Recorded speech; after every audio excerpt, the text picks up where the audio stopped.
on Sports 1440.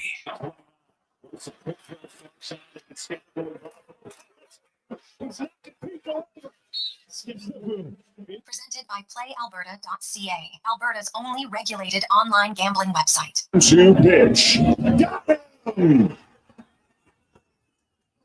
Jeff Hoffman strikes out Cody Bellinger, and the Blue Jays have done it.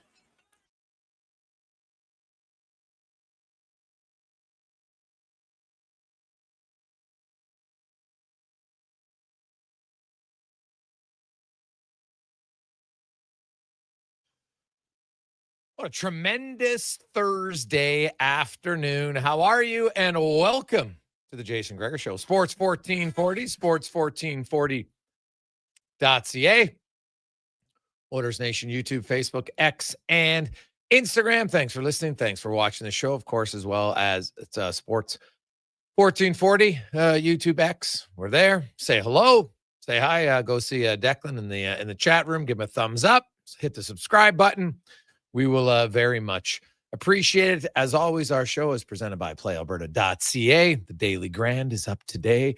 Your chance to win $1,000 a day for the next 20 years. That's $7.3 million. It's pretty good at PlayAlberta.ca. And hey, you know what? Somebody won the Lotto Max on Tuesday. So guess what? Hopefully it was you. Have some fun. Plan ahead.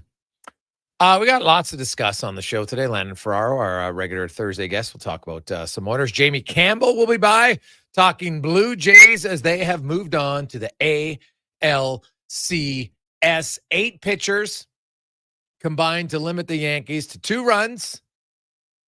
Stranded a lot of base runners. And then the Jays got some timely hits. First inning, Vladdy Guerrero. Then you had Ernie Clement, who just continues to come up with huge hits, gets on base, scores runs, takes balls in the shoulder. Guy's doing everything, right? Miles Straw comes up. You need an insurance run just to make it a little bit more relaxing. Comes up with a little bloop single, and away they go. And the Jays full marks for that win. The bullpen, like you talk about when a team wins, when you have 8 different pitchers who contribute to a win, you're feeling pretty good about themselves. And they have the day off today. I'm likely sure they'll be watching the Detroit-Seattle Game 5 tomorrow night. And then the Jays will host Games 1 and 2 on Sunday and Monday. And looking ahead to that Detroit, it looks like Scubal's pitching for Detroit in Game 5, which means if they win, he's unavailable for Game 1 and 2 against Toronto. So that's it's a big one. Seattle has yet to announce their starter, and hey, they got good starters, but they don't have anybody like Skubal. So we'll see. Tonight, Milwaukee and the Dodgers will try to join the Jays in the championship series. Of course, they'd be on the other side of the National League. And we'll see. Meanwhile, the Cubbies at home, Phillies on the road, both won yesterday. They'll try to stave off elimination one more time. Hey, I'd like to see at least one of them win, because then we'll have a Game 5 Friday, and then we'll have another elimination game potentially on Saturday. And I like that there's really no rest. Well, there is for the Jays. If you win, they would have had one day off, and away they go again. I like it. It's great. Of course, last night, the Edmonton Oilers, hey, they got off to a great start. They're up 3-0. They're in cruise control, and then the wheels fell off. And I know the Stuart Skinner on the third goal, not good. But the demise into the ditch started well before that. Their play in the last half of the second period was horrific. Started with McDavid's line. Like, they had about a minute and a half of just turnover, couldn't get out of their zone, sloppy passes, sloppy plays, and it just fed over. And then Calgary, did they get a break? Sure. They fired the pass into the slot. It goes off Phil's skate. No chance for the goalie. It's in the back of the net.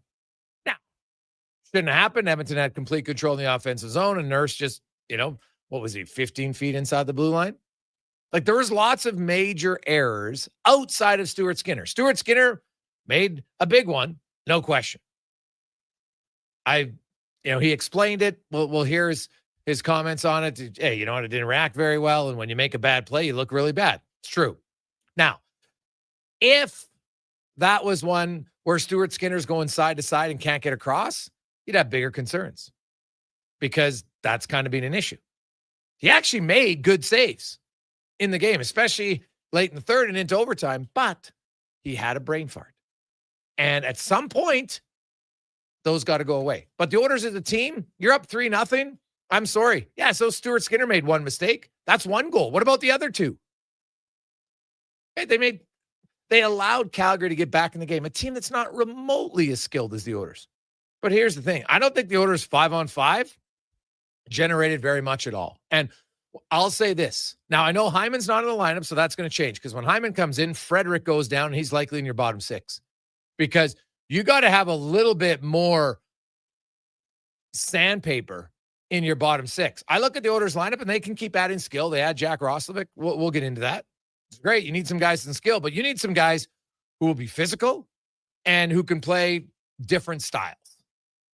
And that's going to be something to monitor throughout the season. When I look and say, okay, if you can't get a big high-scoring winger, then you better get some guys with a little bit more sandpaper. Ideally, you'd find a guy who can do both. Really hard to do. But I look at certain players, and, man, I love the first period. I thought in the first period the Philp line was playing great. But then they just slowly kind of didn't notice him much rest of the game.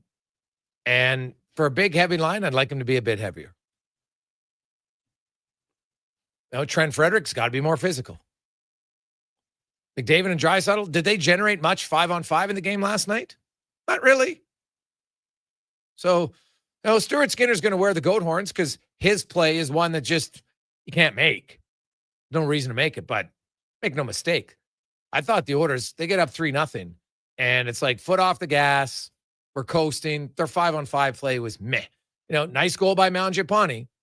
But those are the only two. That was the only goal they scored 5-on-5. How many other really good chances? And then they get to the shootout. They score 1 goal in 8 shots from the shooters. 1. So, hey, that's part of the game, right? You got to find a way to beat the goalie. And it's not like Wolf had to make spectacular saves either in the shootout. So, Stuart Skinner, you just can't have that brain fart in the game.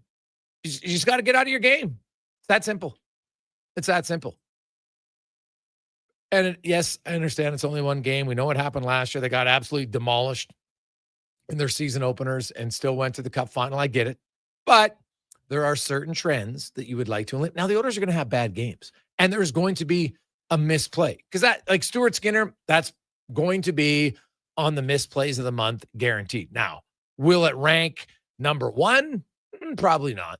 But it'll be up there. It'll probably be in the top 10 misplays of the month of October. Right? TSN, Sportsnet, they both do it. I'm sure you'll see it again. So they happen across sports. They'll probably have another misplay. It doesn't look great when it's the first game of the season. And there's lots of eyes on that position. So that's just a reality of the position. Can't make that play. Full stop. Can't make the play.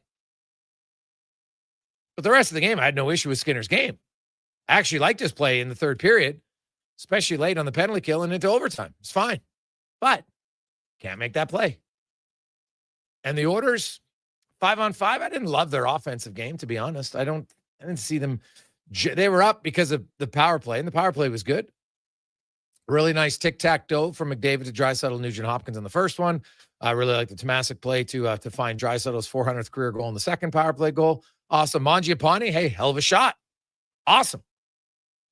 But outside of Mangiapane's shot, Connor Halley, do you recall Dustin Wolf having to make many real great saves 5-on-5? No, not really at all. And like you said, I think you can blame Stuart Skinner, and that's fair. That goal should not have happened. But, the Oilers had a power play in overtime. Don't get the job done. The shootout, like you said, with the weapons that they have in the shooters, the skill, can you not get one past Wolf at some point? Loved the effort from Kapanen. Just to throw that out there. But you know what? Yeah, I think that it was not their best game. And at times, like, I wouldn't say it looked like the 9th preseason game, but they looked a little bit not into it as much as they should have been for that game, and how amped up that crowd was to get things going. So, yeah, that was one they definitely let slip through their fingertips. But one game, let's see how they respond from it on Saturday night. I get a sense because the Jays won. It's a playoff game, and there's lots of excitement around. There's lots of people who are Jays fans, and you know what? It was an entertaining game to watch prior, kind of leading up to the game, and I think most Oilers fans understand it's one game. At the same time, Here's the truth for Stuart Skinner. There's going to be a lot of eyes on him.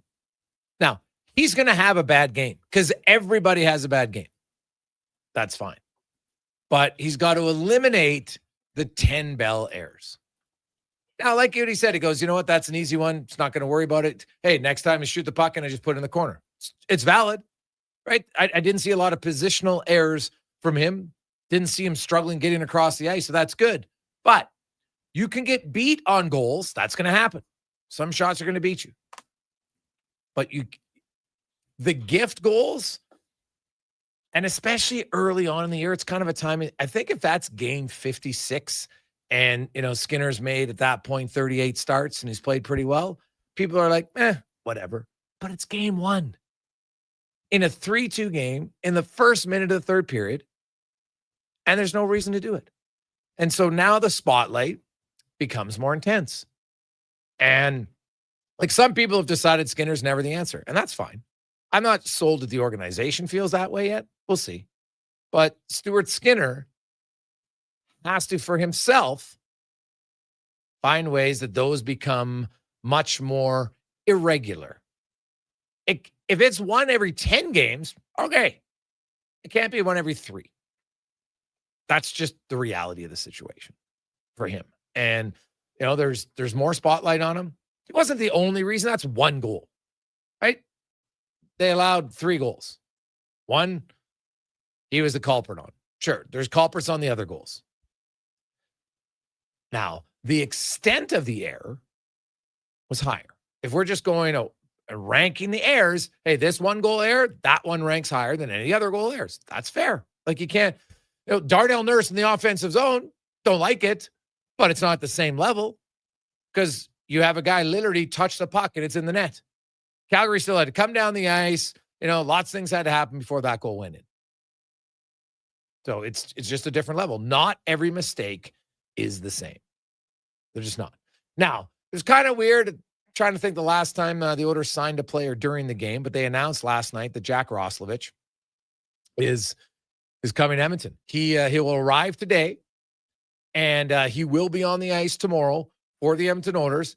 And whenever the Oilers can file his contract with the league, the move they make might come down today. They could put a guy even on waivers tomorrow if need be, and he's not part of the practice because their game day roster until the next day. And it's kind of like on game day, you can send a guy down. He's just not eligible on that day. So it all works fine for your team. They would be compliant in that regard. But now they got a decision to make. So Roslovic comes in. He had a really good year last year, 22 goals, 19 of them at 5-on-5, 21 at even strength. He led the Carolina Hurricanes in 5-on-5 goals and points, 19 and 34, which now it's not a huge number, but still it's pretty good as far as the points total is. Like 19 5-on-5 goals is nothing to complain about. That's unreal. And so I look at Roslovic, and I'm curious to see where Knobloch puts him in. It sounded like from Stan Bowman, the guys mean skating. Does he have to practice? It's not like they have a lot of practices. So Knobloch made it sound like sooner than later he'll get in, which means he could skate tomorrow and play on Saturday. You don't think he's going to be fired up? He could play a game on Saturday. I don't think there's much issue with that. So the decision comes down to, they got to make a roster spot. It has nothing to do with salary cap right now because Zach Hyman is in LTIR, so they got the cap space. They could actually just add Roslovic's 1.5 if they had a roster spot, but they don't. They have 23 players on the roster. They have Janmark on IR. He's not, for anybody saying waive Janmark, he's not eligible to come off IR. You got to be on there for at least a week. Then you have Zach Hyman, who's on LTIR. Now, Zach Hyman, the first game he's eligible to play is November 1st. Because his 24th day is actually the 30th that night. So the day 25 would actually be Halloween. They don't play on Halloween. So the first day he's eligible to play is November 1st. You have to miss 10 games and 24 days. Just the fact that for the 24-day period, the Oilers play 12 games in that span. So we know Hyman for sure is out minimum 12 games. When he is eligible to come back, there'll be another big decision to be made. But in the meantime, the Oilers got to make a roster move. Now, the easiest one would be you put Ike Howard, send him to the minors, doesn't require waivers, you move on. But Ike Howard, I thought that line, especially early on in the game, Had some looks. He can really shoot the puck. Had the mistake on the one play, and that's fine. It's going to happen. That's one option. Now, every other option, because Tomasik's not going down. He's the only guy, and Matt Savoy's not going down. They don't require waivers. So those two I'll take out of the equation. So after that, it comes down to putting a player on waivers. I know Curtis Lazar didn't dress last night, so he'd be an option. Noah Philp is a player with not a lot of experience. He could be an option. One of your defensemen could be an option. Although, when we get to practice tomorrow, if Jake Wallman's not on the ice, then there's zero chance they're going to put a defenseman on waivers because they might risk losing one. And then they're down to 6 defensemen, and suddenly you're an injury away from not having enough defensemen. So it's probably going to be a forward. But here's the other caveat. You could do waivers, or I think Stan Bowman is working the phone lines to see if he can make a trade to a team just not going to get lots in return. Maybe you get a 7th rounder, but 7th round pick, still better than nothing. We've seen lots of 7th round picks become NHL players. So that's kind of where I see it at for the Oilers. I'm curious, Con, what move? You get one move. What's the move do you think the Oilers are going to make when they activate Roslovic to the roster? One that I hate to make because I like the guy, but Curtis Lazar's name comes to mind. Like you said, did not dress last night. To me, that just seems like the simple one. I like him as a utility guy who you could throw into the lineup if you need to, but for the upgrade, I think that Curtis Lazar is the move I would make. Okay. And it's hard to argue with that. Wasn't on the roster last night. So then, though, Cons, to make it a little bit more challenging, Roslovic, I assume, is going to play on Saturday. So which of the 12 forwards do you take out of the lineup? Oh, then it gets a little tougher. Well, I'm probably not touching the top 3 lines. Maybe Philip or Kapanen. I guess that'd be it. Yeah, I wouldn't take Kapanen. I thought he was really good last night. Man, he's flying. He's, you know what? He makes plays with the puck. For me, he wouldn't come out of the lineup. I actually liked his game last night. But would you go with one of the younger guys? I think it's probably going to be Phil or Howard who comes out of the lineup from last night. That would be kind of my guess on, unless somebody's got an injury that I don't know of. So that would be my guess. 833-401-1440. You can always text us in our inbox. As mentioned, coming up, Landon Farrar will join us next. We'll talk some NHL. It's the Gregor Show presented by PlayAlberta.ca. Day or night, tasting just so right. You can order oodle noodle at oodlenoodle.ca, delivering you the news almost right away. Remember, you can order oodle noodle at oodlenoodle.ca. So stay on your couch all day and order oodlenoodle.ca. Oodle noodle. At Fountain Tire, get up to 25% off select tires, up to $125 off a set of 4 select Goodyear tires, and $50 off $150 service until October 18th. Restrictions apply. Book today. Fountain Tire. We're on this road together, Canada. It's Midnight Madness at the Brick. Stores close Friday to lower prices, then reopen at 5 p.m. with incredible 7-hour deals. The first 10 customers get $50 to spend on anything in store. Score free local delivery when you spend $4.99 or more. Plus, buy any TV or appliance, get a $50 credit to spend on furniture, decor, or mattresses. And take 5 years to pay with 0 interest on your Flexity card OAC. Terms and conditions apply. See in store for details and exclusions. The Brick, saving you more. Top quality flooring, locally owned, and Canadian products from Beaulieu. Yeah, that's CFI. CFI what? No, CFI, Custom Floors Inc. From free estimate to professional installation, contact Custom Floors Inc. at customfloorsinc.ca. Groceries, mortgage payments, family holidays, a new car. That's what profit shares look like for Vision Credit Union members. Each year, we return about 75% of our profits, $35 million last year, to the people who bank with us. Because at Vision Credit Union, when you're an owner, you get your share. Why not get yours? Learn how at whatsyourshare.ca. That's whatsyourshare.ca. Hey everybody, it's Jason Stradling. How would you like to join me and the superstars of hockey on an exotic holiday? Join us on a 7-night cruise through the Mexican Riviera, leaving from Los Angeles and including Cabo, Mazatlan, Puerto Vallarta, and more. While we relax and cruise the tropical waters, you can attend an intimate meet and greet with legends like Bill Ranford, Fernando Pisani, Kelly Buckberger, Ron Lowe, Gene Principe, Jack Michaels, Louis DeBrusque, and more. There's still time to get in on every hockey fan's dream cruise. Book now and save $500 per couple. The Edmonton Hockey Legends Cruise. Price start at just $23.99. Part of the proceeds support the Ben Stelter Foundation and Kids with Cancer. Visit cast.tours/Edmonton. Call 1-833-347-7678. Call now to book and save $500 per cabin when you mention promo code Stingray Radio. That's cast.tours, 1-833-347-7678.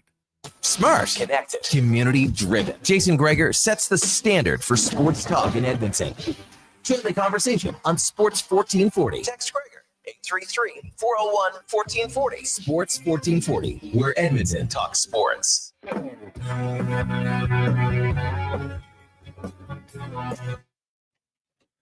Portions of this hour brought to you by Crystal Glass. Your clear choice for residential windows, locally manufactured and installed. Crystal Glass provides a beautiful product and incredible customer services for all of your residential needs. Call 310 Glass or visit crystalglass.ca for a quote. The Jason Gregor Show, the best of Edmonton sports talk and beyond. This is Sports 1440. Presented by PlayAlberta.ca, Alberta's only regulated online gambling website.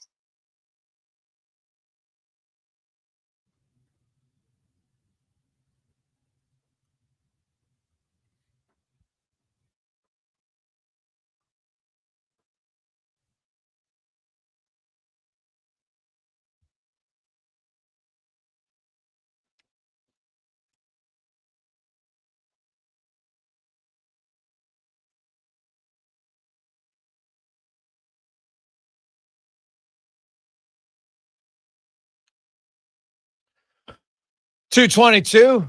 One other thing I noticed last night in the loss that I was surprised by. Now, I don't know. I guess I'd have to look it up, and maybe he stinks in shootouts, but I'm a big believer that guys get fired up against their former team.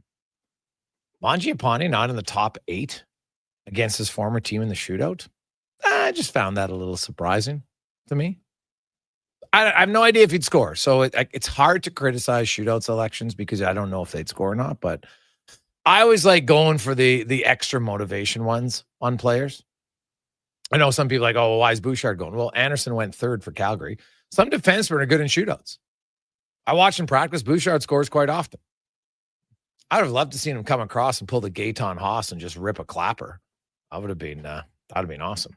Might be low percentage play, but it would have been awesome. Now, let's talk some more about the Edmonton Oilers as we get to the oil report brought to you by Go Auto.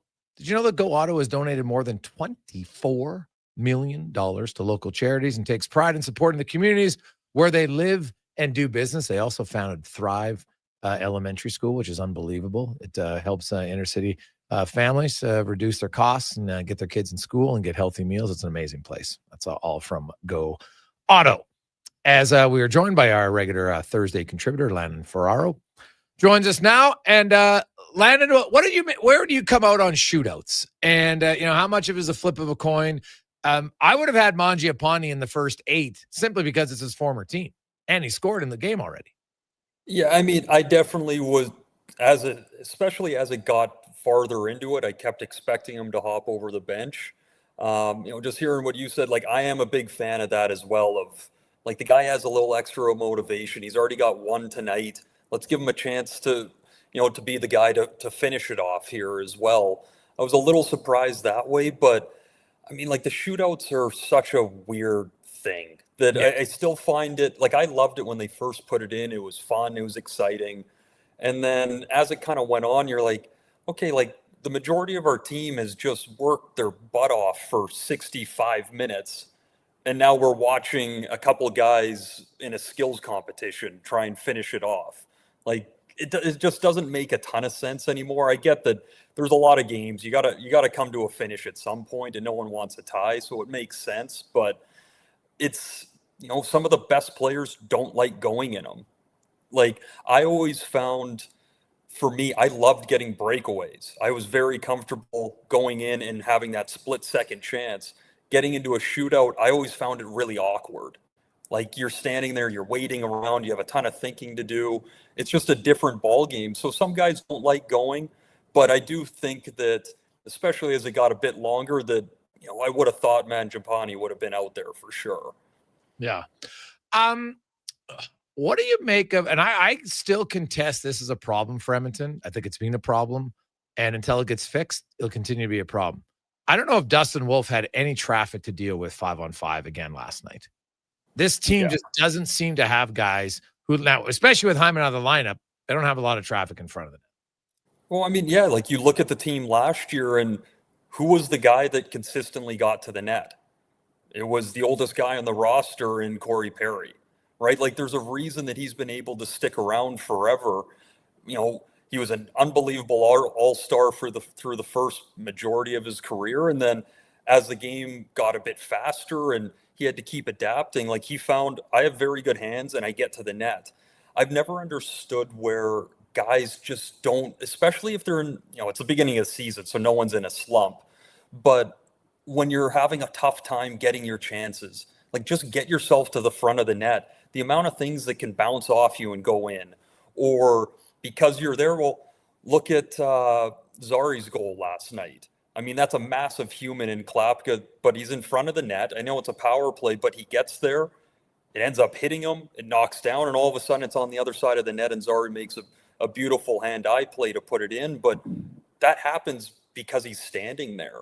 Yeah. And when you have, I do like that Edmonton does have more speed this year. Like, that was pretty evident last night, that there's more guys on the roster that can move. Well, as much as movement there is, like, someone eventually has to get to the blue paint. And when you have guys that can shoot the puck, especially from the back end, and like, anytime that you're on the ice with Bouchard, you understand that when he has a lane, he's going to take that shot. Like, that should be the easiest kind of identifier of, oh, it's going up, I got to get there, because the puck's going to get delivered. Yeah, well, it's very valid. And like, I look at Edmonton, they had that game in complete control. And the first goal, hey, Nurse in the offensive zone, I don't like the play. But I actually go back to 2 shifts before that.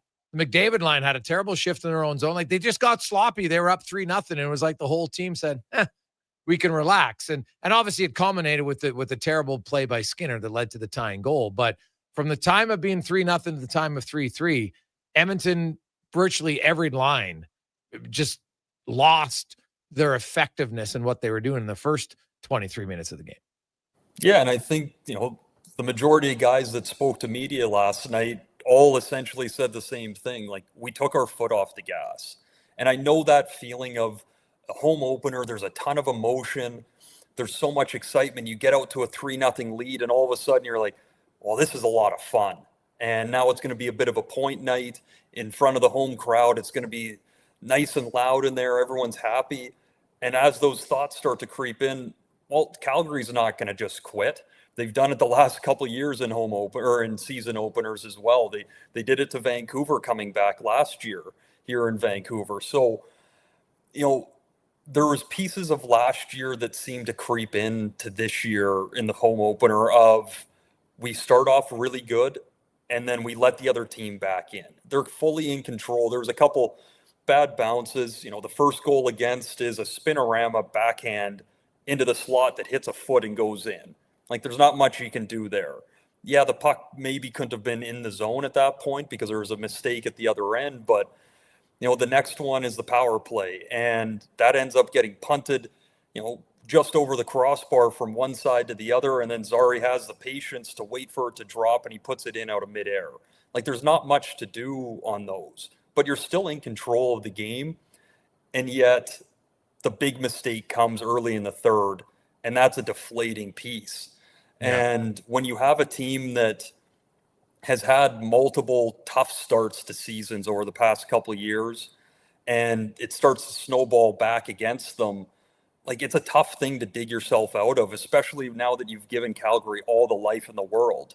You can't just, as much as you have two of the best players in the world, you can't just decide to turn it back on and go score. Like, you need to keep doing that work that got you to the point of a 3-0 lead. Talking Oilers, of course, with our Thursday analyst, Landon Ferraro. Landon, Jack Roslovic comes in, had a very good year last year with Carolina, 19 5-on-5 goals, 21 even strength goals, had 34 and 37 points, 5-on-5 and even strength.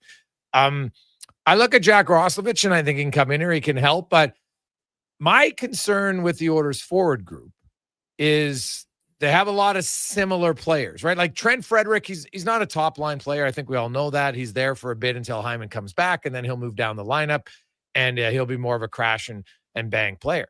But they don't like Podkolzin, and yes, but other than that, they don't really have a lot of sandpaper. Is that a concern for you? A little bit, but I would say that they have, I think, more guys that play with a little more jam. Are they going to be running around and hitting? Probably not. But, a guy even just like Mangiapane, like before his goal, like that is a lot of jam on that play. He's down on his knees. He stays with the puck, makes a play, and then he doesn't just vacate the area and go change or whatever. Like, he quickly turns on his feet. He sees that McDavid's got the puck. If I get open, he's going to get this back to me. And he's able to have that quick hit offense. I think that's going to be a bit more of the style of, get in and out of the battles quick and try and make the other team pay off of their quickness and playmaking ability. I think that's where it can be okay. With Roslovic coming in, I think it adds, obviously he's a 20-goal scorer. Like, he can add some real good depth scoring to kind of lighten the load off of McDavid and Draisaitl a little bit. For him, I think it's a very good situation. Obviously, he was looking for, a longer-term deal with good money this summer, and before you knew it, the season started, and he's sitting on his couch like, we need to get a deal done somewhere. I got to play. So him coming in, very motivated. He's a player that when he's on is very skilled, can make plays, can be a player that really makes a difference. His issue is consistency. Some nights it's there and some nights it's not. And coming in the situation here of, a one-year deal, he's going to be playing with some very good players. I think being around a McDavid and a Draisaitl that are, it's no secret how motivated they are to win. They've been so close and they haven't been able to get over the finish line. Like, they've got their big toe halfway over it and they can't clear the line. Having that type of intensity and coming into that situation in the Oilers dressing room, I think could be a really good motivating factor to get the best out of Roslovic over a real consistent basis. If you look at last night's 12 forwards, and we assume that Roslovic will get in the lineup on Saturday, who would you take out and why? A little bit of it, I think, it's tough because it's easy to say one of the young guys, but to me, like, Savoy is the one that can be the one that comes in and out a little bit. I thought he didn't have a bad game last night, but I thought Howard's ability with the puck and getting his shot off and not being afraid to use it is going to be something that I think they can really build off of. And as he gets more comfortable, like, he didn't miss that shot. I think it was in the first period to the low glove side. He didn't miss that by much. Like, that's a confident shooter that doesn't overthink and, I need to make a pass. I need to get it to one of the veterans. He's like, no, like, my skill is my release. I need to use it. Tomashik, sorry. I messed that one up last night too, and I'm getting there. I've got closer this time around though. I liked his game. Like, he's a bit older, so obviously he's more mature, but he's heavy. He understands how to use his body positioning on the ice. The one play that I really liked on the power play last night was McDavid wheeling down the right half wall. Tomashik's on the goal line, and he gets his body and his backside right into the hands. And before you know it, he's opened up a lane for himself, and McDavid feeds it in quick. It didn't end up going in, but just a little play like that, like, he understands how to manipulate himself to get into scoring positions. So I think right away, Savoy's probably the one that pops out. But in saying that, they're starting to get more and more quality depth. And once you add back in Hyman as well, like there's some real healthy competition in Edmonton that I don't think they've had in years past. I think it was more interchanging guys of similar features. Yeah, I would agree with that. I like when Hyman comes in, Frederick's better suited down the lineup. I thought he had a quiet night last night. What did you make of the Kapanen, Podkolzin, and Philp line? Honestly, like I liked it. I text Walks probably halfway through the first period and said, like, I really like Philp's game right now. He was solid. He made some good plays, but between all of them, they were able to use their abilities to affect the game in a positive way. They got on the body a bit. They kept it simple. They kept moving up the ice. I think that as one of your first questions was, like, do they have a lot of the same player?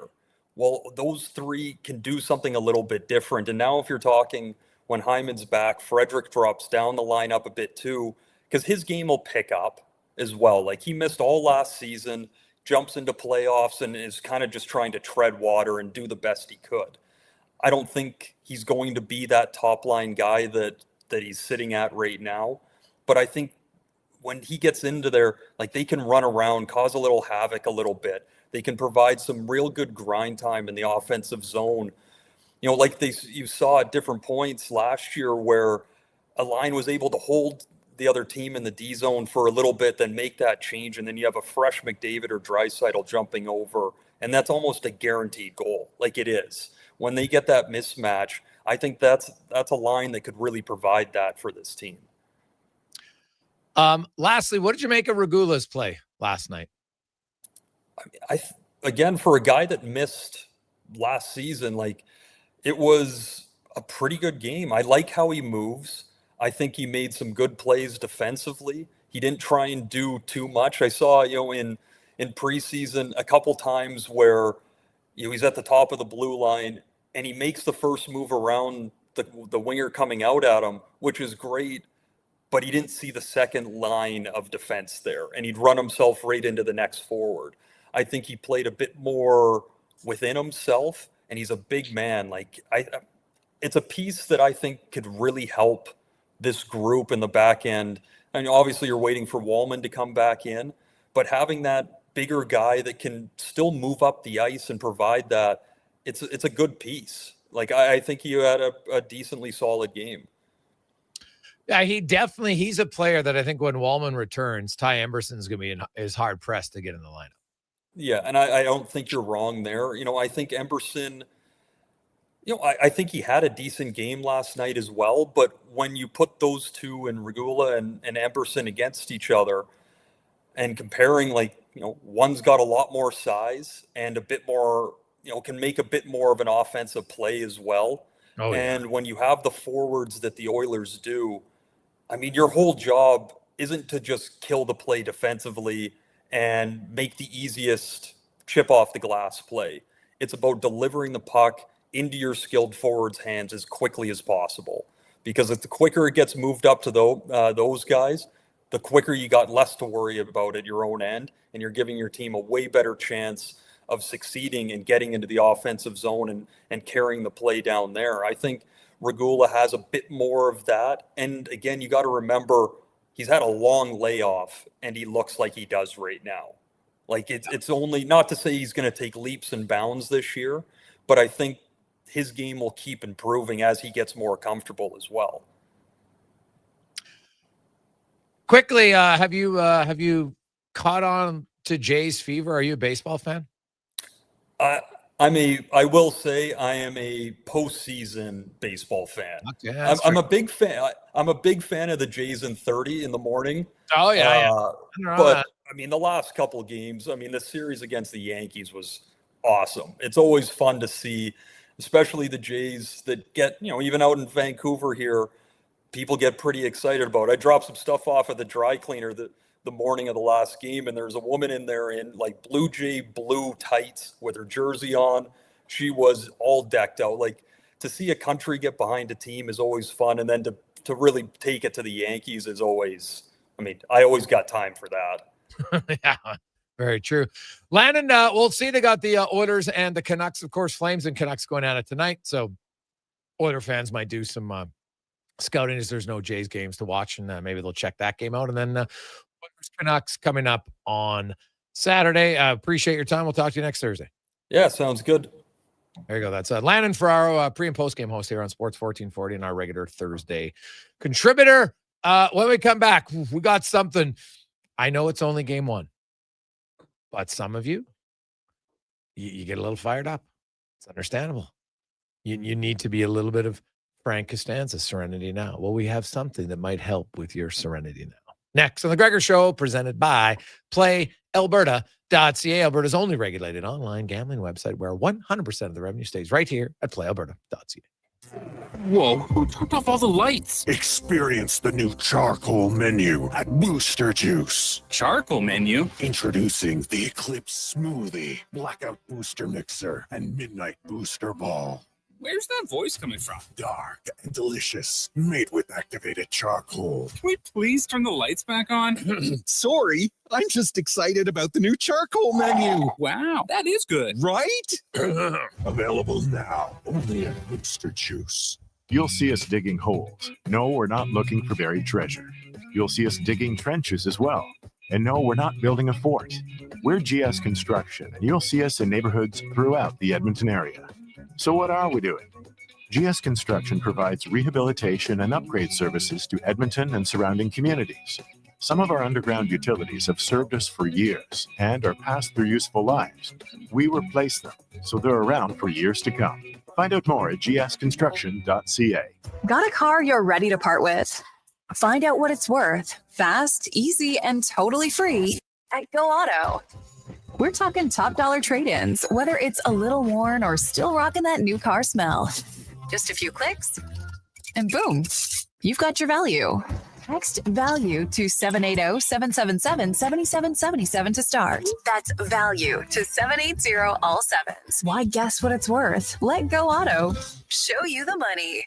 The job won't wait. Why should you? At AWS Welding Supplies and Repairs, conveniently located in Nisku, we've got everything you need to get it done. From product sales to servicing and calibrating machines, we're your one-stop shop. We're a proud, locally owned and operated business, committed to serving our community with a proven track record of customer service. Don't let a broken tool slow you down. We offer fast repairs and free same-day delivery of in-stock items to Leduc, Nisku, and South Edmonton. AWS Welding. We make it happen.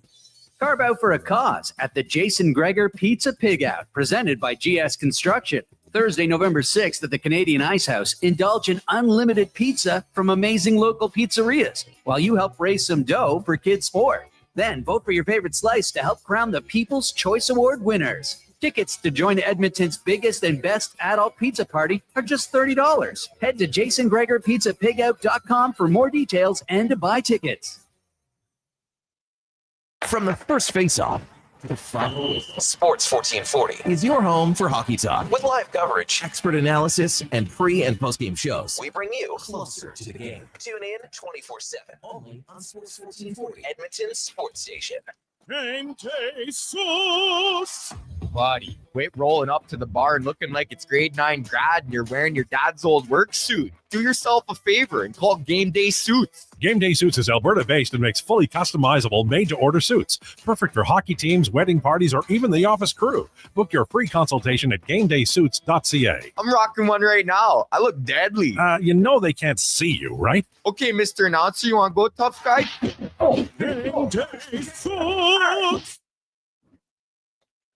Portions of this hour brought to you by Jaffa Machinery. Jaffa is digging deep on their 50-year history of supporting Alberta's construction industry with their line of special edition blackout excavators. Visit jaffamachinery.com for all the details. Hat-tricks, touchdowns, and home runs. Get it all with the Jason Gregor Show on Sports 1440. Presented by PlayAlberta.ca, Alberta's only regulated online gambling website.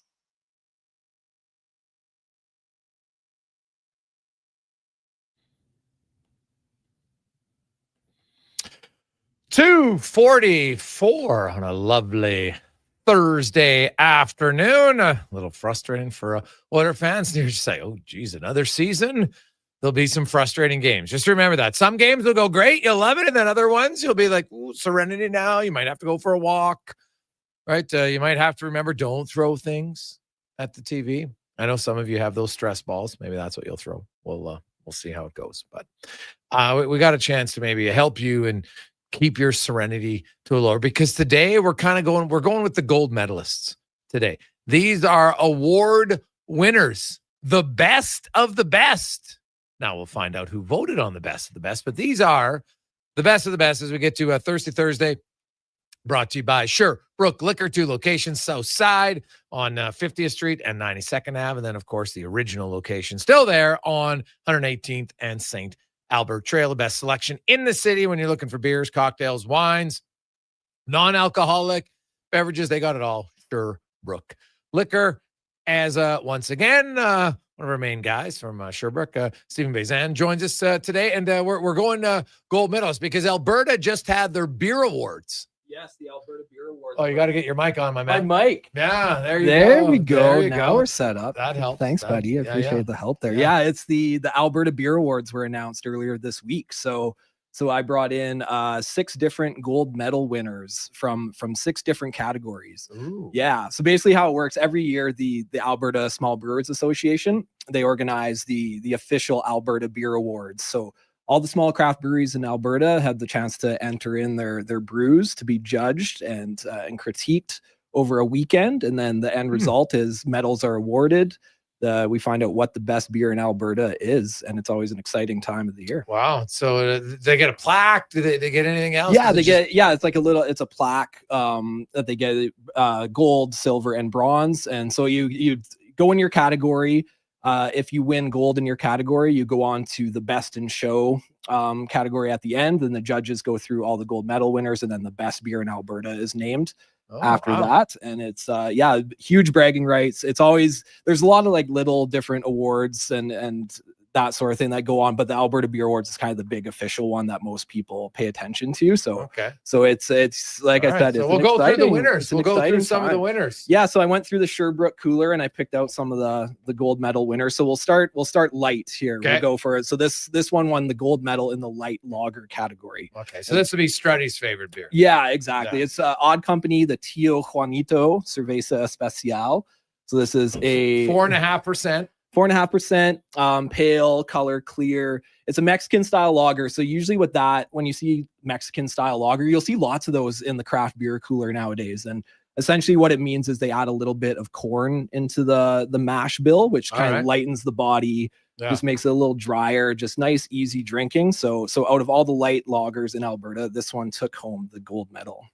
The Tío Juanito. All right. So all of you who like light beer that's not, it's just going to, not a lot of flavor to them, I find, for the most part. Yeah. If you're looking to delve into craft beer for the first time, if you're, like a big name beer drinker and you want to try something a little different, this is kind of the direction you could go. Like seek out some nice Mexican lagers in the craft beer section, and you will not be disappointed. Now, the next one I can figure out just by looking at it. This is obviously in the hazy category. It's in the American/hazy pale ale category. Okay. Yeah. So this one is, you can see there if you're watching on YouTube, it is dense. You cannot see through it. Can't see through it. Yeah. Looks like orange juice. So this is like almost like an orange pineapple juice look. Yeah. Like a 5 Alive juice or something. You know what's funny? It actually smells. It does just not. When you said 5 Alive, I'm like, oh my God, this smells like very sweet. That's like the hop blend. So this is from Cabin Brewing out of Calgary. They're super saturation New England pale ale. It is.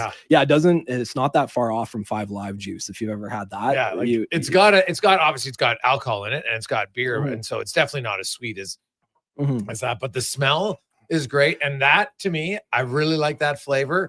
Because sometimes, if you have beers, anybody out there, you have a beer, and sometimes like some people love the taste of the beer, and then sometimes you're just like, I don't love it, but I like kind of, I like maybe what it does to me. So, but that one it's deceptively in how smooth it is. Yeah, especially in the sort of, because it's kind of in the IPA family. Yes. And IPAs can be really, really bitter sometimes. Like some people just cannot handle it. But these hazy pale ales, hazy IPAs, they have even more hops than the more West Coast bitter ones, but Okay. they add the hops later in the brewing process, so you get way more aroma and less of the bitterness. All right. Like you could as soon as I crack this one open, you could just smell in the Yes. studio. You could smell the tropical fruit and pineapple. Yeah, so that is the best. And actually, just a side note too, Cabin, the brewery that made this one, they went on to win Brewery of the Year at the awards as well. Really? So they Brewery of the Year. they tabulate all the And Steve gave us a little tip for all of those. So if you have the hazy pale beer, store it upside down. Why? Yeah. So the hazy ones, all the sediment that gives it that hazy appearance, it all collects at the bottom of the can. So if you just have it upright and you crack it open right away, pour it, it's not gonna be that hazy. And then when you get to the bottom of the can, it's going to be like chunky and like, so it all kind of builds up at the bottom. So you want it to evenly distribute throughout the can before you open it. Little tip for those serving at a party. Yeah, tip for your hazy fans. Now the next one, when I read the name of it from the patch, I was like, oh man, is this big in the oil field? I like it, but it's more from like like from the garden patch because it's a carrot cake sour beer. So I'm going to tell you right now, my thoughts. I'm not like, I like beer and I'm not sure I love like some of the flavors, but I always try to have an open mind. So I'll take a slug of water first. Totally. So they actually have an experimental beer category at the awards. So this it's like using different ingredients, different brewing methods. And this one took home gold. It's actually interesting. You mentioned the oil patch too, because this is from Hard Knocks Brewing out of Diamond Valley, Southern Alberta. And most of their beers are totally like blue collar, like just straight ahead brown ales, lagers, that sort of thing. So it's sort of unusual for them to go off the beaten track. So it doesn't really taste like sweet at all. It doesn't really taste like carrot cake. No, like you get a little bit of the spices on the nose, like a little bit of cinnamon. They actually add carrots into the Yeah, it is that's the wild card here. I think it's a surprising one. Like it's very surprising to me like that when I saw it from the patch on carrot cake. I'm like, I don't like sweet drinks anything that much. So and to add that sour aspect to it too on the finish, it just balances everything out. And it's an interesting beer. I can see how it won. In that category, I can see that category. Yeah. So moving on, you ready for the next one? So dwarf. Like it's an old school. I'm like, what are we? Are we bootleggers now? Like this is the old school that I grew up on. The brown bottle of beer that my dad had at the house, and it would have a label on it, and that's it. Yeah, they did. There will be an official label when they release this year's vintage. So this is from Blind Man. But right now, it's like a handwritten dwarf. I love it. Yeah, it's like a piece of tape with dwarf. Piece of tape. Like shout out to Blind Man too, because they announced the winners. I really wanted to have Blind Man on the show this week, but the latest vintage of this beer wasn't quite ready to be packaged yet. So they sent someone to the brewery. They got a hold of a couple bottles here before the official release, which is today. So this is from Blind Man. Blind Man Brewing out of Lacombe. One of my absolute favorite Alberta breweries. What's the Doofs? Is that how I say their last name? Doof. Hans. Yeah. He's a great guy. Yeah, one of the owners there. So this is their dwarf sour cherry fruited saison. Holy cow! So this took home. That has got some sourness to it. Yeah, that's no joke. Yeah, buddy. So it took home gold in the mixed fermentation category. And so most beer is made with yeast that's sort of cultivated, like lab made, that's specifically for beer. Mixed fermentation uses that type of yeast, but that also has like spontaneous airborne yeast that helps make the beer. And so this one spent a year in oak and then another year resting on these dwarf sour cherries that were like developed in Saskatchewan. And the first sip catches you off guard, and then after that it's good. But that first sip, I gave you a fancy wine glass for that. Yeah, because you could really get the get classy. Classic. So this one, it won its category and then went on to win number 3 for the best beer in Alberta. What was number 1? Number 1 was Nevermore from Sea Change Brewing. So shout out to Sea Change. It was a big imperial stout they did that was aged Nevermore. And it's kind of the funny thing that I find with these awards too, like working in retail, is the awards get announced and then obviously a lot of customers want to come in and buy all the award winners, but a huge percentage of them were either like one-offs or limited. So you can't even get it. It's like, sorry, you can't get it. Oh, that's brutal. So they might. What a tease, I man. know. So, no guy likes a tease. Come on, or girl. Yeah. So Sea Change might have some still at their tap rooms or whatever, but we were never able to carry their Nevermore beer. That one. Really? Yeah. Hey, Sea Change. Yeah, come on. Jones, what are you doing out there? You're making this great beer and then we can't taste it. That is breaking the guy code. So number, it's like you have a great secret, but you can't tell anyone. Brutal. Like, come on, you don't make a beer that no one can drink. Well, then why even enter it? Get it together, guys. Jeez, that's a fail. Okay. Beer number 5. So this one, the dark lager category. Old Beautiful, Eternal Twilight, dark lager.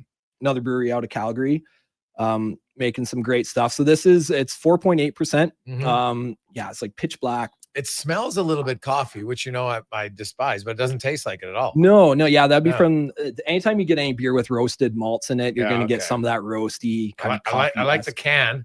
Look at that. We'll put it on YouTube. The Old Beautiful. Right.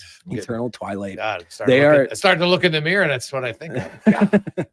They're an amazing brewery out of Calgary. That's maybe not as well known as some of the bigger names, but they do excellent beer. Wow, that is pretty good, actually. And then what do we got last? Or would this be, what is this? So Ice Cutter? Ice Cutter from Snake Lake Brewing. Vanilla Latte Stout. It's like, I don't bring these coffee beers on purpose. And I realize after, I'm like, man, Jason's going to be mad at me for this one. But this is, I love this. It's a seasonal release from Snake Lake. It comes out every year around the fall, winter time.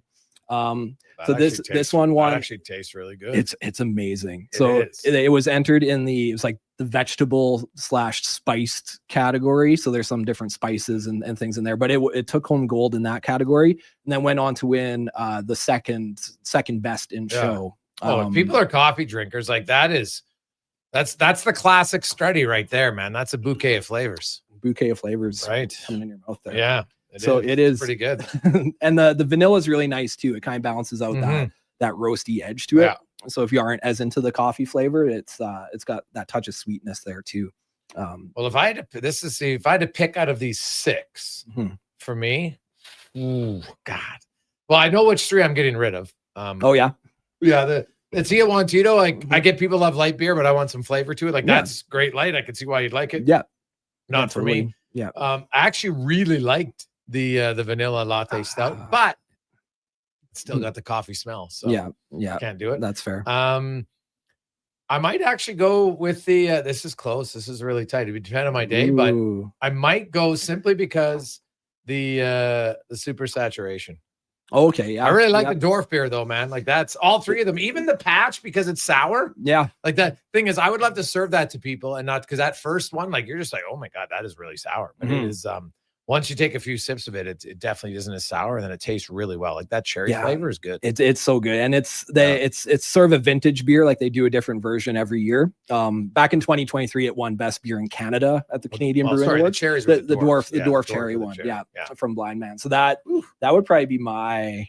It's hard for me to pick my favorite, but man, that dwarf cherry. I look forward to the release every year, and again, it's a vintage, so each year is kind of a little bit different. Well, what's unique about these beers is honestly, if you went down to Sherbrooke and you get a mixed bag of these, like honestly, if you put these 6 in one of you should, because I know we've done these before. You do the 6-pack. Yeah. Make this a 6-pack.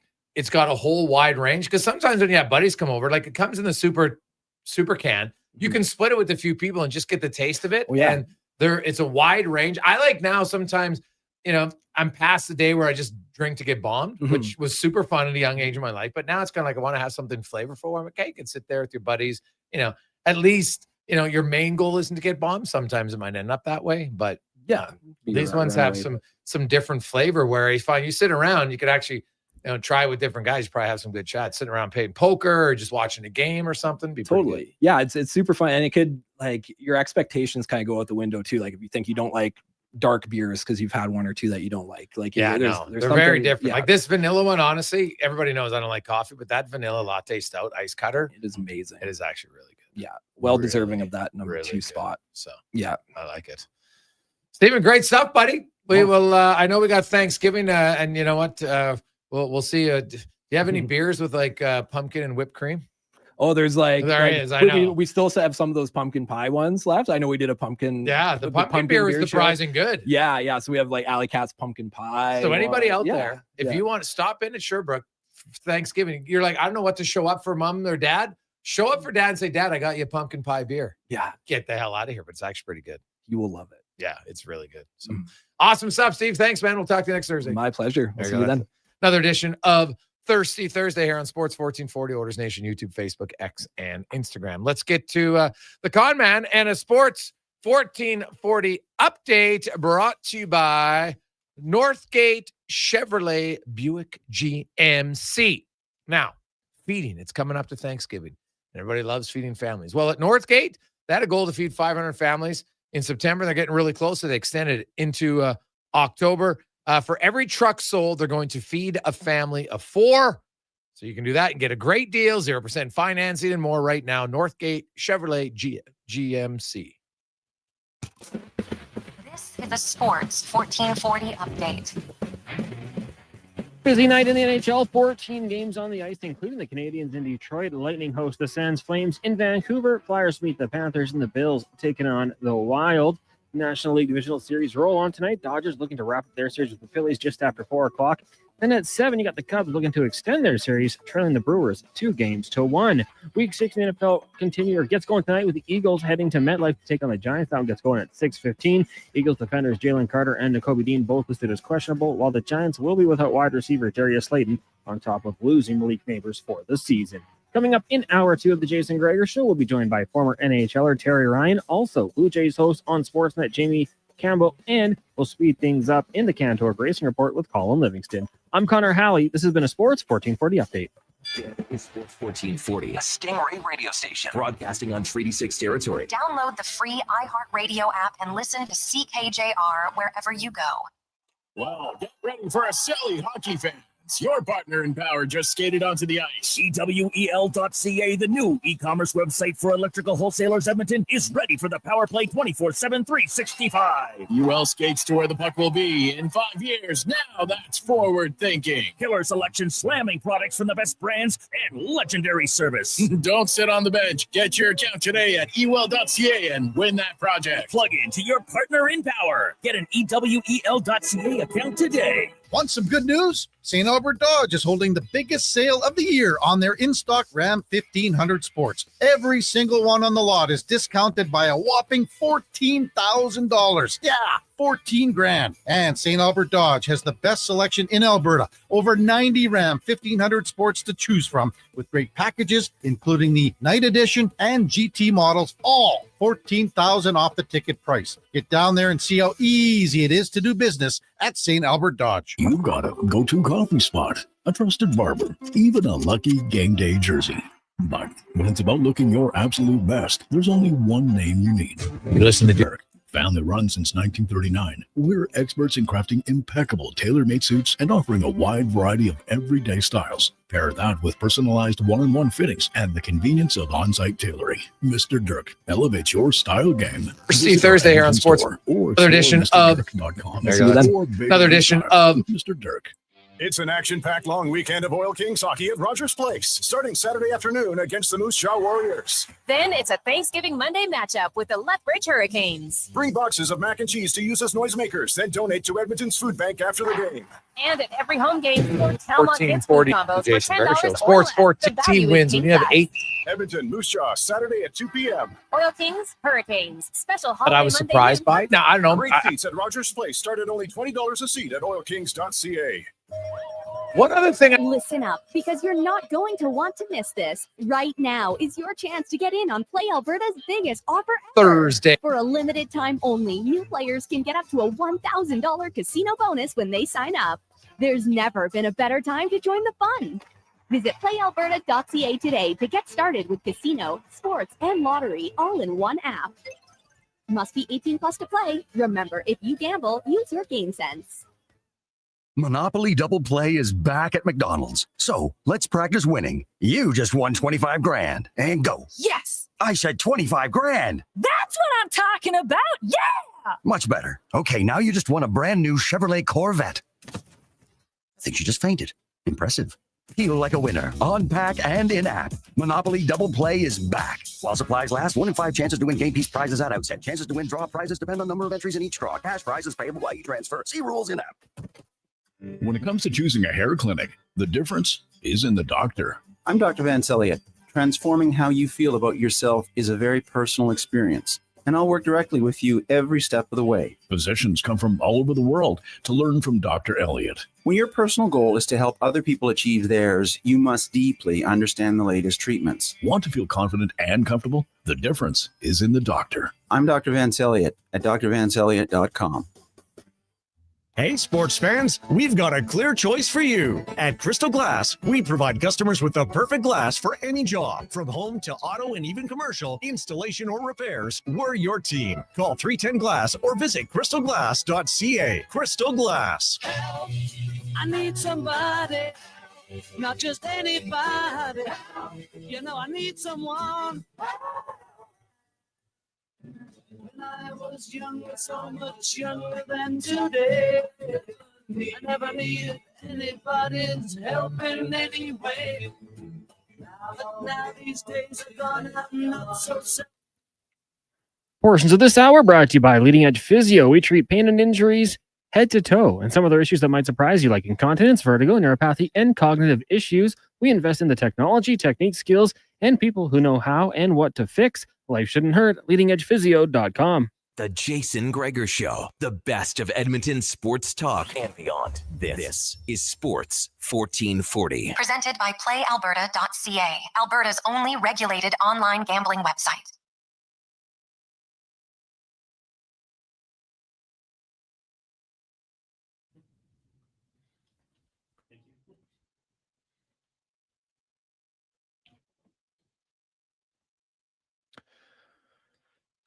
Hey, do you guys have the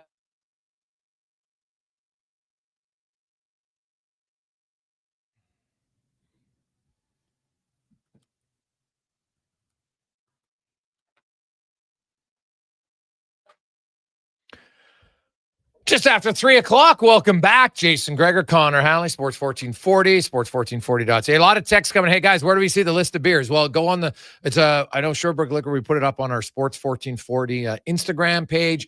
You'll have it. You can click on it. The nice, it's very photogenic. You got the beers and they're angling against each other, but it's awesome. And so if you're looking to have an array of different flavors, and these are all they all won awards in their categories. They're pretty damn good. They are very, very flavorful. Depends what you like. Everybody has whether you like light or whether you like dark, you want some sours. I got it all. So check it out at Sports 1440 or Sherbrooke Liquor on Instagram page, and you will see it right there. It is the Gregor Show, as always, presented by PlayAlberta.ca. Alberta's only regulated online gambling website where 100% of the revenue stay right here in our lovely province of Alberta. So good luck at playalberta.ca. And if you haven't done it, download the app. It's even easier to use. As we are joined now by former NHLer, of course, stars on Shoresy as a Hitch in the Newfoundland Sports Hall of Fame. Terry Ryan joins us. TR, welcome back, man. How you doing? Thank you. I'm doing all right. A lot of great sports things happening in the last few days, not the least of which is my daughter's under 15 nationals. I'm sitting here in Charlottetown, PEI, chauffeuring them around. They're in eating now at Razzie's Barbecue House, and that's been my week. But big week as far as the Jays. Brought a tear to my eye the other night. Oh God, that was huge, man. Like I was watching the Jays and it was amazing. Like in the last 2 weeks of September, Vladdy was struggling. He couldn't hit the ball out of the infield, and they had a week off. He did some adjustments, and he comes out against the Yankees and absolutely murders them. He's hitting 3 home runs. It's a first grand slam in the playoffs for the Jays. Hits 3 home runs in the first 3 games. Comes up with an RBI single in the first inning last night. Like he was a force, as was Ernie Clement. Like you would expect Vladdy, and it's hard. Like when you're the big guy, he went toe to toe with Aaron Judge, and I would argue Vladdy was better because he hit 3 dingers to 1. Like he outperformed their best guy, and then Ernie Clement absolutely destroyed anybody. If we would say who was the next best hitter in New York, Ernie Clement was dominant. Yeah, they really, really stepped up. I'm not putting Clement down, but that kind of performance, I don't know if we really saw coming. And with Vladdy, I was glad to see it because, I know he gets paid a lot, and a lot is an understatement, obviously. But the guy, and the way sports is now, especially baseball with such a long season, like the guy shows up and plays most games. A lot of players don't. He seems much more comfortable when he's having fun. You know, and there's a lot that I like about him. And when he's slumping, you know, it's when you command so much money, it's going to be a story. And he didn't have a fantastic year on $50 million a year terms, you know, being the go-to guy. But this is why, if you can give me an above-average year every year as a fan, or a member of the brass of the Jays, and then do this in the playoffs, I mean, this is why you make your money for it.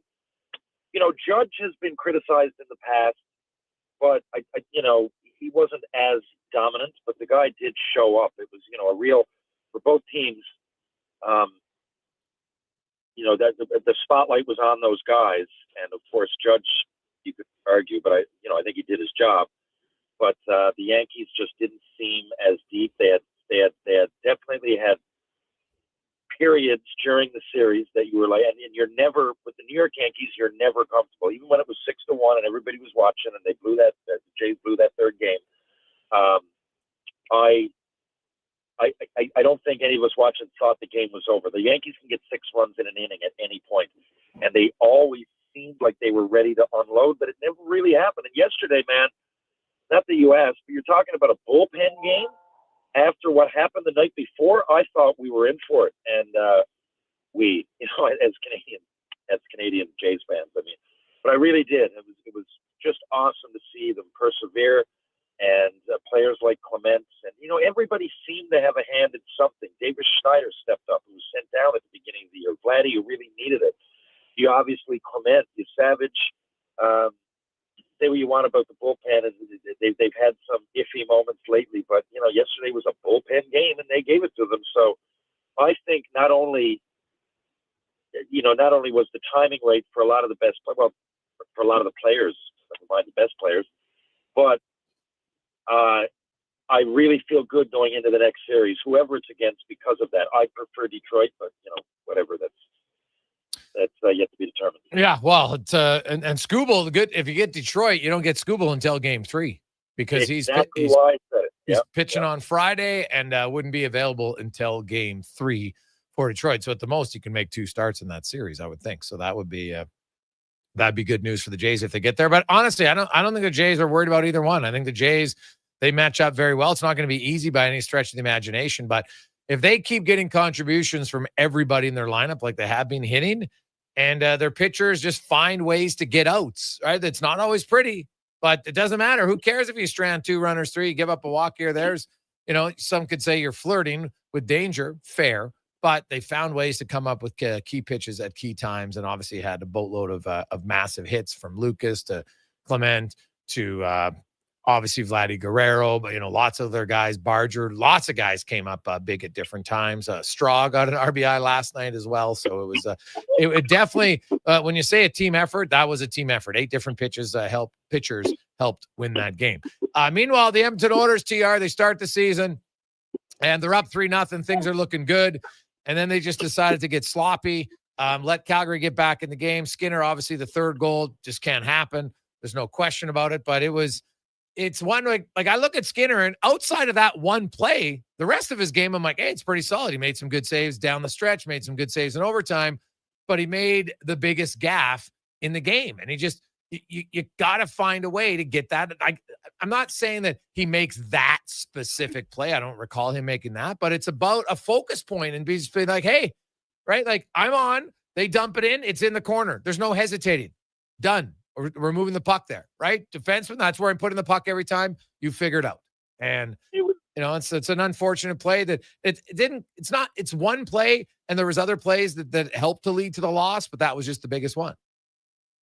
Yeah, you know, with so many, I guess, of Oilers Nation and I guess any eyes that are on the Oilers, doesn't have to be Oilers Nation, for the last year or two, you know, those questions about the goaltending, it wasn't a good optic, man. It didn't look great. But, like you said, that's a one-off that anybody can make. You know, Martin Brodeur, Patrick, one of the best in the game that I've ever played. They've made blunders like that, and it doesn't really speak to your presence as a goalie, but it was a bad play at a bad time. But I sound like a broken record. I don't think it's anything to really, really worry about, that particular play, but the timing could have been better. No, God, yeah, 100%. During the game, they announced that they've signed Jack Roslovich to a 1-year deal. Had a good season last year. He's a former first-round pick. He's actually had 2 22-goal seasons in 2 of the last 4 years, so it's pretty solid. So when you look at the 12 forwards who were in the game last night, and I don't think there was any injuries, which forward comes out of the lineup for Saturday to put in Roslovic? So I only watched the highlights. I didn't see the whole game, so I don't really know. But as far as Roslovic, I really like this signing. I don't know how people in Edmonton are reacting, but I really like it. The guy's great 5-on-5. Isn't it only $1.5 million they got him for? Yeah, I believe. Yeah. Yeah, man, that's a bargain basement price for a guy that's been talked about. I mean, we've been waiting to see where he was going to go. I think that's a fantastic fit. Get him for a good price, and you could kind of put him anywhere. Anybody that's versatile, that's still kind of in his prime. I just think it was a great move, and I think it's a good problem to have. I wish I could tell you more on that, but unless I watch the whole game, I don't feel educated enough on the subject to really comment. No, that's fair. To me, Frederick, McDavid, Draisaitl, they're not coming out. Nugent Hopkins, Mangiapane, they're not coming out. I don't think Matt Savoy's coming out. So then it leaves their other 6 forwards. Podkolzin, no. You have Philper, Kapanen. Then you have Henrique, Tomasic's no. So to me, it's kind of between, and I don't think it's Henrique because he's a penalty killer. So I really think it comes down to Philp, Kapanen, or Howard. And personally, I really like Kapanen's game last night. So it's probably going to come down to one of Philp or Howard who comes out of the lineup. And if it's Philp, then they'll move Tomasic to center, and Roslovic will play wing. I think he's more of a winger than a center, at least to start anyway. And Roslovic comes in, he adds some more depth. It's competition. The big decisions are going to come later on this month, when Janmark is eligible to come off of a IR, then when Zach Hyman's eligible to come off of LTIR. Obviously, when Hyman comes off, they'll have shed some salary, and there'll be a defenseman. They're not going to carry 8 defensemen because the 8th defenseman is really going to get to play anyway. But, when Wallman's healthy, maybe they'll send the defenseman down right away anyway. But, I look at the Oilers' makeup, and they're adding depth, and there's going to be great competition, Terry. Do you think they have enough sandpaper right now? When you look at Frederick, I think can play more with sandpaper. Podkolzin definitely can. He showed he had 7 hits last night. But do you think they have enough after that come playoff time? Or do you think that's something that they might have to add or look at before the deadline? I think you always might have to add that because every year at the trade deadline, that's what's added. To me, you going into the playoffs, no matter what, it's completely different than the regular season. I think of the 4 major sports, hockey has by far the craziest transition. It's a completely different game in the playoffs. And that sandpaper you speak of is one of the main elements now. Remember, we got Hyman, too. I don't know if you mentioned him as one of those guys. Oh, yeah, when he's in. Well, I remember last year in the playoffs, I think the first 2 or 3 games, he had 10, 12, 13 hits a game. Oh, it's crazy. So they've got players like that know when to turn it up. And there's other teams, that don't have that figured out. There's other teams in Canada that don't have that figured out. I don't want to name each and every one, but, some teams that have been in the playoffs for 10 years. And you just don't know what you're going to get. But that's what I like about the Oilers. You generally know what you're going to get from each of the players. But, yes, I think they probably will add more grit coming into the playoffs, as does any team. I think what kind of grit, right? Is it going to be a forward or is it going to be a D? Is it going to be someone like Roslovic who can play center as well? I didn't mention that. There's grit comes in different forms. It's not always bare-knuckle fighting, but it can be. And in this case, I would always bet on yes. Going into the playoffs, I think the Oilers are going to be right there. I don't think it's going to be much different than last year. They're going to be one of the top teams in the league, and you're always looking to add a little bit of that. The Oilers just announced that Jake Wallman's being placed on IR, so I guess that solves their problem. They don't even have to make a move, at least to the roster. You place Wallman on IR. Now, I don't know if they have enough caps. Oh, no, they do have cap space to just add Roslovic. So they won't have to make any other moves. So by moving him to IR, which means it's probably retroactive, which means he's not going to play Saturday, right? So Wallman won't play on Saturday. So they put him on IR, which can be retroactive. So he'll be out at least a week, which means he's, same as Janmark. And that's the way to get Roslovic on the roster. So.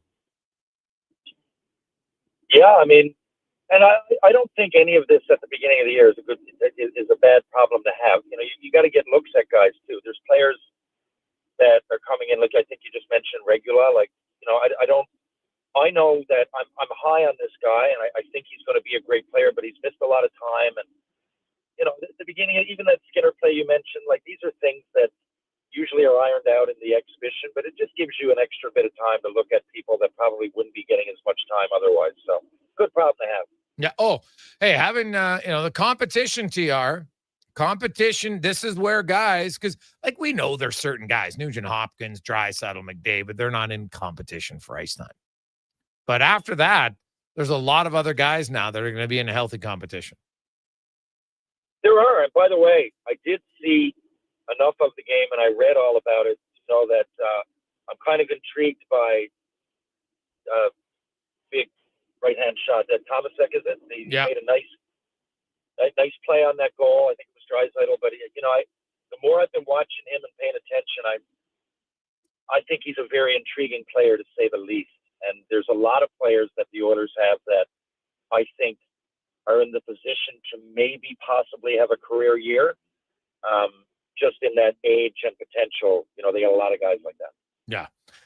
We'll take a quick break. Jason Gregor, Terry Ryan with you, Sports 1440, Oilers Nation, YouTube, Facebook, X, and Instagram. When we come back, Jamie Campbell will join us as the fever that is catching the nation. We'll discuss it on the Gregor Show, presented by PlayAlberta.ca. Gilbert here, HGTV host and renovation expert. The one upgrade I know homeowners will love: better, fresher Culligan water straight from the tap. Culligan's Aquasential reverse osmosis filtration system takes your water to the next level. With up to 7 stages of filtration and 14 filter options, they're certified to reduce over 90 contaminants. Your tap water is about to get a major upgrade: safer water that tastes great. Get started with a free in-home water test at Culligan.com. Culligan, water you love. Mr. Rooter meets a ghost. 1 plunge, 2, and 3. A toilet clogged with a ghost? Man, I love plumbing. You're free now. I will never find peace. The clog is fixed, yes, but I have never trusted the summer. No problemo. I can fix that. Now go to the light, you little scamp. Thank you, Mr. Rooter. To resolve your unfinished plumbing business, trust one plumber, Mr. Rooter. Experience more at the Edmonton Expo Center. Come for Canada's largest trade show, the biggest names in entertainment, exhilarating sporting events, and more. Stay for the experience, but it doesn't end there. Maximize your brand exposure with Edmonton Expo Center's new cutting-edge feature screens, spanning Western Canada's largest venue space. Captivate an annual audience of over 1 million visitors during iconic events like Pro Rodeo, Disney on Ice, Glow, K-Days, and so much more. To learn more, call 780-471-7380 or visit EdmontonExpoCenter.com today. Day or night, tasting just so right. You can order noodle at oodle-noodle.ca, delivering you the news almost right away. Remember, you can order oodle-noodle at oodle-noodle.ca. So stay on your couch all day and order oodle-noodle.ca. Oodle-noodle. The job isn't done until the last load is hauled, and having a semi-trailer out of commission is not an option. Whether replacing or adding to your convoy, Edmonton Trailer has a huge inventory of new and used semi-trailers, trusted by the gravel, logging, oil field, fluids, and freight industries. Find a trailer right for you online or at one of their 3 locations. For sales, service, parts, rental, and finance, when you're in it for the long haul, Edmonton Trailer. Wondering what you can afford? Let Go Auto do the math with our free car loan calculator. No pressure, no awkward convos, just quick answers on your budget and payments. Bad credit? No credit? We got you. Text CHECK to 780-777-7777. That's CHECK to 780 all 7. Find out what you qualify for and start shopping with confidence. Go Auto. Drive what you love with payments that make sense. The Electrical Solar Team is now making a play for sustainability and savings. They're specialists in powering up for a greener future. That's the strategy, designing and installing high-efficiency solar panels. They're helping homes and businesses combat rising utility costs by harnessing the power of the sun. A smart move for efficiency and the environment. Hire the Action Electrical team to bring home a win for your project. Visit actionelectrical.net. Hi, Mike here from Northgate Chevrolet Buick GMC. I'm super excited to tell you today that we have fed over 250 families so far with our Feed 500 Families event.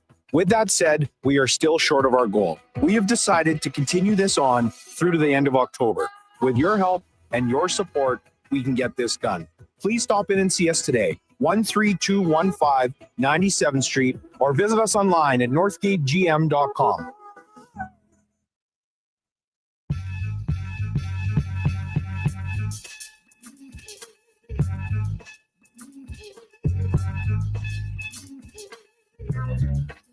Yo, we notorious.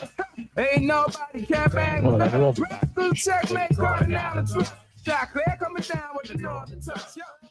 Portions of this hour brought to you by Sherbrooke Liquor, the best place for wine, cocktails, and beers from all over the world. Also, a variety of excellent and non-alcoholic options. See more at SherbrookeLiquor.com. The Jason Gregor Show, the best of Edmonton sports talk and beyond. This is Sports 1440. Presented by PlayAlberta.ca, Alberta's only regulated online gambling website.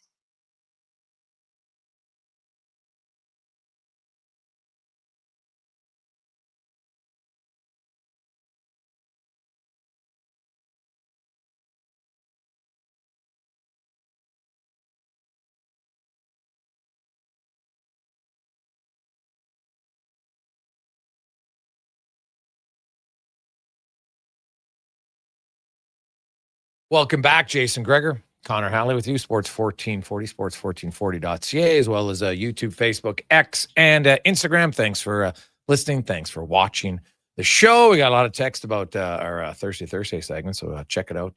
Stop in, get some celebratory beers for Thanksgiving, or maybe if you're a Jays fan, for the big win over the Yankees. First time they've ever met the Yankees in this playoffs, and they are 1-0 now against the New York Yankees. As we get to our big guest of the day, brought to you by Silent Ice. And did you know, coming up, man, a huge curling event going on starting next week, the 14th to the 19th. Lots of the best curlers coming into Silent Ice Center. You can get your tickets at the Grand Slam of Curling.com. So it should be a great event that starts on the 14th through until the 19th. Gentleman who I have to think was quite excited, of course, for the entire series, but definitely last night as the Toronto Blue Jays victorious over the Yankees. They now move on to the ALCS. We'll find out Friday night who they're going to play. It's either Seattle or Detroit. Jamie Campbell, a longtime host at Sportsnet. Of course, he's the Jays host. Jamie, welcome back to the show, man. How you doing? Oh, Jason, nice to be with you. Well, it's quite a time to be a Jays fan, covering the Jays. This is a team it's hard not to like them because they have a lot of, they got a superstar, obviously got a few superstars, I think it's fair to say, but they got a lot of kind of, lunch bucket guys. And like Ernie Clement, we'll get to Vladdy in a sec, but I want to talk about Ernie Clement's series against the Yankees. Like, he put up huge numbers and was RBIs, hits, getting on base, hit a home run. Like, the guy did it all that series. He is something else. I mean, this is a player who, I don't know, 2 years ago, as recently as 2 years ago, had no idea if he was going to be able to stick in the major leagues after he was waived by the then Oakland Athletics. And to where he's come to this point, he had 9 hits in that series against the Yankees, including what I call the accidental home run that he hit on Sunday at the Rogers Center when he just reached out and poked a fly ball to left field that looked like a can of corn, and it ended up in the seats for a 2-0 lead for the Blue Jays. I'm not at all surprised given the person he is, but pleasantly surprised given that, as you stated, he's not a superstar. And there aren't that many superstars on this team. There are, as you stated, the lunch bucket types. Ernie certainly classifies as that. But, he just finished up a 4-game series against the Yankees where he had 9 hits, or Vladimir Guerrero Jr. had 9 hits.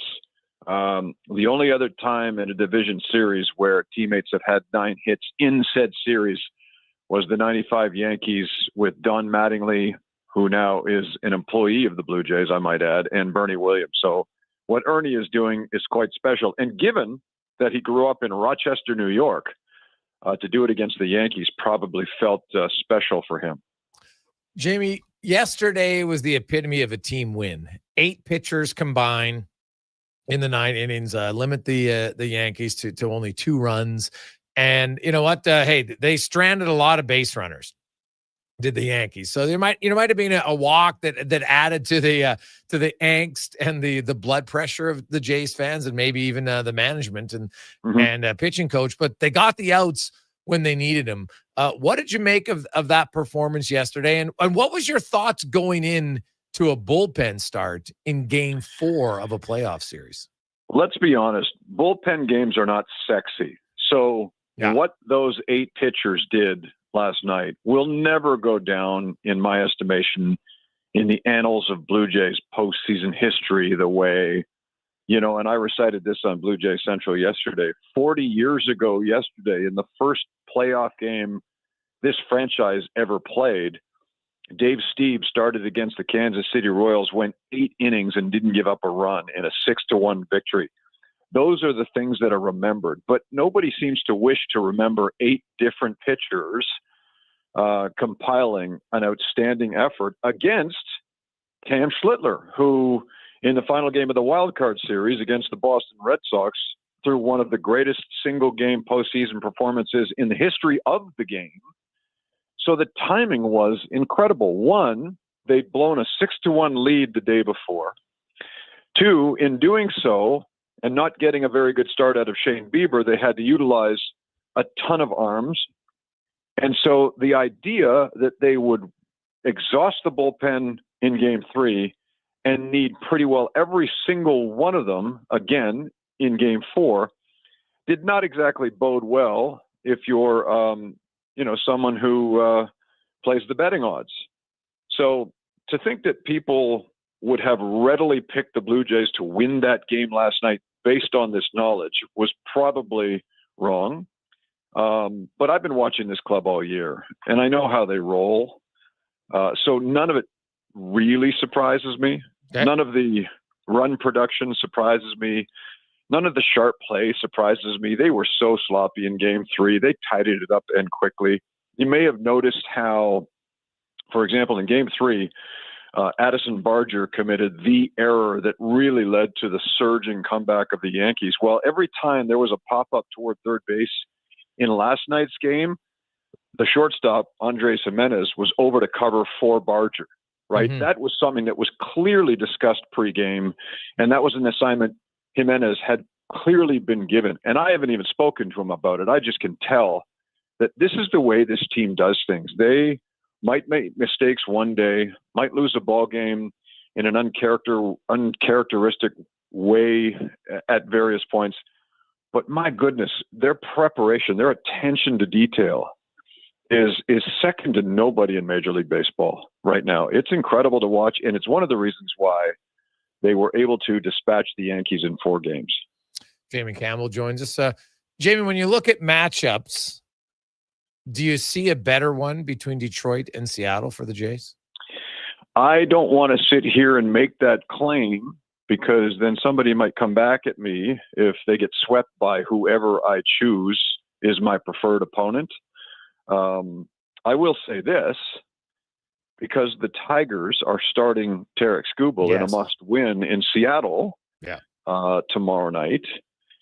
The fact that he will not be available for Game 1 of a 7-game series is advantageous, right? Because that would mean if you keep it lower than a 7-game series, he's only pitching once. He would pitch Game 3 for Detroit if the Tigers are the ones who advance. Regardless of what happens tomorrow night, we do know this. Both the Tigers and the Mariners had to finish up a game yesterday and fly all the way to the West Coast They'll play a game tomorrow night, and then one of them will fly all the way back to the east side of the continent. And that's exhausting. Anybody who's traveled the country in that regard knows that, that kind of travel, regardless if it's in some kind of a customized private jet, is exhausting. So here are the Blue Jays sitting at home, probably nursing a gigantic hangover from the party last night, just waiting and resting and getting ready to go, knowing that both Gausman, likely in game 1, and Trey Savage, likely in game 2, and quite possibly Bo Bichette, right, being added to the championship series roster, are well rested, ready to go. Jamie, looking at, and speaking of Bo Bichette, what's your thoughts? Do you think he'll be, would he be on the roster for the ALCS? I do think he's going to be on the roster. Okay. And I say that based on some comments he made in a scrum in the clubhouse last night with, among others, Shai Davidi of Sportsnet. And it was a little bit vague, but what he was saying was that he was feeling awfully good and that he was feeling very confident that he was going to be ready. And nobody there seemed to ask him what he was going to be ready for. And Bo can be interesting that way. He gives you the information he wants to give you, not necessarily the information you need sometimes. So you have to really listen to what he has to say. And what I took from it was that he's claiming that all he has to do in the next few days is get to the point of running bases hard, and he'll be ready to go. So I think based on what he said last night in that clubhouse celebration, if he's not on the roster by Sunday morning at 10 a.m. Eastern time, then I'll be shocked. Now, do you think, could they bring him in and just be a DH? Or do you think if he's going to play, he's going to be on both sides? I think if Bo is ready to come back, Bo needs to resume playing his position, which is shortstop, which would then push Andres Jimenez over to second base, which then creates what the Blue Jays have been calling all year a good problem to have, is what to do with those who've been manning those different positions ever since. It would then push, if you want both George Springer and Anthony Santander in the lineup, and Santander's at-bats were quite good. His numbers may not have been good, but the at-bats in this series were good. So it would be hard for me to see him not put on the roster. So now you're going to need Springer in the lineup, but playing in right field. Mm-hmm. Santander is the DH, Bo Bichette at short, and then you work around. Well, Ernie Clement's got to be your third baseman, the way he's hitting, doesn't he not? Ernie Clement playing third base. Yeah. Ernie Clement playing second base if necessary, if you sit Jimenez for a game. Right. I mean, my goodness, the way Ernie Clement's been hitting, you can, I mean, if you need a catcher, grab the gear, kid, because, I mean, what he's done in this first series has been, again, remarkable, not at all surprising, though. Yeah, I think your scenario, Bo at second, Bichette at second, and then Jimenez at second, because he's maybe the best defensive infielder in the game right now. You put That's Clement, what his manager says. Yeah, you put Clement at third. So then it really comes down to Barger and Santander is who you'd want as your DH. Because I agree with you. Got Springer's automatic. He's in, so you play him in outfield. Which one would you have right now, Santander or Barger as your DH? Well, Barger looks a wee bit lost at the plate in general in the last couple of weeks. It's been a long season for him, and he's still a fresh face, and sometimes some of these youngsters are unaccustomed with the additional workload. But he is, as we know, a violent swinger who is a threat to hit it out of the ballpark at any time. Yeah, and So he had 3 hits last night. Yeah, that's to be considered. Yeah, one of them was a little number down the third baseline that had no business being a base hit. But either way, I could see him being the odd person out here. I don't think you'd see him doing DH time, because if you look at the numbers, George Springer's resurgence this year, his rebirth, I mean, he'll be without fail the most valuable player of this team, at least from a regular season standpoint, when the year is tabulated at the end. A lot of the reason why he was able to become that offensive force is because of the time off his feet and having to be the designated hitter and only the designated hitter, and at his age, not spending too much time running around in the outfield. So, if you need him and Santander back in the lineup, then from a defensive perspective, Springer has to be in right field. Santander's got to be the DH, and I would say Addison Barger's probably a bench option late in a ball game. Okay. Now, pitching, you get to a best of 7. They're going to have 4 starters. And so, I could see, Breuil being the guy that comes out of the bullpen. And so they add a starting pitcher. Bassett or Scherzer? Who do you think it's going to be, Jamie, and why? Ooh, my guess would be if they're picking up an additional starter for the series, and they will, it will be Bassett over Scherzer. Yeah. For a couple of reasons. One, tenure, right? Bassett's been with the franchise 3 years. Scherzer joined at the beginning of the season. Scherzer might be going to the Hall of Fame. I understand that. But his last, 5 or 6 starts were unimpressive. And I don't think they can risk that. So I would guess Bassett will be the 4th starter added to the roster. Yeah, that would make sense. There's an interesting, and this happens in pretty well every team sport, is that loyalty goes out the window the moment you get closer to winning a championship. I mean, consider this. Their number 2 starter started the year in single A, and he has jumped ahead of Jose Barrios, Chris Bassett, and a first ballot Hall of Famer in Max Scherzer. He has leapt ahead of those 3 men and taken over the 2nd spot in the rotation. That's not loyalty. That is, we don't give a rat's derriere. Our intention is to win it all, and everybody's got to understand this. And the best part of it is that they all do. I mean, you might see a long-faced Jose Barrios on the bench watching these games, and I can tell you he's not happy with the fact that he's not participating. But no one, as far as I've been told, has complained loudly and to the group about, their demotion from within. Yeah. And honestly, nor should they, because the goal is to win. And as hard as it is, the goal is to win. Barrios it'd be hard to say, well, geez, I wish I was pitching ahead of Trey Savage. How, there's players know, that. right? No, you couldn't look yourself in the mirror at the end of the night and say, well, I think I should be playing ahead of him. Yeah, I don't think so. Jamie, we'll be watching with excitement. Of course, lots of Jays coverage leading up to, of course, Saturday. And then, of course, Sunday, Monday, Thanksgiving weekend, back-to-back games. And we'll have them right here on Sports 1440. So we look forward to it. Great stuff, Jason. Enjoy your evening. Thanks, man. That's Jamie Campbell. And that's right. Sports 1440 will be, if you're driving around, we'll have the games right here on radio Sunday and Monday.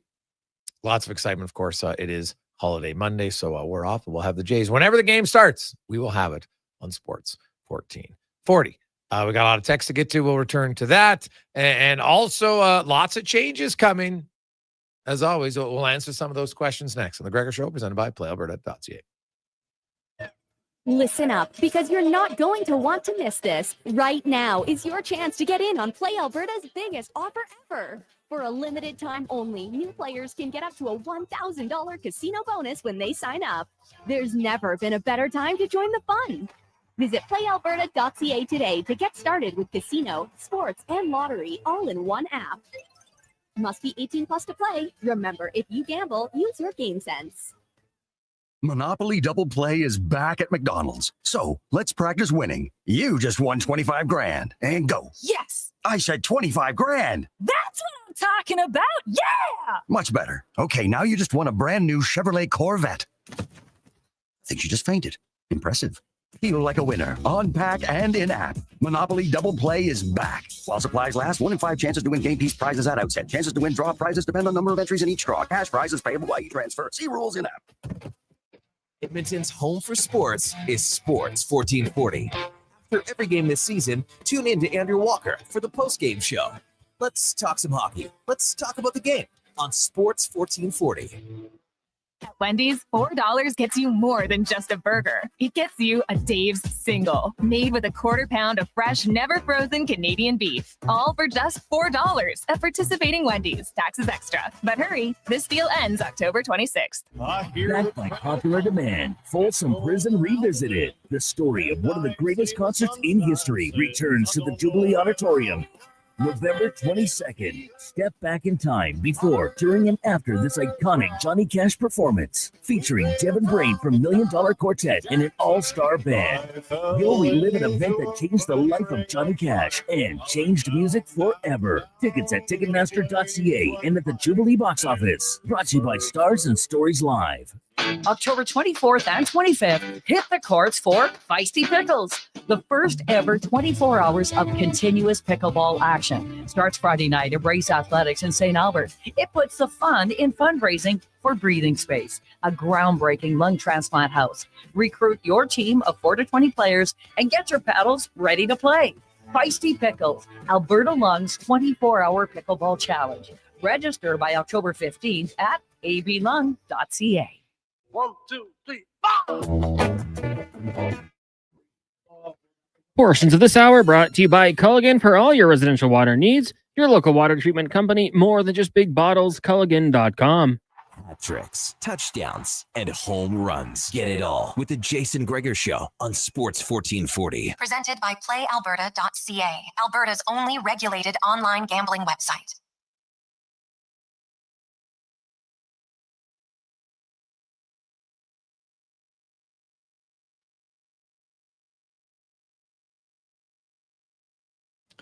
Yeah, we don't have TR, right?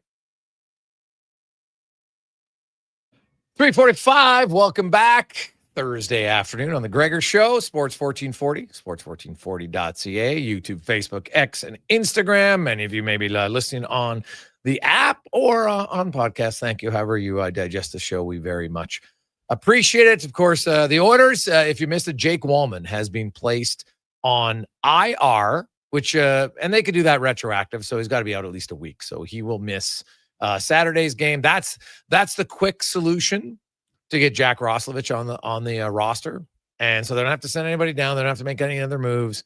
That's the easiest way to do it, and it gives them some extra time. Now, when Wallman comes off of IR, when Janmark comes off of IR, they're going to have to make some decisions. At least 2 players, unless somebody else can go on IR, because they are cap compliant. So that's the update for the orders and their roster. They'll be back on the ice tomorrow. Jack Roslovich will be on the ice for the Edmonton Oilers. And now let's get to speaking of changes, there's always lineup changes. There's always questions in the lineup. We'll get to some other lineup questions now. The Race Report brought to you by Cantork. What's the best way to beat the tariff? So it's simple. Buy Canadian. And even better, buy right here in Edmonton, the city of champions, because that's where Cantork's products are made. 100% Edmonton, 100% Canadian. Cantork.com. As Colin Livingston joins us once again. And speaking of lineup changes, Sale, the Red Bull, we know who their starter is, but the backup, if we want to call it that, in racing, Liam Lawson's kind of being up and down. What do you make of Red Bull? And they can't catch McLaren, so they can really use these final races as somewhat to decide what they're going to do with their second car. I think they've already decided. Okay. This year, obviously, the second seat at Red Bull's been shared by Lawson. They only gave him 2 races and punted him down, knocked Yuki Tsunoda up. Yuki's maybe done a bit better in that seat than Lawson did. Lawson candidly was doing okay when he went back to the RB team. Had a terrible weekend in Singapore. But yeah, it looks like Hadjar, is that the guy? Hadjar should move up to Red Bull next year. And then it looks like they're going to likely part with Lawson. They're likely going to part with Tsunoda and work with like Arvid Lindblad, Alex Dunn. There's a bunch of junior drivers that are either current F2 that they're kind of going into rebuild mode. Okay. Of those drivers, Dunn or Lindblad, Do you know enough about either one to think that which one would be a better fit? Dunn's had a really, really solid F2 campaign until this week. Last week, he was a McLaren development driver. The fact that he ended that association was the indication that something else was going on. Not sure that Dunn would move up next year or if they would kind of do one F2 year as a Red Bull development driver and then look at potentially moving him up in 2027. Lindblad is also another solid contender. The thing is, this all falls under Skeletor, Helmut Marko, who is just vicious when it comes to their junior drivers for sure. Who was it? Lawson had a pretty good weekend 2 races ago. And he said, I knew it was a good weekend because I didn't hear from Helmut. And he's like, when you have a bad weekend, he'll call you at 6 o'clock the next morning and you're expected to answer when he's on the phone because, he'll rip the guys to pieces, but he doesn't do a lot of rebuilding. And even in the Army, I mean, I'm a former soldier. You get torn down, but then you get built back up, and they just don't seem to have that. Max was able to kind of get through that because he was kind of the chosen one, and he had success right from the beginning. They've developed that program around him, so he doesn't have to deal with any of that, especially now that he's a 4-time champion. But clearly their driver lineup since Daniel Ricciardo was beside Verstappen has been questionable at best. Cadillac is going to join F1 next year, which will mean 22 cars on the track. And that'll change qualifying a bit because now it'll go 22 and then they'll drop 6 the first time and then they'll go to 16 and then they'll drop 6 again. There'll still be 10 who battle it out for Q3. But do you have any, have they announced who their drivers are? Oh, yeah. Yeah. Valtteri Bottas and Sergio Perez. Oh, really? Okay. Yeah, that's confirmed. Okay. So they got 2 veterans in there. What's your expectations for Cadillac? Not much. No. Well, no, I mean, candidly, it's going to be a brand new, like an expansion team for anybody out there who's not a racing fan. Like it's like an expansion team in hockey. It is. They're jumping in at the new regulation, period. They won't have any established experience with any of the chassis. It's a brand new chassis next year. They're running the Ferrari engine. Now, while the Ferrari engine seems like it's making decent power, Ferrari obviously hasn't had a lot of success, just the way their chassis is. Yeah. So, expectations are very, very low. Just me personally. Bottas, I believe, still has the capability to drive. Perez, I don't know what he's going to bring to the table, but I think the long-term program is they want to run Colton Herta, who has run an IndyCar the last bunch of years. They want to start him in an F2 campaign, potentially as early as this year already, with the hopes that he can get enough points to move up there in the next year or so. Now, there's this big lawsuit going on with McLaren and Alex Palou, who's the best driver in IndyCar. And he had left Chip Ganassi to join McLaren's IndyCar program back in 2023. Then Chip Ganassi said they held an option on Palou, which they were exercising. They went to court, and they found that Ganassi held his rights. But now McLaren's suing him. Like there's a personal suing against Palou. Like why? Because what McLaren is saying is that they signed, he agreed to sign with McLaren. That's not in dispute. So they're saying he didn't know his own contract? They're saying that he signed a contract that he shouldn't have been able to sign. Yeah. But because the breach happened in the States, that's where they first went to court. Ganassi proved that his option on Palou was the first line. Now McLaren is saying that it's, they've suffered $20 million in damages. But as the case is unfolding, there's a lot of really, really strange stuff because this all goes back to the same time that McLaren also signed Oscar Piastri. Before, like people maybe forget, Piastri was affiliated with Alpine.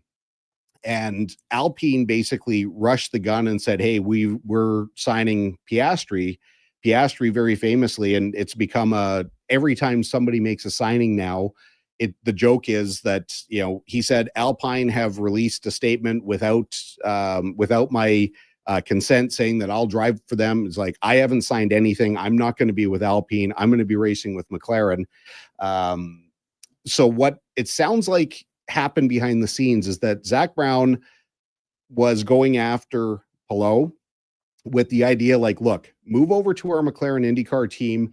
This is going to position you to move up to be with our F1 team. He saw that once they signed Piastri, there's no more seat available for him. So he went back, obviously Ganassi fought for him, and very wisely, because now he's a 4-time champion. But yeah, it sounds like some of the transcript I read today shows that a lot of the negotiation was done over WhatsApp, and a lot of the communication was done over WhatsApp, which they ended up deleting messages, which now Palou's people are saying they destroyed evidence. So it has the potential to get a little bit uglier before it gets any better. Do you think this pretty much ends any chance Palou has of coming back to F1?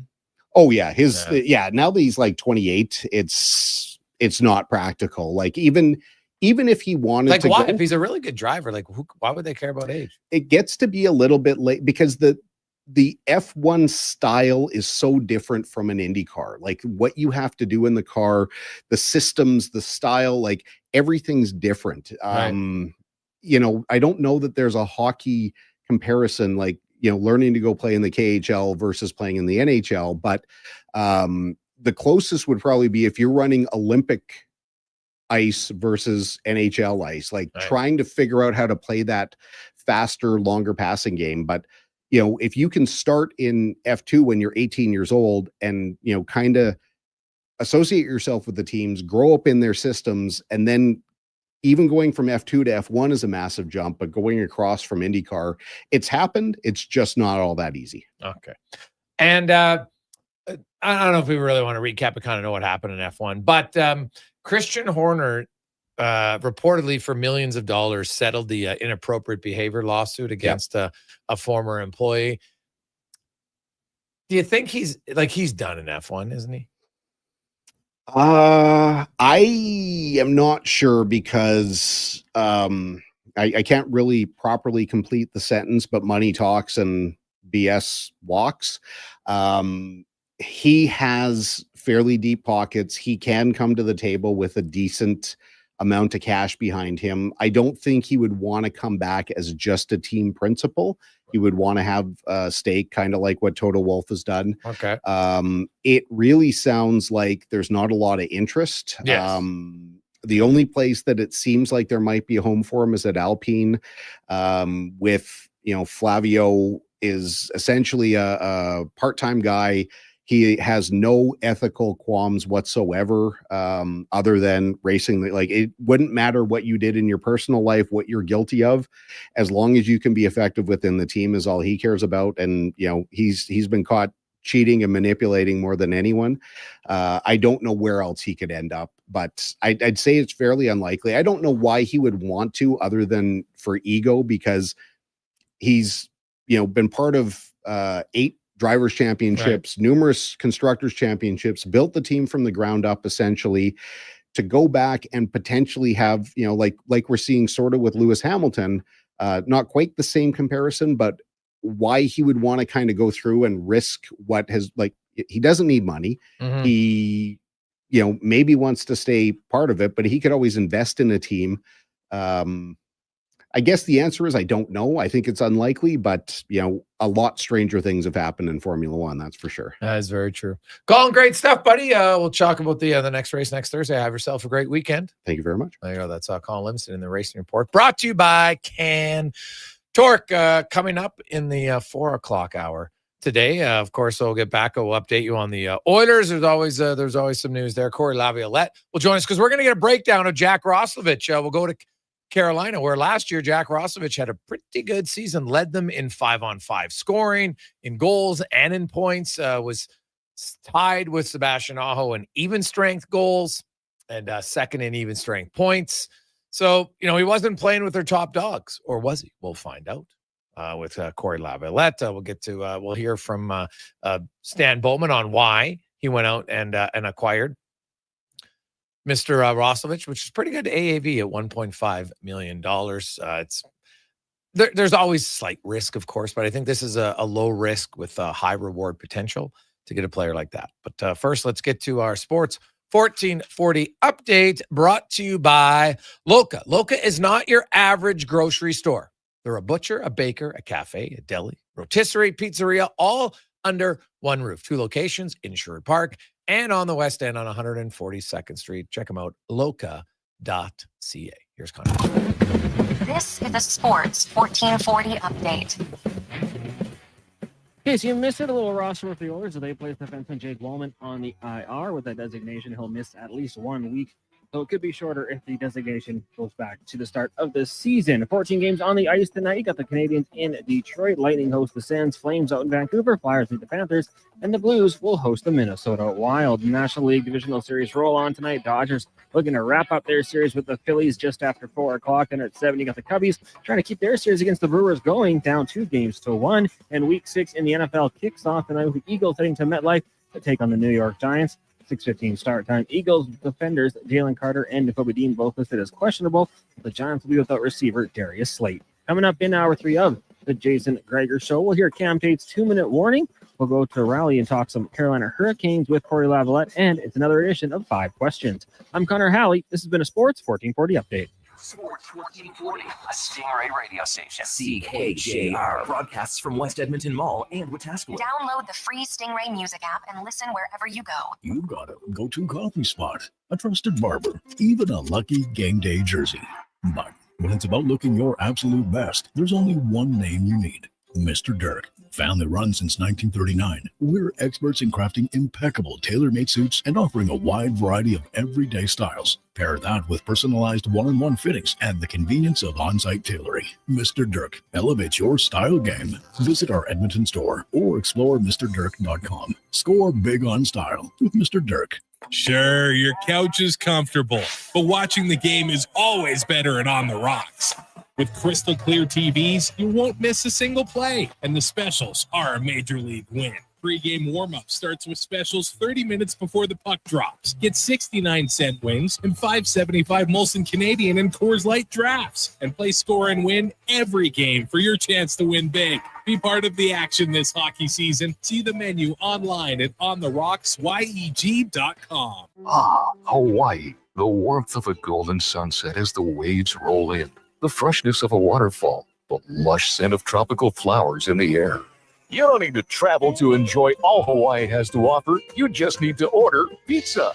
Bring Hawaii home with the Aloha Trio, available for a limited time at Papa John's. Try our classic Hawaiian, super Hawaiian, or Hawaiian barbecue chicken for just $19.99 each. Better ingredients, better pizza. Papa John's, proudly locally owned and operated. And now Action Electrical's testing team is on defense duty. They're the guardians of safety and compliance, a critical part of any lineup. Precisely. They perform rigorous safety and code compliance testing for commercial operations.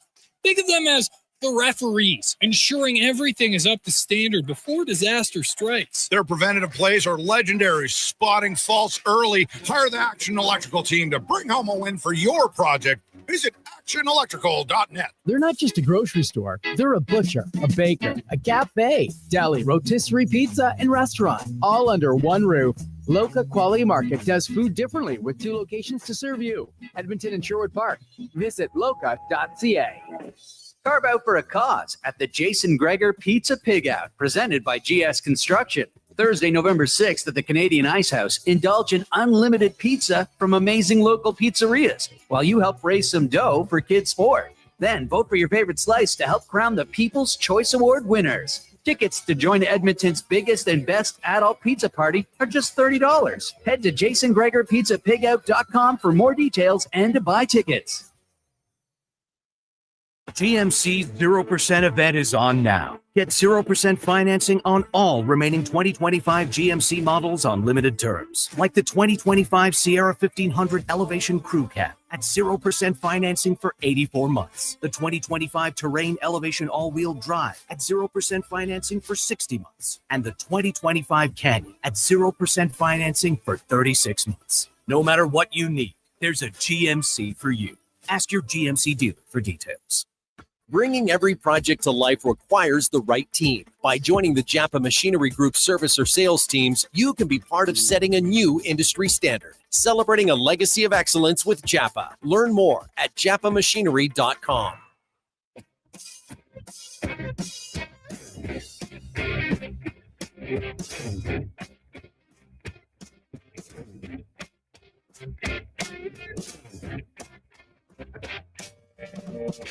We get some rules to follow.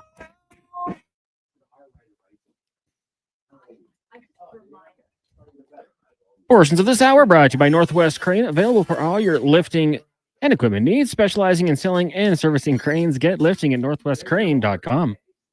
The Jason Gregor Show, the best of Edmonton sports talk and beyond. This is Sports 1440. Presented by PlayAlberta.ca, Alberta's only regulated online gambling website.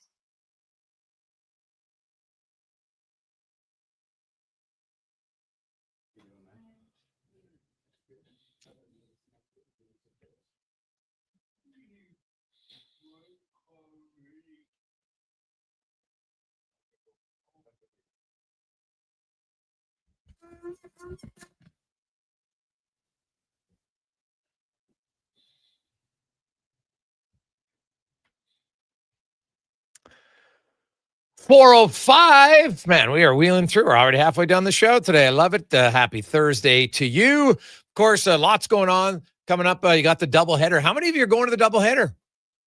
And speaking of the doubleheader, of course, it's Elks and the Oilers down at Play Alberta Field on Saturday. A must-win game for the green and gold. Well, you know what? It's Thanksgiving Day weekend. So we've got 2 4-packs.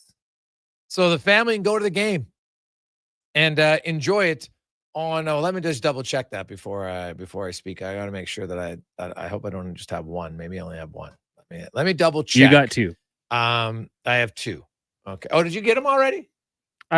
Someone reached out to me and said that they had them. So, okay. Yeah. Okay. It was Kennedy. Okay, it's Kennedy. Yes. So yeah, let's do that. So we have 2 sets of 4. So you want to take the family to the game. You know what? Maybe you got 3 kids, take the kids. Mom or dad get the other one gets a day off, or you take the 2 kids and away you go. Weather looks to be great. It's a 5:00 start against the Bombers. It's a must-win game. It's kind of like a playoff game. Really, it is. Elks win. They stay in the race, baby. They'll move within 2 points of the Bombers for the final playoff spot. Toronto's being eliminated. Ottawa's being eliminated. And so there's one final playoff spot remaining, and the Elks are going to try to get it.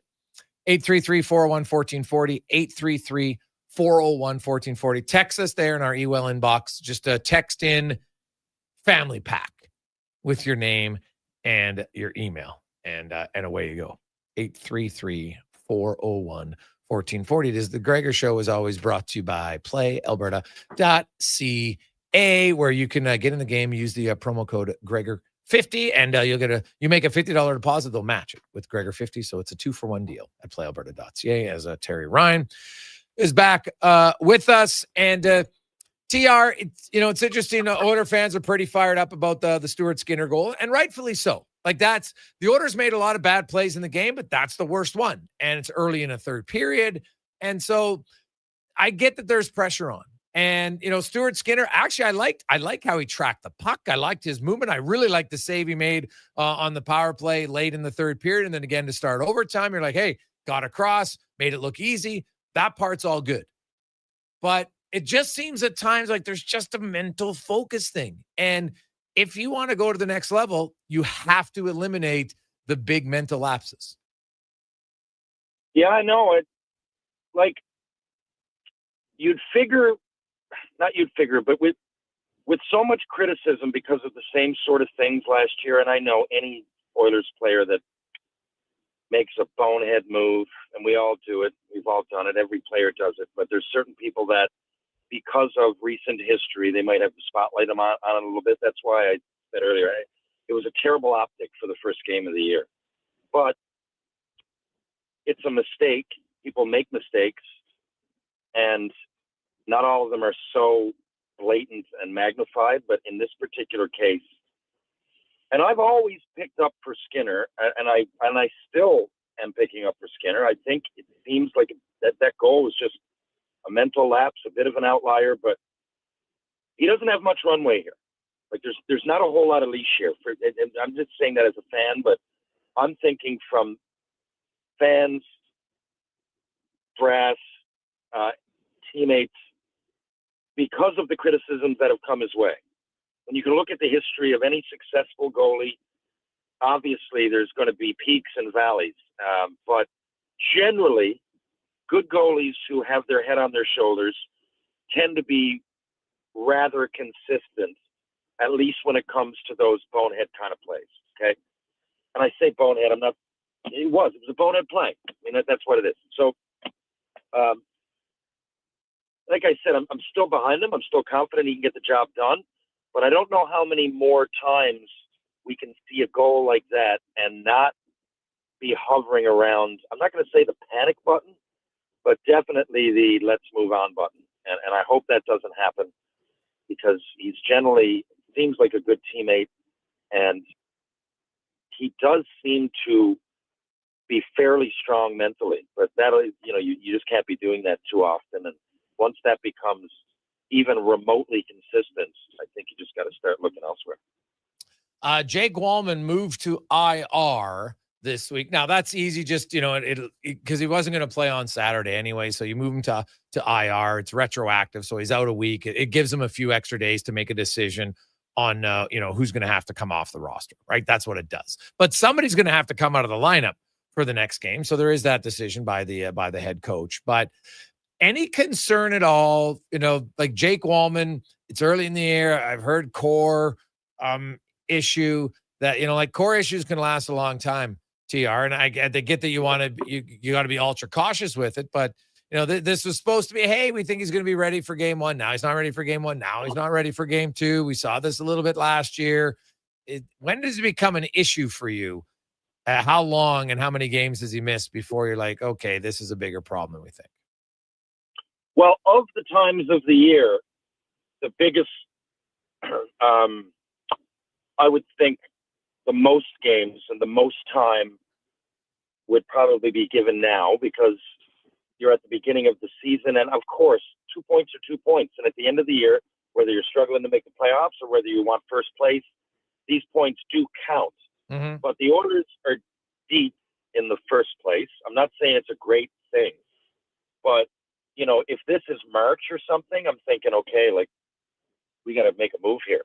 Like what's going on? Like what how is your health? Can you play, first of all? And like, how are you going to help us in the playoffs? But we're in game one. So if it's me, I'm really, as a player, I'm waiting until I'm 100%. If I'm anybody that's concerned, it's the same sort of thing. So I'm thinking, with something so vague and that often takes a while, I would just give it as much time as possible. Now, it's not going to be 3 and 4 months or anything. It's not that kind of injury. So I would guess, worried isn't the word, but I guess I'd start to be concerned after a half dozen games maybe. But again, you're on the inside of that room. You're probably thinking, we got no reason to rush this guy. We got plenty of people. If you didn't have as good of a team and as much depth or other people that could do the job, but I'm looking at each and every player that's playing in front of him right now is injured at his position, and they got no reason to panic. So I'd give him as much time as he possibly needs. TR, I'm going to let you listen to the 2-minute warning with Cam Tate because I want to get your thoughts on it. We'll get to the 2-minute warning now with Cam Tate, brought to you by Legacy Heating and Cooling, where the rates never change. No overtime charges. That's how to build a legacy at legacyheating.ca. Cam Tate, longtime journalist in town. Cam born with cerebral palsy. He's in a wheelchair due to his disability. He always wanted to be on radio, but couldn't until now. And here is the 2-minute warning with Cam Tate.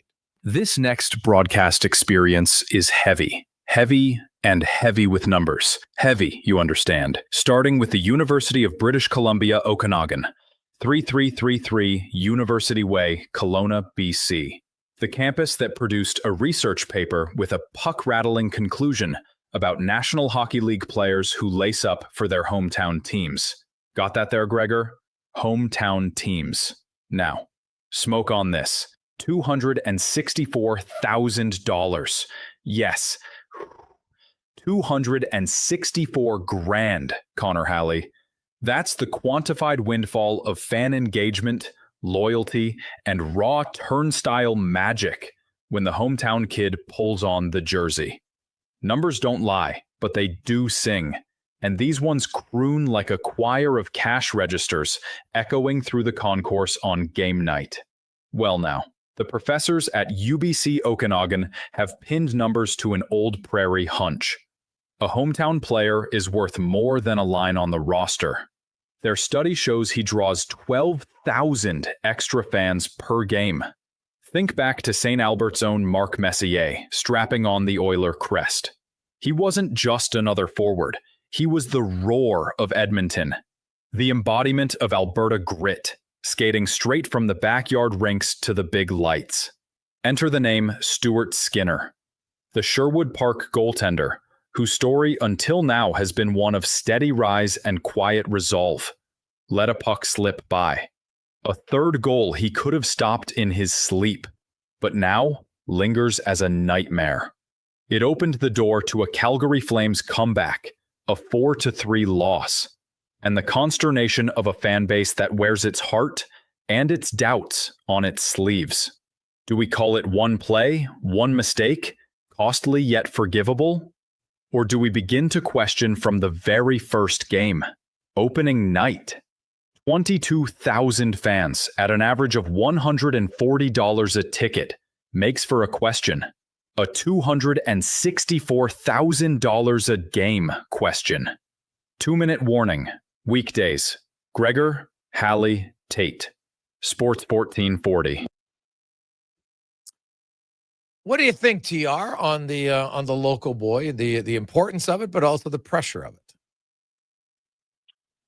Well, the first thing I'm curious, by the way, I love Cam's takes, but what's the $264,000? How are they generating that number? It was generated by the amount of crowd. They're saying there's a connection, a correlation that brings crowds into that brings some fans to the game.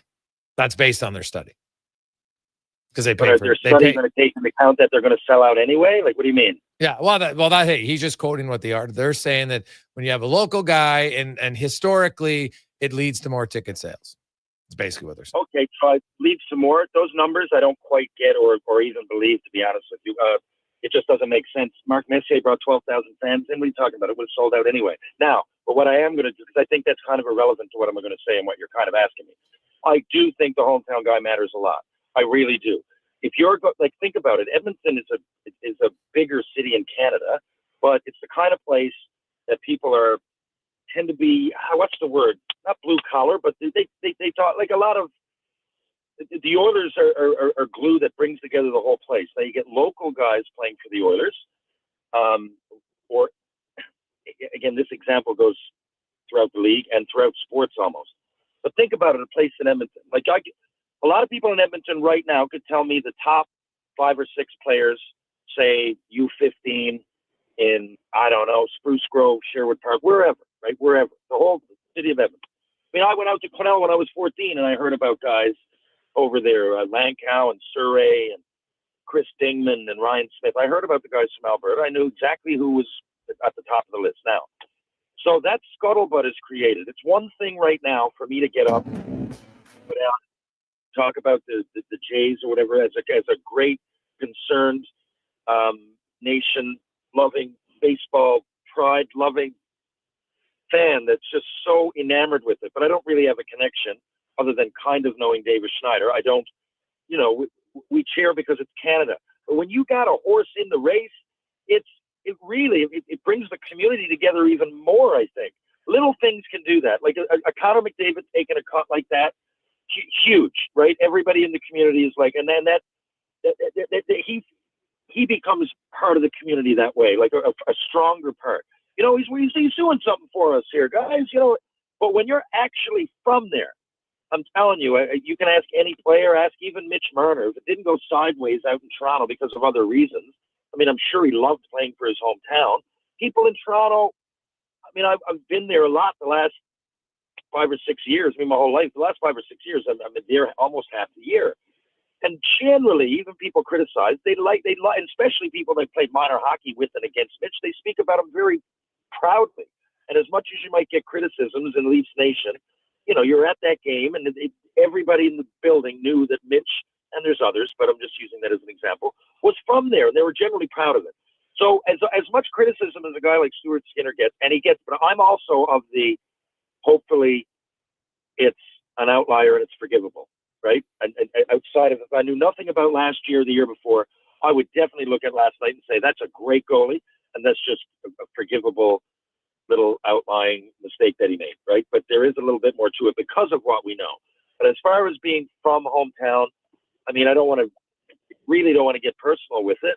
But when I played for the Growlers, you know, think about all the people that people came out. It was a nice hockey story, but the reason it was at home, it really felt like it brought the community together. Like when I went to get groceries the next day, right? I had all kinds of people hugging me, and you know, really they felt it with me because I'm from there, right? Mm-hmm. Like, so I think, and because hockey and especially Oilers is so front and center, and it's part of everybody's, and they talk about the team objectively.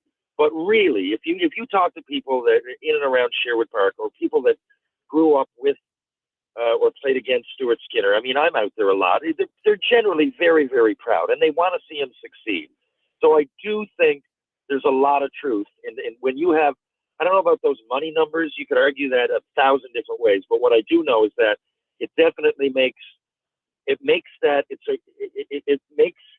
the fans connect with the team even more.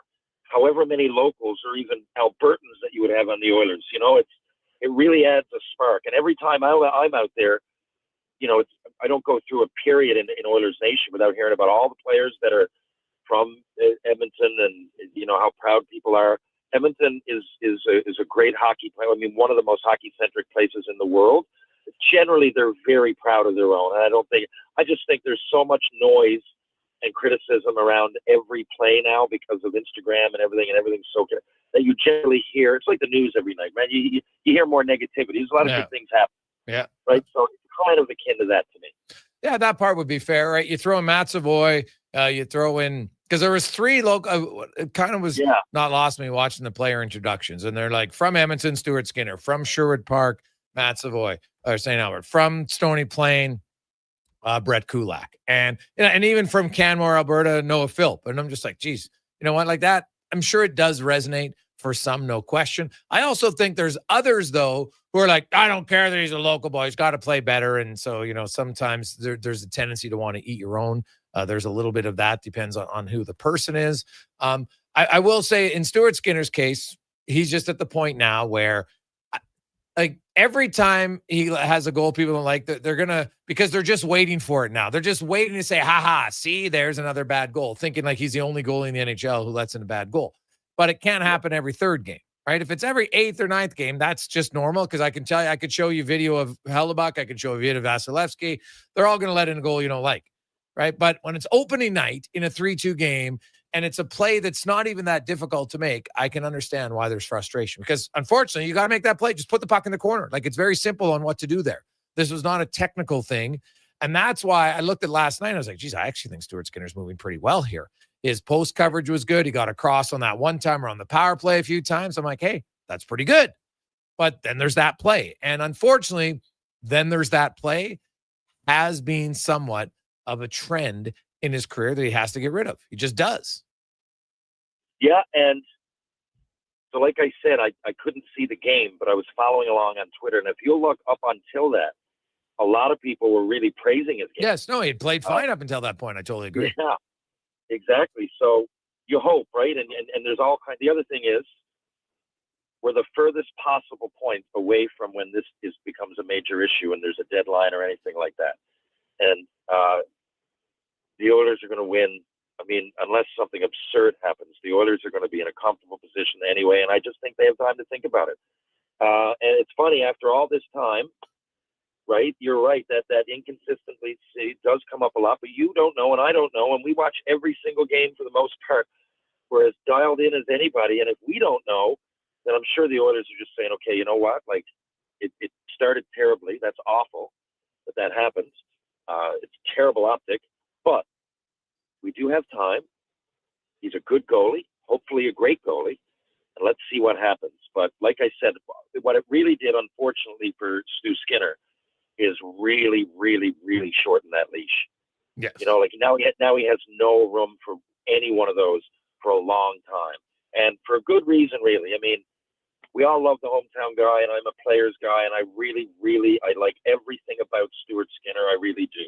But it's everything. If it's a business, it's supply and demand. That it's, you know, we need a better goalie. We're going to have to get one. But I'm still going with Skinner. I got all the kinds of confidence in him. But like if that happens even next game, then it's alarm bells. It's panic time. So hopefully it doesn't, and I got every bit of confidence that it won't. Jason Gregor, Terry Ryan with you. Sports 1440, Oilers Nation, YouTube, Facebook, X. Cons, did you get your 2 winners for the 4 packs of tickets? I did, yeah. All right. Okay, great. Who is it? Surprise? Jesse and I forgot the second name, but they've been alerted. Oh, okay. Well, the Jesse and no name. And you know what? We even had a third pair from Vance, so I hooked up another person as well, Len. Len. So Len was the bonus winner. Okay, great.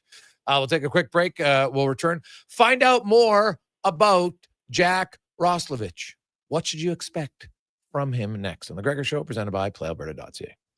Whoa, who turned off all the lights? Experience the new charcoal menu at Booster Juice. Charcoal menu? Introducing the Eclipse Smoothie, Blackout Booster Mixer, and Midnight Booster Ball.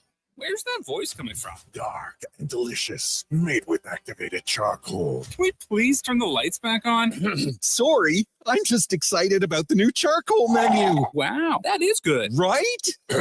Available now, only at Booster Juice. Listen up, because you're not going to want to miss this. Right now is your chance to get in on Play Alberta's biggest offer ever. For a limited time only, new players can get up to a $1,000 casino bonus when they sign up. There's never been a better time to join the fun. Visit playalberta.ca today to get started with casino, sports, and lottery all in one app. Must be 18 plus to play. Remember, if you gamble, use your game sense. At Fountain Tire, get up to 25% off select tires, up to $125 off a set of 4 select Goodyear tires, and $50 off $150 service until October 18th. Restrictions apply. Book today. Fountain Tire. We're on this road together, Canada. It's Midnight Madness at the Brick. Store close Friday to lower prices, then reopen at 5 p.m. with incredible 7-hour deals. The first 10 customers get $50 to spend on anything in store. Score free local delivery when you spend $4.99 or more. Plus, buy any TV or appliance and get a $50 credit to spend on furniture, decor, or mattresses. And take 5 years, pay with 0 interest on your Flexity card. OAC terms and conditions apply.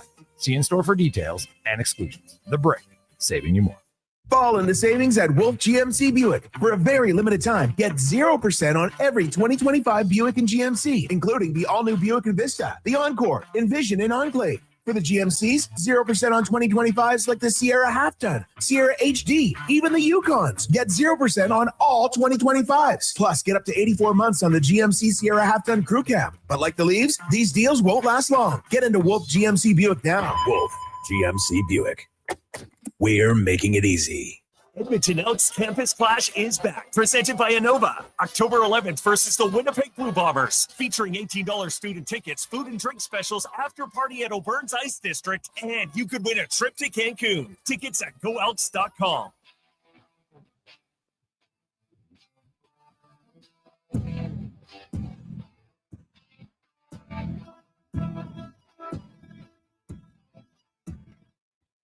Portions of this hour brought to you by On the Rocks. The Oilers are back in action, and OTR is ready to be your hockey headquarters. $5.75 Molson Canadian and 69-cent wings. Plus, play, score, and win every game. See more at OnTheRocksYEG.com. The Jason Gregor Show, the best of Edmonton sports talk and beyond. This is Sports 1440. Presented by PlayAlberta.ca, Alberta's only regulated online gambling website.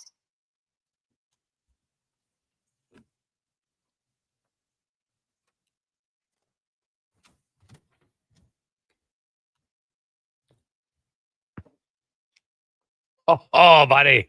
Here's another classic old school tune. TR, you must love that song, don't you? Hear it. What is it? Oh God, I would hope you do, buddy, because that is an absolute rocker of an old school tune. Yeah, Which song was it? What, you weren't listening to the Scorpions? I couldn't hear them were you on my phone. They came in late. Were you a Scorpions fan? Yeah.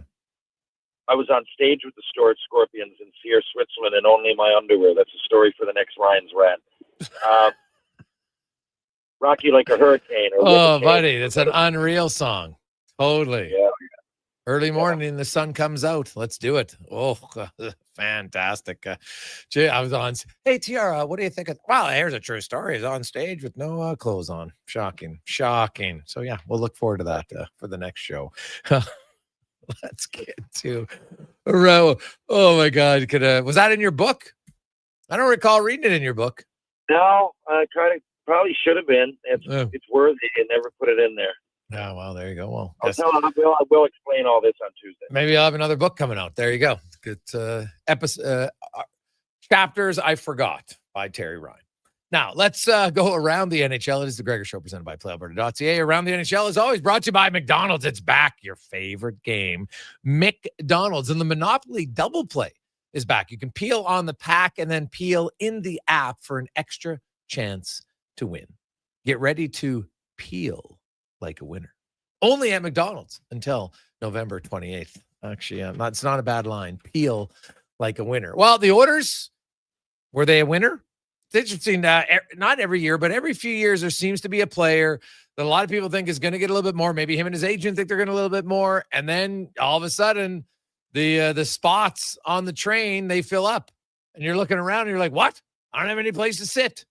And this year, that was Jack Roslovic, who had a very good season last year for the Carolina Hurricanes. 19 5-on-5 goals, which led this team. He had 34 points, 5-on-5, led the team, was tied with Sebastian Aho in even strength goals at 21, second in points behind Aho at even strength. And you're thinking, hey, lots of teams would be interested. And there were teams interested, but sounds like the asking price, or sometimes you get advice, the agent's like, you know what? Yeah, we're going to get more.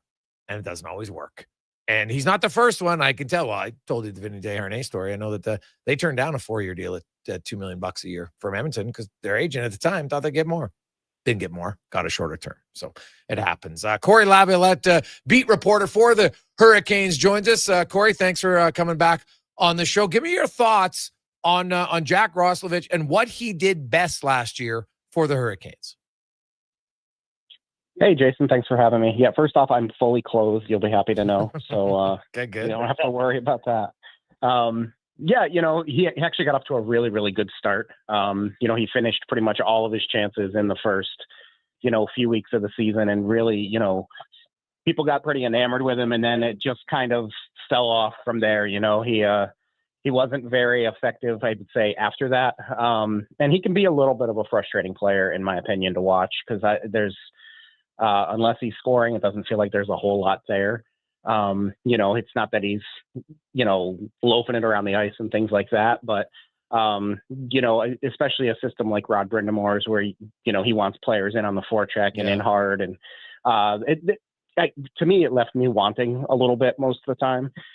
But, I mean, when you play with guys, like he's going to, like Connor and like Leon Draisaitl, if you can finish your chances, you're going to, have an opportunity to do things. And that's something that he can do if he's rolling the right way. So, he's a guy who can finish. And that's basically how he had the season he had last year. Okay. Who did he play? Like when he was scoring early on in the year, was he playing with Aho and the top guys?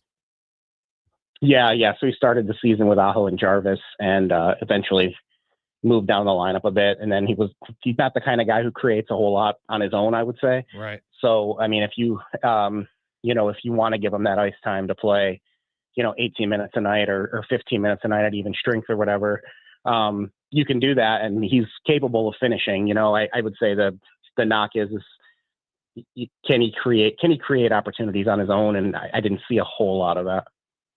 TR?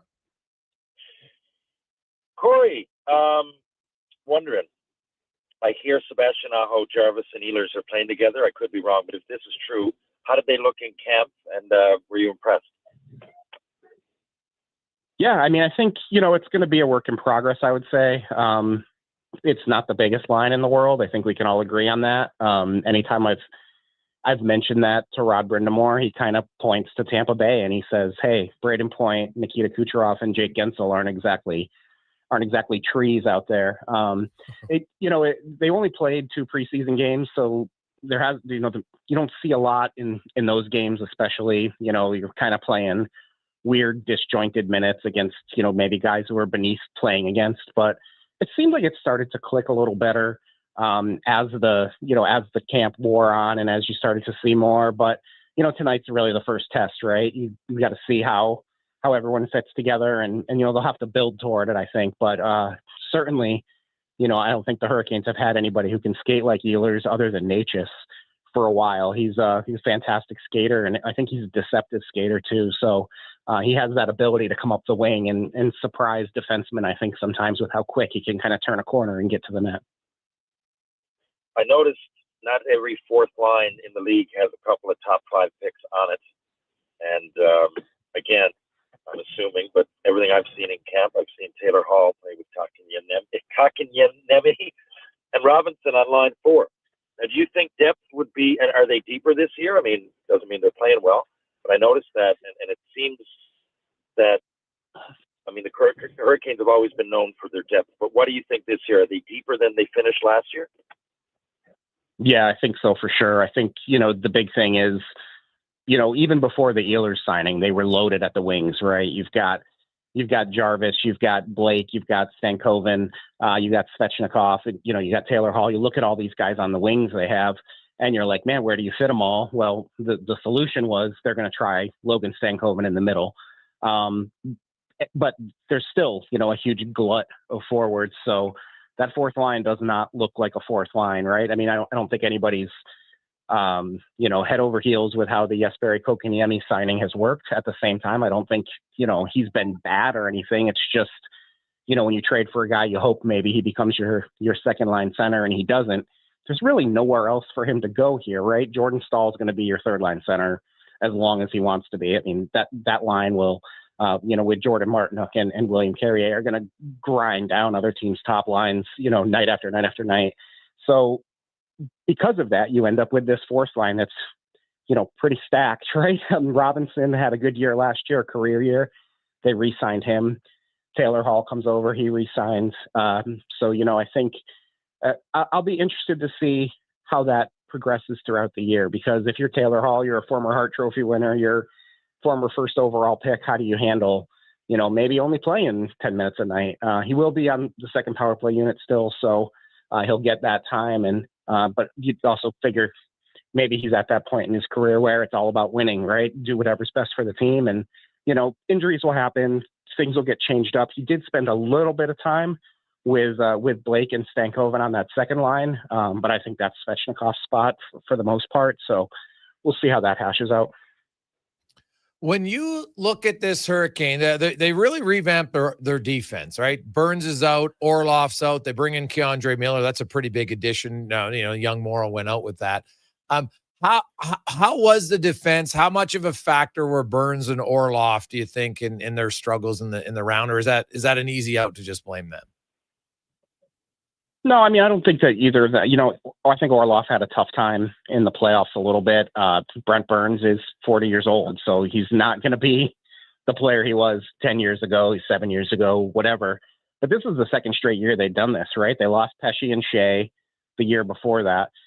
They were able to replace those guys with Gostisbehere and Walker. Now Walker's going to start the season playing with Jacob Slavin. Obviously, Keandre Miller, they think, is reminiscent of how they got Brady Shea, right? Brady Shea kind of fell out of favor in New York. The Hurricanes traded for him, and, Brady Shea was fantastic here. And I think that's what they're hoping, they get out of Keandre Miller. So you get a lot younger on the back end. And then, of course, Alexander Nikishin's the big, X factor there. If he can be as good as they think he can be, there's still, some language issues, I guess I could say, about not so much, in a everyday flow of things, but I think, in-game adjustments and things like that are going to be tough because, he speaks some English, but not a ton of English. So they're going to have to figure that out. But just tons and tons of talent. And can he bring something that maybe that defense hasn't had, which he can really hit? He can be a little bit, a little mean back there. So curious to see how he fits in. Corey Laviolette joins us talking Carolina Hurricanes. We spoke about Jack Roslovich earlier. Feels that he was best when he was playing with Aho and Jarvis to start the season. Then it kind of, as the season went on, it wrote it a little bit. But he's more of a complimentary winger, which is fine. That's the vast majority of the NHL complimentary wingers. And I noticed he took some faceoffs. But he played mainly wing, did he not, last year? Yeah, he centered the fourth line a little bit there too. So, he was kind of bounced around a bit. He did, saw a little bit of time farther up the lineup in the middle. But for the most part, they used him on the wing. So, he's got that ability though, and you can never have enough right-handed face-off guys, right? That's something that this team, has been looking for desperately. And, they're going to try Stankoven there. We'll see how that works. But, that's something Roslovic could do, but they didn't use him there a whole lot. So, I think he did okay. I think he was around 53% on faceoffs last year. So, there's an option there to move him around a bit. I think he has that, that versatility where you can play him in the middle if you need to. But to me, the Oilers already have so many guys down the middle. They can barely find time for those guys in the middle. No, I think Roslovich is definitely going to be coming here as a winger. I could see him, and I wouldn't be shocked for them to say, you know what, we'll give him a try with McDavid and Draisaitl until Hyman comes back. And see how it goes. All right, Trent Frederick. Trent Frederick can always move in a different spot. I could easily see that for them. The Hurricanes themselves. Now I watched the preseason, Corey, and I watched Florida and Tampa, two teams who have won 4 of the last 6 Stanley Cups. And one of their players gets hit, they're going crazy. There's fights all over the place. Svechnikov gets lit up against Nashville, and there's not much. Is that a concern? Like when I just look at Carolina it plays incredibly disciplined to their system all the time. They're relentless. They forecheck. They're on you. Do they need more of a "we will fight you if we have to" match Florida and Tampa Bay's attitude? Because those two teams have arguably maybe more top end skill and they play well, but that's the one element that they seem to have more of than Carolina. Yeah, I've seen a lot of people mention this, and the tough situation there is it's 3-on-3. So you've got 3 guys on the ice. One of them's laying on the ice. Aho actually does go after him, and he gets the penalty that leads to the overtime goal. So, he doesn't go after him and drop the gloves, but he went up to him and grabbed him. And I think there is something to that you want to see a little more, of that stick up for your guy thing. They did sign Giovanni Smith. He's down in the AHL, but he did that in the preseason, had a couple fights, stood up for one of the teammates after one of them. So that's an option they can go to. If they feel like they need it, they can bring him up. So, that's a 4th line option that gives you a little more jam, I'd say. But yeah, it's not really in their DNA, I would say. It's not, and even Rod Brind'Amour. Rod Brind'Amour was a gritty player, right? But he was not a fighter and things like that. And Rod doesn't really love, the whole, fighting for fighting's sake kind of stuff. And, he called that little outing there entertaining, was the way he put it, between Tampa and Florida. So, so, I think there's always something to that, right? You want to see guys stick up for each other and things like that. And we'll see where the league goes with this. Everyone wants to be like the Stanley Cup champions are, and that's what Florida is. So everyone tries to, change a little bit, get bigger on defense, get tougher, be more physical, have somebody who's going to be more willing to fight, things like that. So, that's not really how they're built. So we'll see. They're not, very big up front, to be honest. Svechnikov's a big kid, but beyond that, we talked about that top line. They're small. Jackson Blake and Stankoven, they're both small. So not really big, but they got bigger, I think, on defense, at least bigger and more mobile. Kendra Miller's a big guy, and I mentioned Nikishin. So, I think that, it's something to think about. I think if they start getting pushed around, then I think, you start to worry about it. The way it's been the last few years, I don't feel like they weren't really pushed around by Florida too much. Right. They just got flat out beat, I think. Yeah, no, that's fair. That is totally fair. Lastly, of course, every year there's the question, is Kochetkov going to be the number 1 this year? They're going to limit Anderson. What do you think is going to happen in goal? He's hurt. So he's oh my God. Already? Kochetkov is, played the last preseason game and then has missed the last couple practices, and he's not even going to be dressed tonight. So they kind of, you feel bad for the front office, because I think they kind of did the right thing this offseason. They got caught in a little bit of a pickle last year with, not really having a solid number 3 to be able to bring up. So they went and they signed Caden Primo, and then they went and got Amir Niftikov, who's been really good in the KHL. So you feel like you've got 4 guys that you can count on, and then Primo gets claimed by Toronto. Niftikov doesn't have a good camp, in my opinion. So now Brandon Bussey is your backup tonight. So, Frederick Anderson will start, and, Brendan Moore said the ideal situation is a 50-50 split between Anderson and Kochetkov, and to start the season this way is definitely not ideal, especially with a big road trip coming up after 2 games at home. Yeah, they don't want to overplay Freddie Anderson. Any idea how long Kochetkov's going to be out? He's going to get looked at tomorrow, so I guess we'll find out more maybe tomorrow or the day after. But hasn't been on the ice the last couple of days. At least we haven't seen him out there, so they've got to figure that out. But that's a tough one because he's got a lot of talent. His big thing is he needs to stay healthy, and then kind of losing the ebbs and flows in his game and being a little more consistent. But tons of talent there, and a totally opposite kind of goalie from Frederick Anderson, right? Freddie's even as can be, calm, steady, and Kochetkov's a little more erratic and, can do things that maybe Freddie can't. His poke checks are loved around here, I would say. But we'll see what happens with that. I'm certainly sure they're hoping for the, hoping that things aren't as bad as they could be. So we'll see what happens with that. Awesome stuff, Corey. Really appreciate the rundown, man. Thanks. Enjoy the season. We'll talk to you again soon. Anytime, guys. Corey Lavallette. That is crazy, TR. The season hasn't even started. They've already got injuries in goal. Like every year, that seems to be a factor in Carolina. Every year. It's wild. Yeah.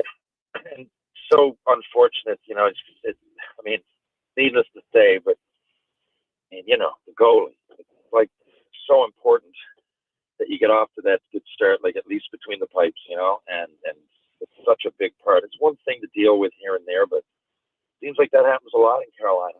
Yeah, it's a weird thing for sure. Happens a lot in Toronto. Yeah. Think about it. Well, injured goalies, man, it happens more than people think. The guys who are able to stay healthy all the time, that's something that probably gets overlooked as a skill for goaltenders for sure. We'll take a quick break. We'll come back. We've got 5 questions. Gregor, Ryan, Halley. It's the Gregor Show presented by PlayAlberta.ca. Get in the game. Of course, it's Thursday, the Daily Grand. Your chance, get $1,000 a day for 20 years. That's $7.3 million. Get your tickets. PlayAlberta.ca. Sure, your couch is comfortable, but watching the game is always better at On the Rocks.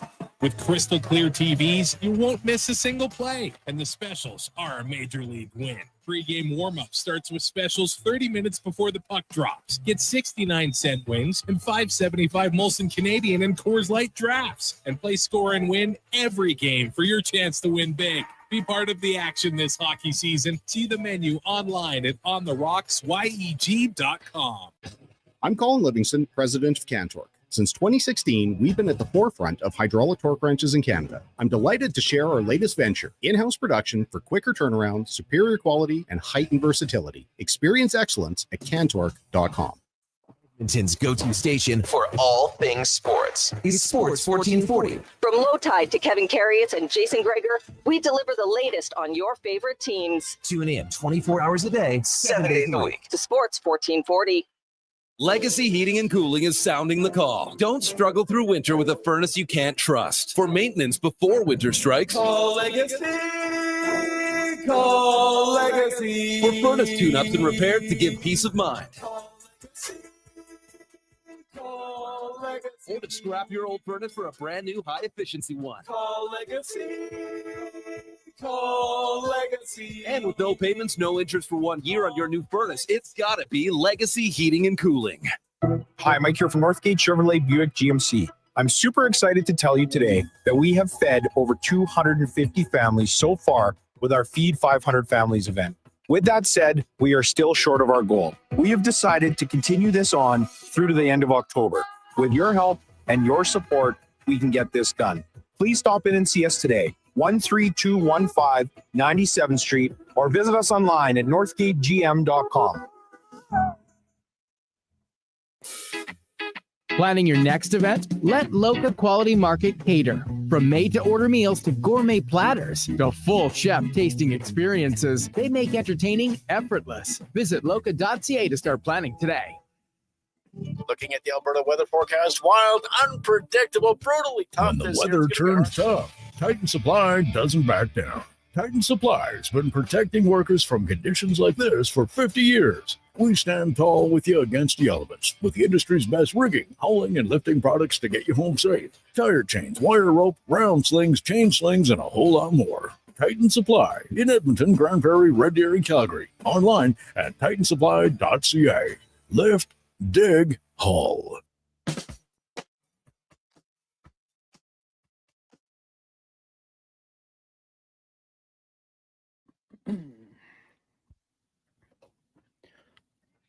Portions of this hour brought to you by Cantork. What's the best way to beat the tariffs? Buy Canadian. Cantork's products are not only made in Canada, but right here in Edmonton. Save money, support Canada at cantork.com.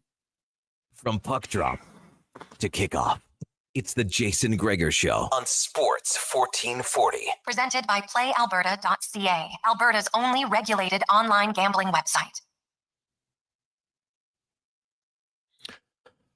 450, welcome back. Jason Gregor, Terry Ryan, Connor Halley. I'll say this. After that interview with Corey Lavalette and reading a few texts because I reached out to some scouts on Jack Roslovich, I'm coming away at the conclusion he's best suited to try and to help you produce in your top six. Not necessarily, unless you got a really strong third line center. I'm not sure you're going to get a ton of offense from him in the bottom six, but in the top six, everybody says he can play with skill. So don't be surprised if you see him maybe get on that top line with McDavid and Draisaitl sooner than later. We'll see.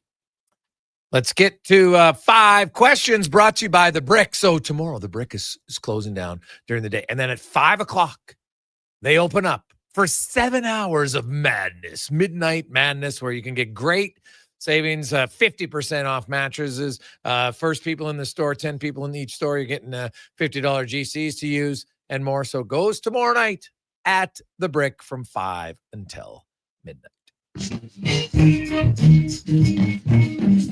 It's time for 5 questions on the Jason Gregor Show.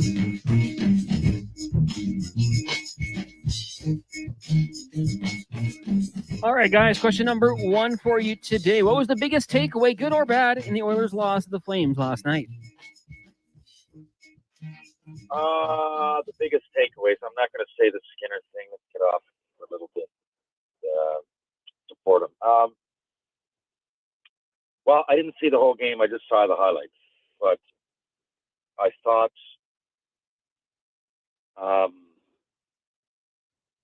Tomasek played pretty well from what I read, from what I watched. I thought other than a few blunders, it seemed that the power play seemed to be clicking. But other than that, I can't really take much more. That's all I really saw.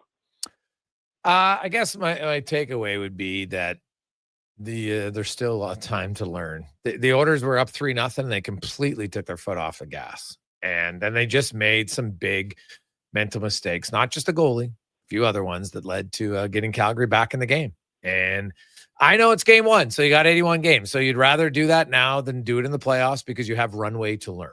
That's just the truth. But it's like a mistake in the first period can hurt you, but you have lots of time to make up for it. A big mistake in the third period, you have less time. So timing of the mistakes definitely is something that needs to be a tad crisper.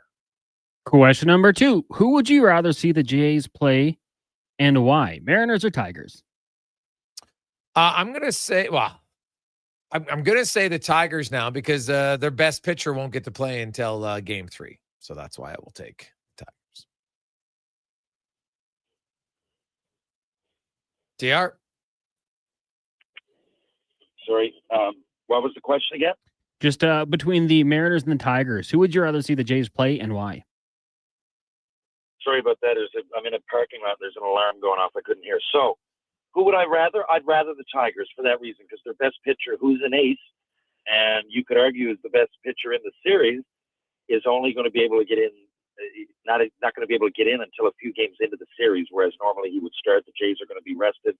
And you've got with Seattle, I think you got 3 aces. I think they're a little bit deeper, but two fantastic teams. I just think if it's me, I'm not even thinking about it. I'm rolling. It doesn't matter. We just beat the New York Yankees.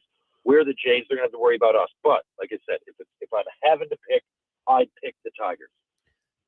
Question number 3, Dodgers and Brewers can wrap up their series today. Right now, heading into the 4th, Dodgers and Phillies are scoreless. Of those two teams, does either, both, or neither wrap it up today? Go ahead, TR. Sorry. No, you're up. Sorry. No, I would. You know what? I want one of them's. I think there's going to be one Game 5, and I will say I think the Dodgers win at home, but so do the Cubbies. So Milwaukee will have to win at home in Game 5. Yeah, I think the Dodgers are going to win at home there. I'm very confident in that. I've bet on it, so I'm going to lock in my pick. Question number 4, Thursday Night Football, Giants, Eagles from MetLife. The Eagles coming in as 8-point favorites. What's your pick here and any other prop bet you would make at playalberta.ca? There's a lot of injuries in this one. And with the research that I've done, because I really have the research that I don't know football as well as you guys, so I have to rely on experts. And for a lot of reasons, the Giants defense, the last couple scores between the teams, so many injuries, I would pick the under on the total score. I think it's like 42-5 or something. I would take the under. And I think Barkley, he wasn't going to play. I think now he is going to play. So I think he's going to have a big game. There's a few reasons for him to be motivated. And if he's playing, he's got the jersey on, he's going to be out there and he's going to be going all out. So I would take him on the over when it comes to rush yards. I kind of agree with you on the under, although Jalen Carter, they just announced Cons. I think he's out for the Eagles as well. So there's lots of injuries in the game. The last week's got me now wondering, like, what's going to happen here? Are we going to have another completely shocking upset? But it's the Eagles and it's the Giants, so I don't see it. But I'm going to say the Giants cover. Cons. I know that's odd to say, but I'm going to go with the Giants covering. They'll lose, but they'll cover.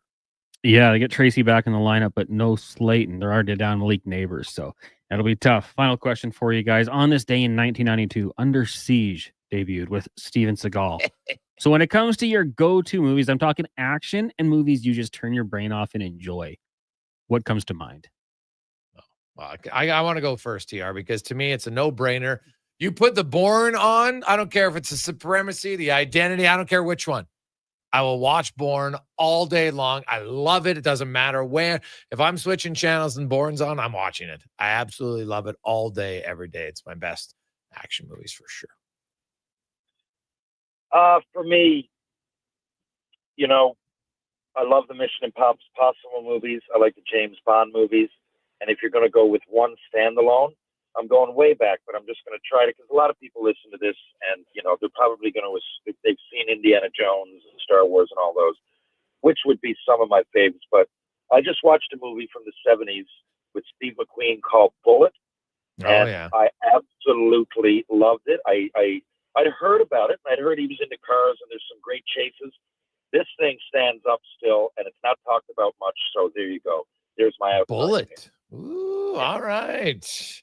I like it. A little outside the box. Cons, what about you? What's your go-to?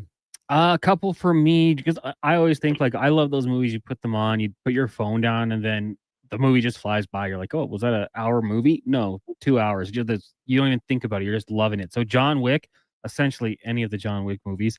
The Equalizer with Denzel was another one. It was just unbelievable. And then one that maybe a little under the radar, I don't know, Mad Max Fury Road. Yeah. I mean, it's a lot to take in. There's a lot going on, but that movie also flew by for me. So throw that one in there too. And TR, I don't know if you know this, but Cons, he basically ranks his movie on duration. That's a key for him, is the time that he has to commit to watching. The shorter, the better. So it doesn't surprise me that Con Man is all over any of his shorter movie. I'm in. It's true. It's true. It's very true. But then I'll watch, Game of Thrones 2-hour episodes, whatever. It's weird that way. Well, I guess if it goes by fast for you, right? Oh yeah. I guess that's what you're getting at. So it's time. There are movies that go slow that I love. Shawshank, or not Shawshank. Saving Private Ryan. Oh, that's a good one. Right, and it is slow, but it's a great movie, and I like to take those and really, like, once in a while, I will really got to be in the mood, but I will throw one of those on, those classics to update. Schindler's List is another one. I know what's going to happen. But when you watch it start to finish, there's something to be said. Other ones, there you go. Tombstone is like a half hour. I throw that one on here and there. Movie Tombstone, it to me is, I'm interested in history. I like the action and I like the stories. I thought the movie was made great and the acting's awesome. So that goes quick for me. TR, have yourself a great weekend. And we got the Jays on Sunday and Monday. Next time we talk, the Jays could be up 2-0. We'll see what happens. And the Oilers will have played a game. We'll see if they can get a little bit closer, a little bit more disciplined. We didn't even talk about it, but I was not enamored by their 5-on-5 production last night. They had the Mangiapane goal. I don't think they created much after that. I think they're, including the top line, they got to do better 5-on-5 against the Canucks on Saturday. Well, we'll have more to talk about, plus the Scorpions underwear story in just a few days right here on Sports 1440, the Jason Gregor Show. Awesome, buddy. We'll look forward to it. Thank you, Jason. Thank you, Connor. Thank you, Edmonton. We'll chat soon. Coming up, Mark Spector will be by after 5 o'clock. We got more on the Oilers, some news. Connor Halley will update you another roster move for the Edmonton Oilers, and they might have officially, I don't know when they did it, but they probably have officially filed the contract now for Jack Roslovic, and he will be on the ice tomorrow. Will he be on the ice in the top line? We shall see. Let's get to the Conman and a Sports 1440 update brought to you by Fountain Tire. They got you covered right now. 0% financing for 6 months or easy equal payments up to a year, both no interest. Road ready should also mean wallet ready at fountaintire.com. The Sports 1440 update. Edmonton Oilers make a little roster move as the team has placed defenseman Jake Wallman on the IR with that designation. He'd miss up to a week. 14 games on the ice tonight, including the Canadiens. In Detroit, you got the Lightning hosting the Sens, Flames out in Vancouver, Flyers meet the Panthers, and the Blues taking on the Minnesota Wild. Major League Baseball, NLDS Game 4. Phillies and Dodgers scoreless in the top of the fourth. LA can advance on with a win. And then later on tonight, you got the Cubbies and the Brewers meeting in Chicago. Brewers lead that series 2-1 in the NFL. Week 6 kicks off this evening out in East Rutherford, Jersey, with the Giants hosting the Eagles. That one's set to get going at 6:15. Coming up in hour 4 of the Jason Gregor Show, we'll be joined by Rogers Sportsnet's Mark Spector and quarterback for the Edmonton Elks, Cody Fajardo. I'm Connor Halley. This has been a Sports 1440 update. Sports 1440 in West Edmonton Mall and Wetaskiwin. CKJR is a Stingray radio station. Download the free radio player app and listen wherever you go. Japa Machinery Group knows that XCMG may not roll off the tongue, but Japa's team will help keep your construction jobs rolling on time and on budget with heavy equipment sales and rentals. Visit japamachinery.com to find out more. At Fountain Tire, we're fluent in saving you money. Fluent? Yes, we've mastered the language of deals. Like right now, you can save up to 25% off select tires and up to $125 off a set of 4 select Goodyear tires. Plus, $50 off $150 service when you buy those tires. All until October 18th. I'm sorry, I don't speak deals. Spend less, save more when you buy round black things from us. Oh, got it. Restrictions apply. Book your appointment online today. Fountain Tire. We're on this road together, Canada. It's Midnight Madness at the Brick. Stores close Friday to lower prices, then reopen at 5 p.m. with incredible 7-hour deals. The first 10 customers get $50 to spend on anything in store. Score free local delivery when you spend $4.99 or more. Plus, buy any TV or appliance, get a $50 credit to spend on furniture, decor, or mattresses. And take 5 years to pay with 0 interest on your Flexity card OAC. Terms and conditions apply. See in store for details and exclusions.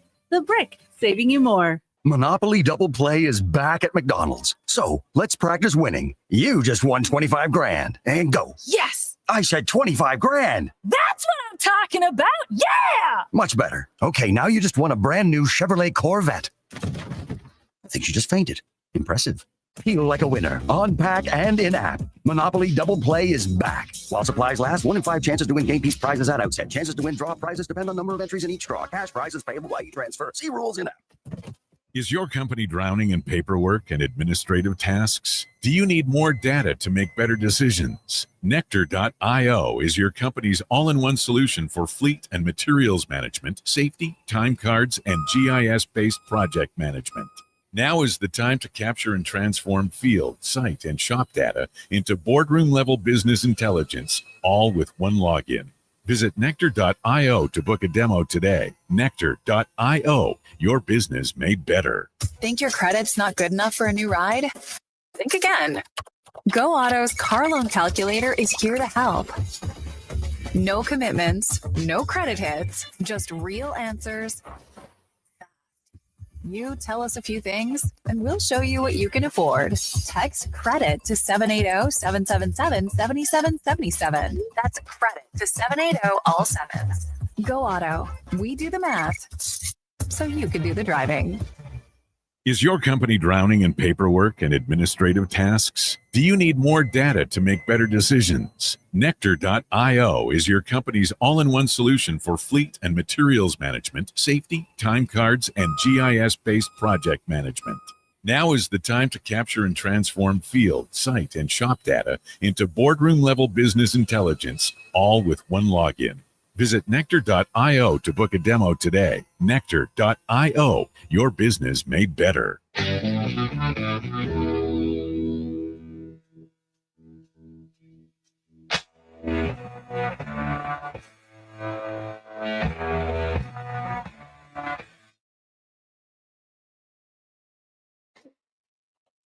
Portions of this hour brought to you by Papa John's. Enjoy a taste of Hawaii with the Papa John's Aloha Trio. Try the classic Hawaiian, Super Hawaiian, or Hawaiian barbecue chicken. Pizzas for only $19.99 each at papajohns.ca or on the Papa John's app.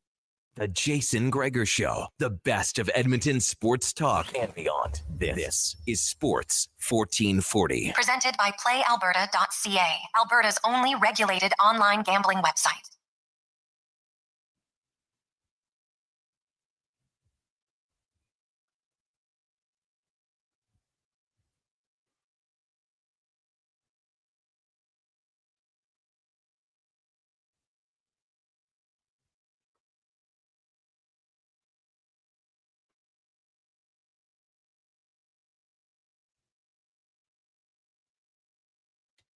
Just after 5 o'clock.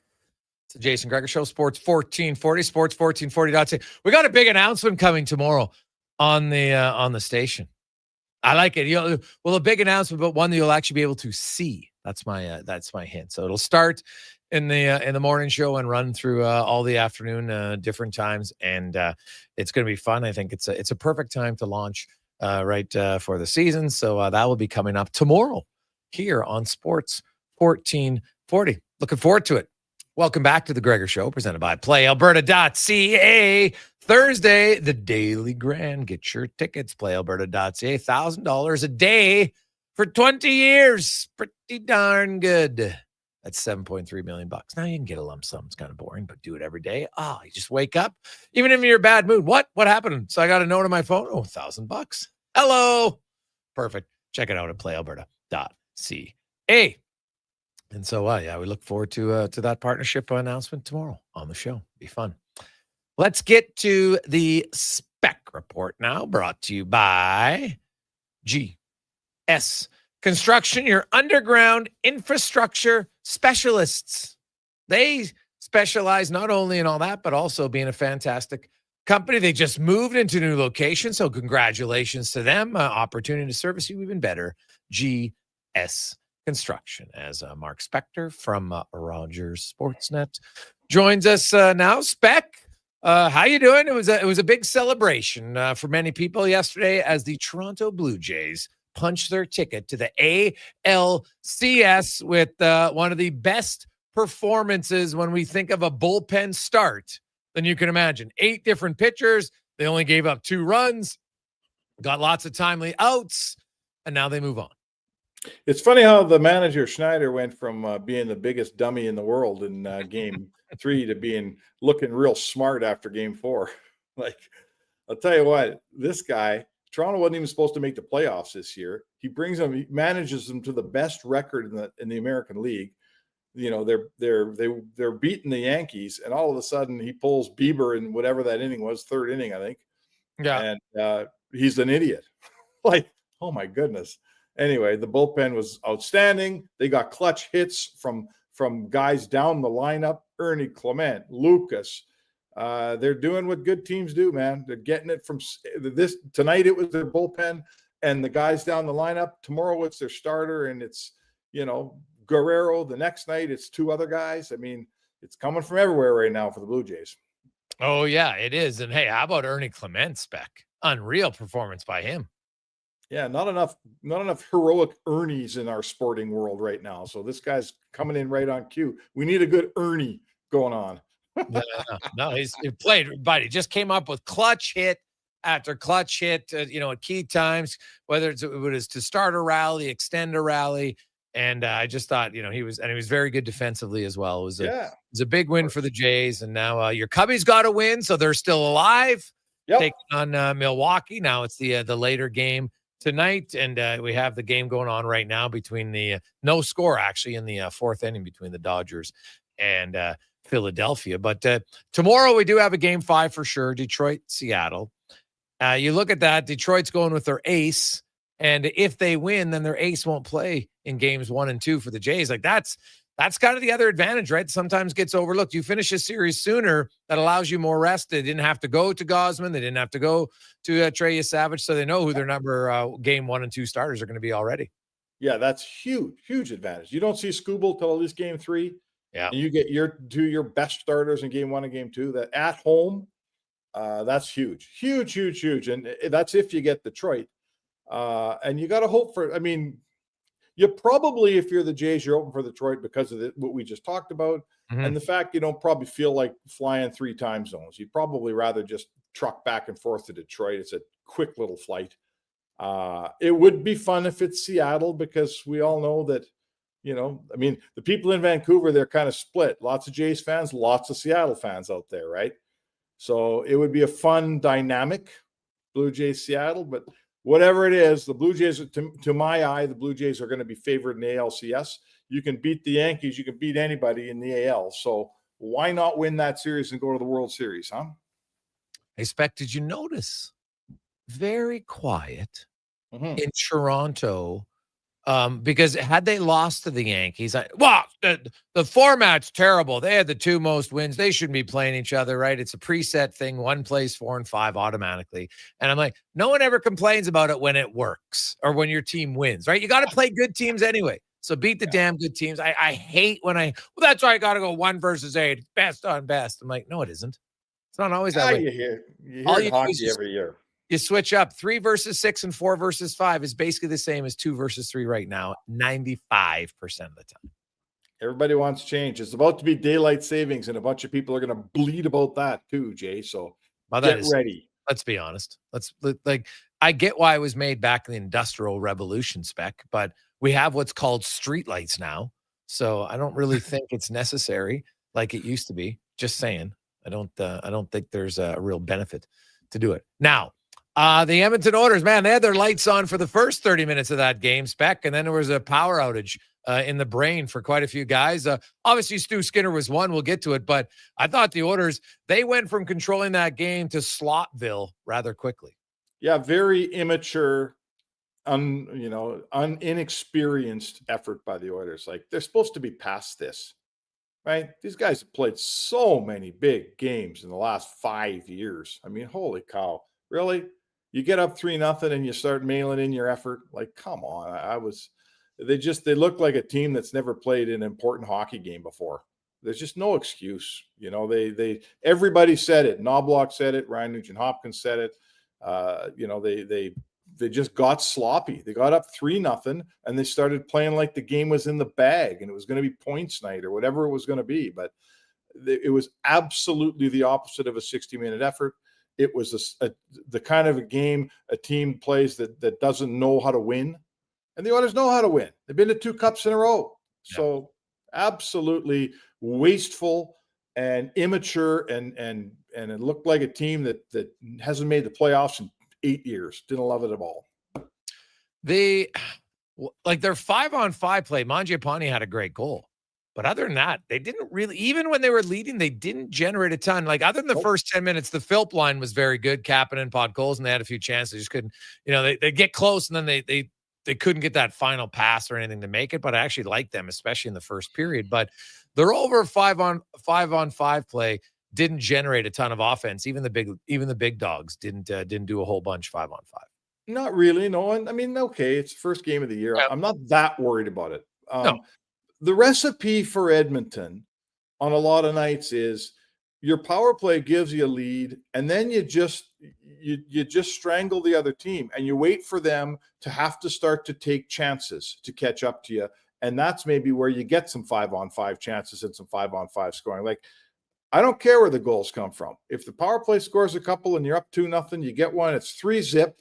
You should be able to say, okay, let's just make Calgary start to have to gamble. Let's make it really hard for them to score. They're going to take chances. We're going to turn 3-0, 3-1 into 4-1, 5-1. But they didn't. They didn't. And that's the disappointing thing for the Oilers. The recipe was there for 30 minutes, but it wasn't there for the last 30, Jay. I'd go back to Skinner in game on Saturday against Vancouver. What about you? Yep. The only goal that he let in you didn't like was just a total brain fart goal that you just, I mean, I don't love it. I thought to myself last night as we stood in front of Stu Skinner's stall, and I will say Stu is a stand-up cat. Like I'll say this, Greg, you're right. He shows up, and there's other guys that magically can hide in the background. I'll say about Stu Skinner. He doesn't and he comes out, guess what? That was a bad play, and it looks really bad. Right. And he doesn't sugarcoat it, where I got a lot of other guys who are like, oh, they're in the media, or they're in the talking to the doctor now. Like, I'll they're say in the trainer's room. He can't come out. Yeah. No. Stu's never a stand-up guy. Yeah. That's why we like him. Like, that's why all you listeners out there, a lot of you guys can't stand Stu Skinner. One of the things us media guys like about him is exactly that. He's a stand-up guy. He'll come out and explain to you how a bad goal went in. Try standing in front of Eddie Belfour, Jonathan Quick, numerous guys, and ask them, how'd that bleeder go in? They look at you like they want to punch you in the head. So Skinner's, I give him credit, but I also think, Jason, we've got too much experience standing in front of Stu Skinner, asking him why some goofy, lousy goal went in that cost his team a game. We've done that an awful lot in front of Stu Skinner's stall. To his credit, he comes out and does it too. But maybe it shouldn't happen so often. What do you think about that? No, I totally agree. And because it was such an innocuous play that it's a dump in, and it bounces a bit, and then I know him and Bouchard, but it's like, just put it in the corner, right? Like, just put it in the corner. It was like the his controller froze, glitched for a second, and boom, and then Coleman comes in and just taps it home. And I agree with Skinner when he said it's an easy fix. I just put the puck in the corner, right? Like, it's not like, oh my God, Stuart Skinner couldn't get across the crease again to make a save. That would be different. He actually did get across the crease I actually thought he moved pretty well last night, especially in the third period and into overtime, made some big stops. All those parts are good, but I think it's fair to say, especially, there's a little bit more spotlight on him. It's like, hey, if that happens in game 36, and the first 24 starts of his were sound, you don't even think about it, right? You probably chuckle about it like, yeah, that's not going to happen. But it's game one. And that, to me, is one where it's like, that's why I got to go back to him. But I'm going to say, like, you got to show it, because you're right. The rest of his game was pretty solid, but you just can't have that type of glitch in the game. Yeah, I thought Terry Ryan put it best earlier in the show. He said, Stu Skinner's just running out of runway here, right? And he is. He's running out of runway to show that he can be a 906 goalie, a consistent goalie. This program is ready to win a Stanley Cup today. It can't wait around tapping its foot for Stu Skinner to give it Stanley Cup level goaltending. And, I know he's got him to 2 cups. I've been on here defending him lots, but they also got to 2 cups and had the second best goalie in both series. So listen, the ball's in his court. The job's his. He's going to get 50 starts this year, and he is going to have every chance to prove that he's the guy. And his performance will rule the day. If by the trade deadline his performance has Stan Bowman in the trade in the goalie market, There is no one to look at except for Stu Skinner. He has every opportunity to control the narrative, control holding his job. He could be the goalie here for the next 10 years if he wants to be, right? If his game is commensurate to hiring him and signing him and all those things. So it's totally up to him. So let's see what happens. Last night was a crappy start. I don't think anyone would disagree with that. Mark Spector joins us here, Sports 1440. Spec, we had Corey Lavalette on. I've actually exchanged some texts from a few different scouts. And, he said, hey, Jack Roslovic, the guy, if you playing with offensive players, when he had his most success, he was playing with Aho and Jarvis in Carolina. And then as the season went along, it kind of waned. And then he was down in the bottom six and didn't do a whole bunch. He's like he's like 95% of wingers. He's a complimentary winger. He's not a guy who's going to carry the line, which is totally fine. Yep. So if you're Chris Knobloch, you throw Roslovic right up there with McDavid and Draisaitl? Well, I'll tell you one thing. Like this, let's start with this. The guy he would replace would be Trent Frederick. Yeah. And we had this conversation, I think, when they put Frederick on that line with 2 or 3 games left in camp. Frederick's never been a top line player, right? He's not a top line player. He's 27, pushing 28 years old. He is not a first line player in the National Hockey League. He has never been a first line player in the National Hockey League. And the Oilers thought, let's see if he can be one with Draisaitl and McDavid. It's probably not fair to give him one game. Right. He got one game. That's not fair. Did he look like he belonged with him last night? He did not look like he belonged with him last night, right? Frederick did not look like a first-line player that should be trading pucks with Draisaitl and McDavid last night. If you think because he's signed for a long time and he's part of this team and you owe him a chance to get a couple more games, that's fair. But I'm here to tell you that unless something changes drastically, Frederick's never been that guy in his career. He's, like I say, he's an 8-year NHLer now, 7-year NHLer. He's never been that guy. So I don't know why you think he's going to be that guy. Jack Roslovic is far more suited to be that guy. Far more suited to be that guy than Trent Frederick. Absolutely 100% for sure. Yeah. Well, you try him there and you kind of see where it comes. You slide Frederick down. So that's my question, Spec. I think Roslovic is going to get in the lineup regardless on Saturday, right? Chris Knobloch basically said that. He said, hey, like Stan Bowman, the guy's been skating. Like, it's not like you have a ton of practice time. When's he going to get in shape? So you might as well just throw him in the game, right? Now, maybe you limit his minutes. We'll see. So out the 12 forwards, I know they moved Wallman to IR, so that frees up the roster spot to bring in Roslovic, and they've got the cap space to do it because Hyman's on LTIR. Who's coming out? Yes. So which of the 12 forwards do you think is coming out of the lineup? Oh boy. That's a good question. It's so difficult to have these guys play one game and then say, okay, let's make a bunch of judgments on how everybody played in the first game of the season. No. It's just not fair. I'm going this way. It's not going to be Draisaitl, McDavid. Frederick doesn't deserve to come out. It's not going to be Mangiapane, Nugent Hopkins. It shouldn't be Savoy, in my opinion. It's not going to be Podkolzin or Kapanen. Maybe Kapanen. It's not going to be Philpy at a nice game. It's not going to be Henrique. Tomasic was pretty good. I'm down to Kapanen or Howard. I'm down to Kapanen or Howard. Actually, I like Kapanen's game last night. I didn't mind his game one bit. That's who I'm down to. Yeah. Yeah, I could see that. So if it's Howard, then you could move Henrique to the left wing. You could move Tomasic to center ice, and you can play Roslovic on the right wing, or you could move Frederick down. He's on the right wing anyway. So I don't think it's anybody like Savoy, Nugent Hopkins. Obviously not Mangiapane. Scored a great goal. No. So listen, it's a hard team to make now. All of a sudden, this guy's an everyday player. I need a fresh look at Jack Roslovic. I remember covering the Jets for a while since the playoffs, and he was around, and they were talking about him like he was the greatest thing ever coming out of. Went to University in Ohio, I think Bowling Green maybe. He was, Jason, and this is 10 years ago, so it doesn't apply anymore. But I think he was picked 15th overall by the Jets. 25th. 25th, excuse me. I knew there was a 5 in there. 25th overall, first round pick. Everyone thinks their first round pick is going to be a superstar. He was a guy that came out of the American, that development program they have where they have the killer World Junior team. Yeah. And there's tons of guys that are overrated coming out of there. Oh, yeah. Because it's such a good team.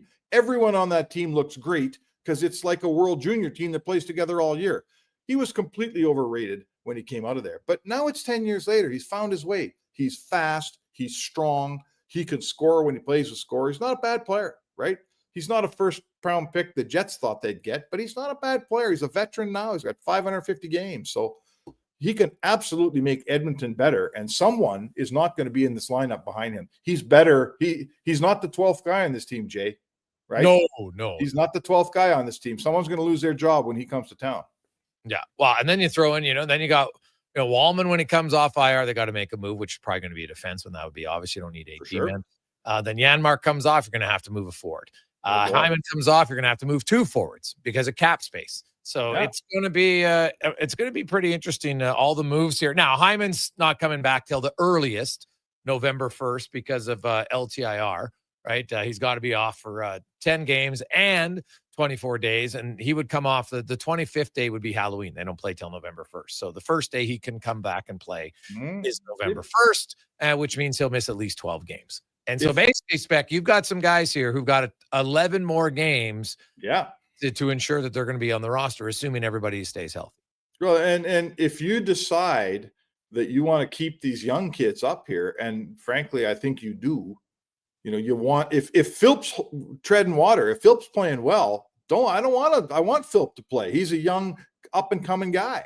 If Savoy's holding his own and playing well, I don't want to send him to Bakersfield. He's been there. Howard, he hasn't been there, so he may be a candidate. But my point is, if the young kids play well, they may have trying to send a veteran to Bakersfield is sometimes difficult. Either you lose them on waivers or whatever. Maybe you got to make a trade. I don't know, but they have too many guys. I mean, they have too many guys here, and something's got to happen. Something's going to crack. For sure. Spec, enjoy it. Go watch your Cubbies. Actually, no, we'll see you at dinner later on tonight. So we'll see you at dinner. Don't forget. Don't bring your phone. Yeah, well, okay. All right. Thanks, Jay.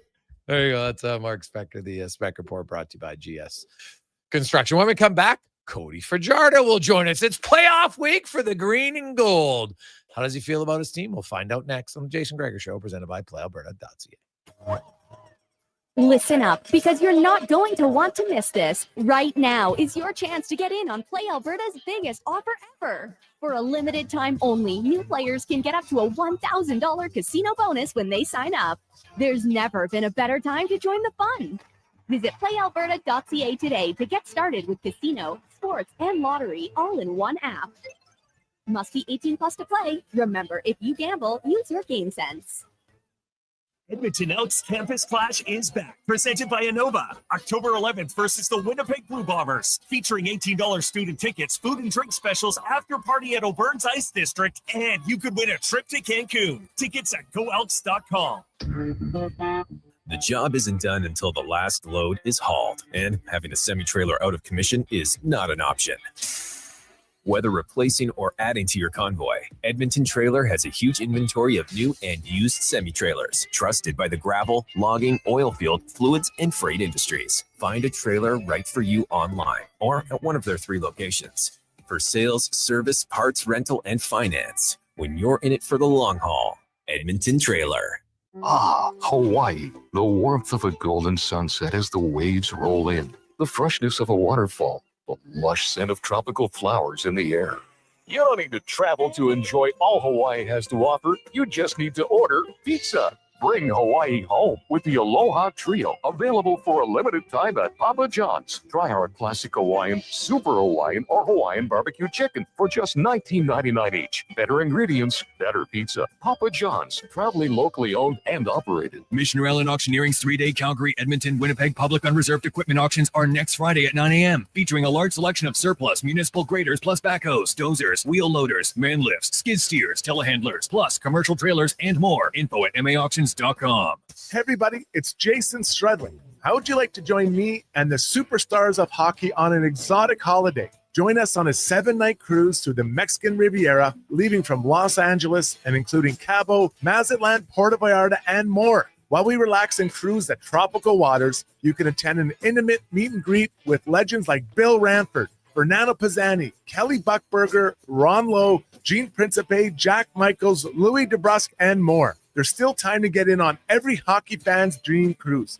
Book now and save $500 per couple. The Edmonton Hockey Legends Cruise. Price start at just $23.99. Part of the proceeds support the Ben Stelter Foundation and Kids with Cancer. Visit cast.tours/Edmonton. Call 1-833-347-7678. Call now to book and save $500 per cabin when you mention promo code Stingray Radio. That's cast.tours, 1-833-347-7678.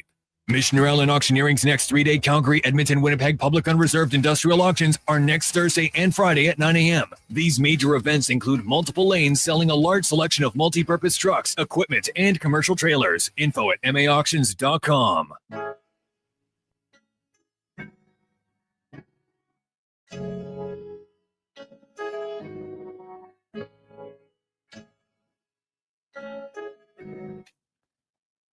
Portions of this hour brought to you by Cantor. What's the best way to beat the tariffs? Buy Canadian. Cantor's products not only made in Canada, but right here in Edmonton. Save money, support Canada at cantor.com. The Jason Gregor Show, the best of Edmonton sports talk and beyond. This is Sports 1440. Presented by PlayAlberta.ca, Alberta's only regulated online gambling website.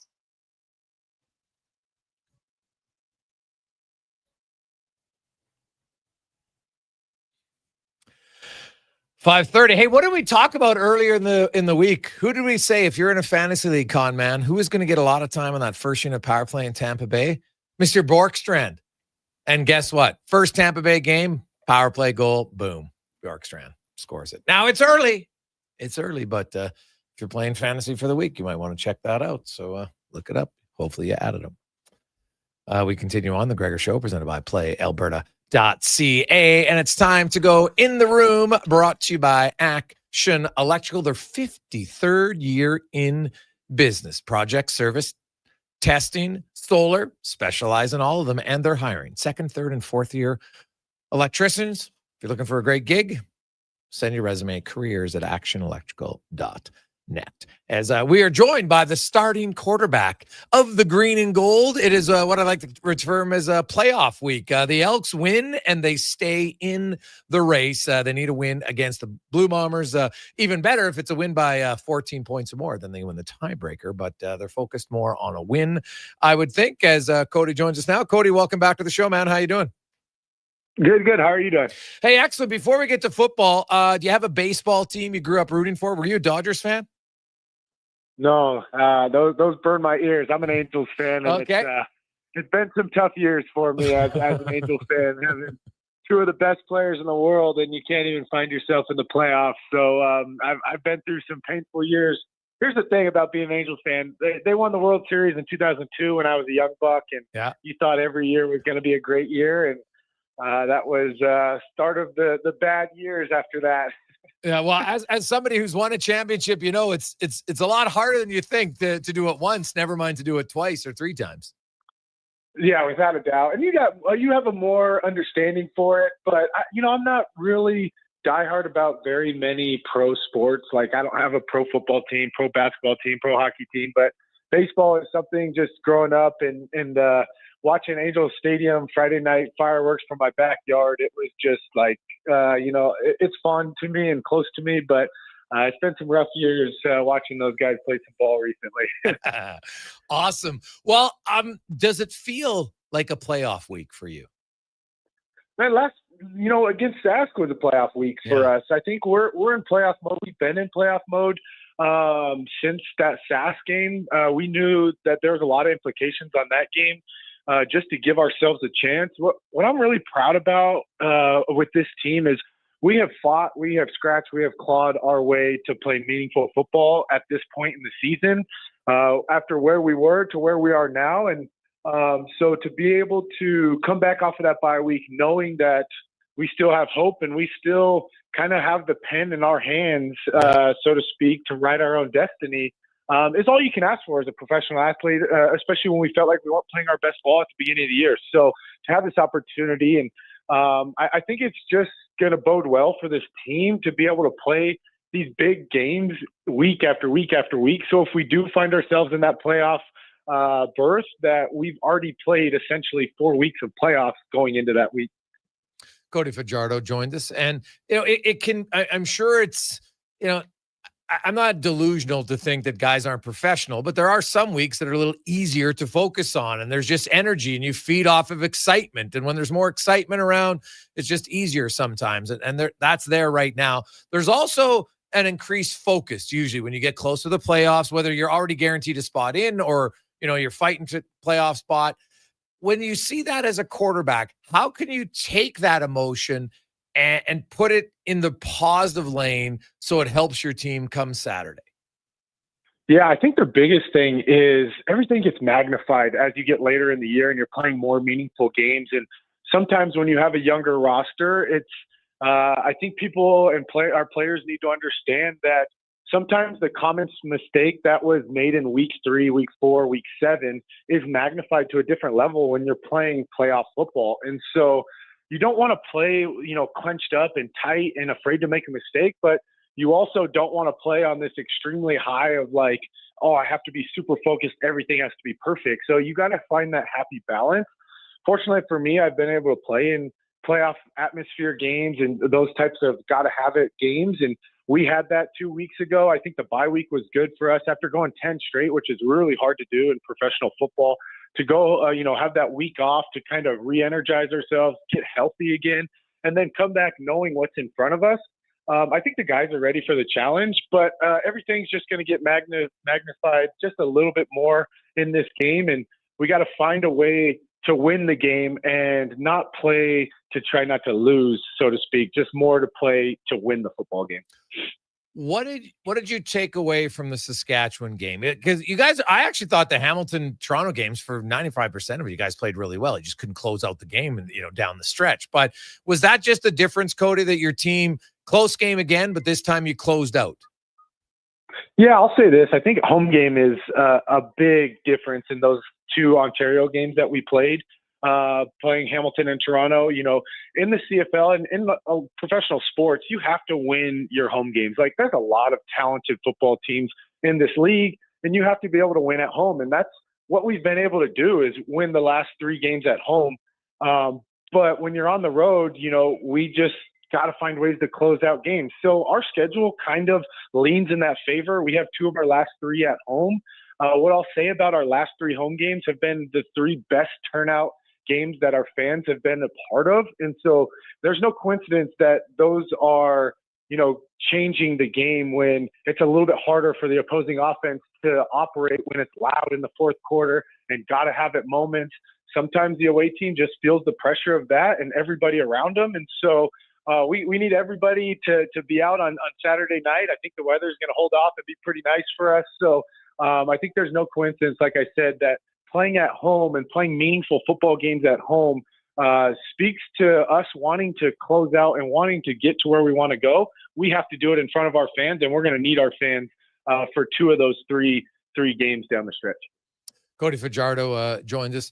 Cody, you've seen the Bombers before. There's a team that knows how to win, right? It's 5 consecutive appearances in the Grey Cup. That's what makes this test even more exciting, because I know you always want to beat the best. And right now, because, hey, they've been there for 5 straight years, they're the most consistent franchise in the CFL. What, from having watched them and having played against them in big games, what is it that makes them so hard to beat? Yeah, I feel it's kind of funny. I feel like my whole career has been meaningful football games against the Bombers. At some point late in the year, it's like, seems like it always comes down to those games against the Bombers. I think they have really good veteran leadership. I think their coaching staff knows how to believe in their players and their roster. I think they never hit the panic button. Like, they're a team last year that started 0-5 and won the Western Division. This year, same thing. Everybody said, oh, they fell off, and now they're streaking at the right time. So their defense is playing really good football right now. I think offensively we have our hands full. They just held a Hamilton offense that's been, kind of pumping on all cylinders all year to 3 points. So we know the challenge ahead, but I think what gives us the most confidence going into this game is we've played with the best teams in this league, and we've beat some of the best teams in this league, and we've taken the best teams in this league down to the wire. So we know we can play with anybody. We know that home field advantage is going to be a huge advantage for us. Both teams coming off a bye week, which is a little bit unique as well. But this is a team that we're going to have to throw our haymakers. We're going to take a few hits. We're going to have to continue to punch and find a way to be in it late in the 3-minute game and find a way to close them out. And that's the only way to do it against a really good Bombers team that has had so much success over the last 5 years. Cody, your offense, the progression of it, obviously Justin Rankin, huge part of your team, signed a 2-year extension to stay with the organization earlier this week. And he's been a big play guy. And you got to find ways to get him the ball, whether it's handing him off or, sometimes you can just throw a 6-yard pass and he runs it the rest of the way. That's obviously a great asset to have. As the quarterback, are you consciously saying, hey, we got to call plays to make sure that Rankin's getting the ball? How do you balance that in the huddle?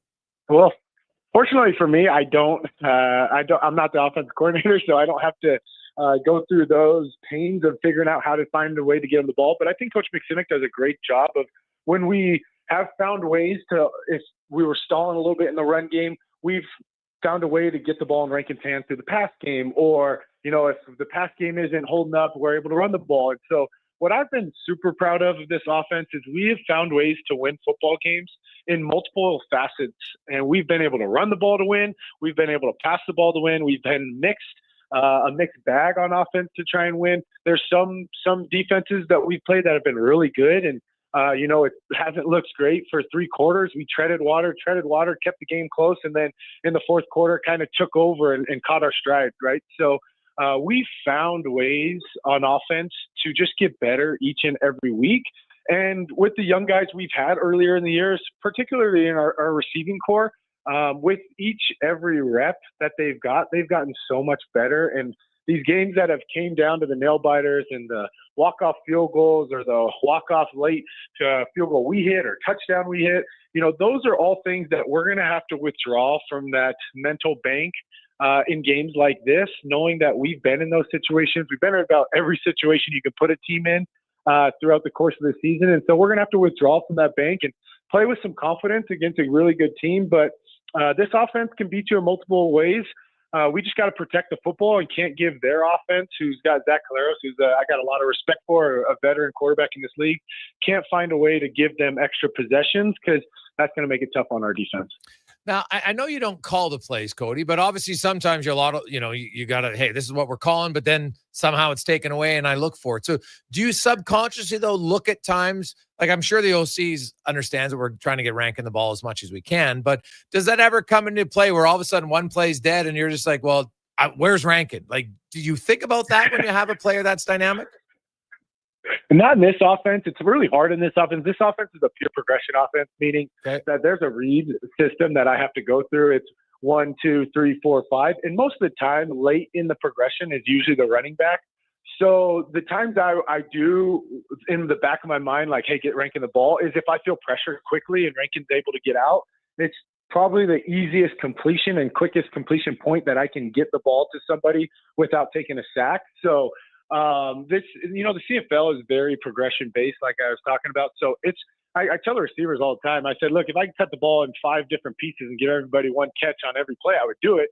It's just impossible. In some games, one guy is just, the defense is going to naturally allow that guy to get more catches, more yards. And some guys are going to go off for 10 catches, 100 yards, and some guys are going to have 1 catch for 3 yards. So you never know when your day is going to be, but having a guy like Rankin, there's a few times in the back of my mind where, like you talked about, if we are finding ourselves stalling a little bit or they're getting good pressure on us, sometimes dumping it off to him and making him just go one-on-one with someone, I'll bet on him beating somebody one-on-one every single time. And I've seen him do it. It's really hard to make that first guy to tackle him. So that's pretty much the only way I can dictate getting him the ball is usually pressure is the best way to do it. Okay.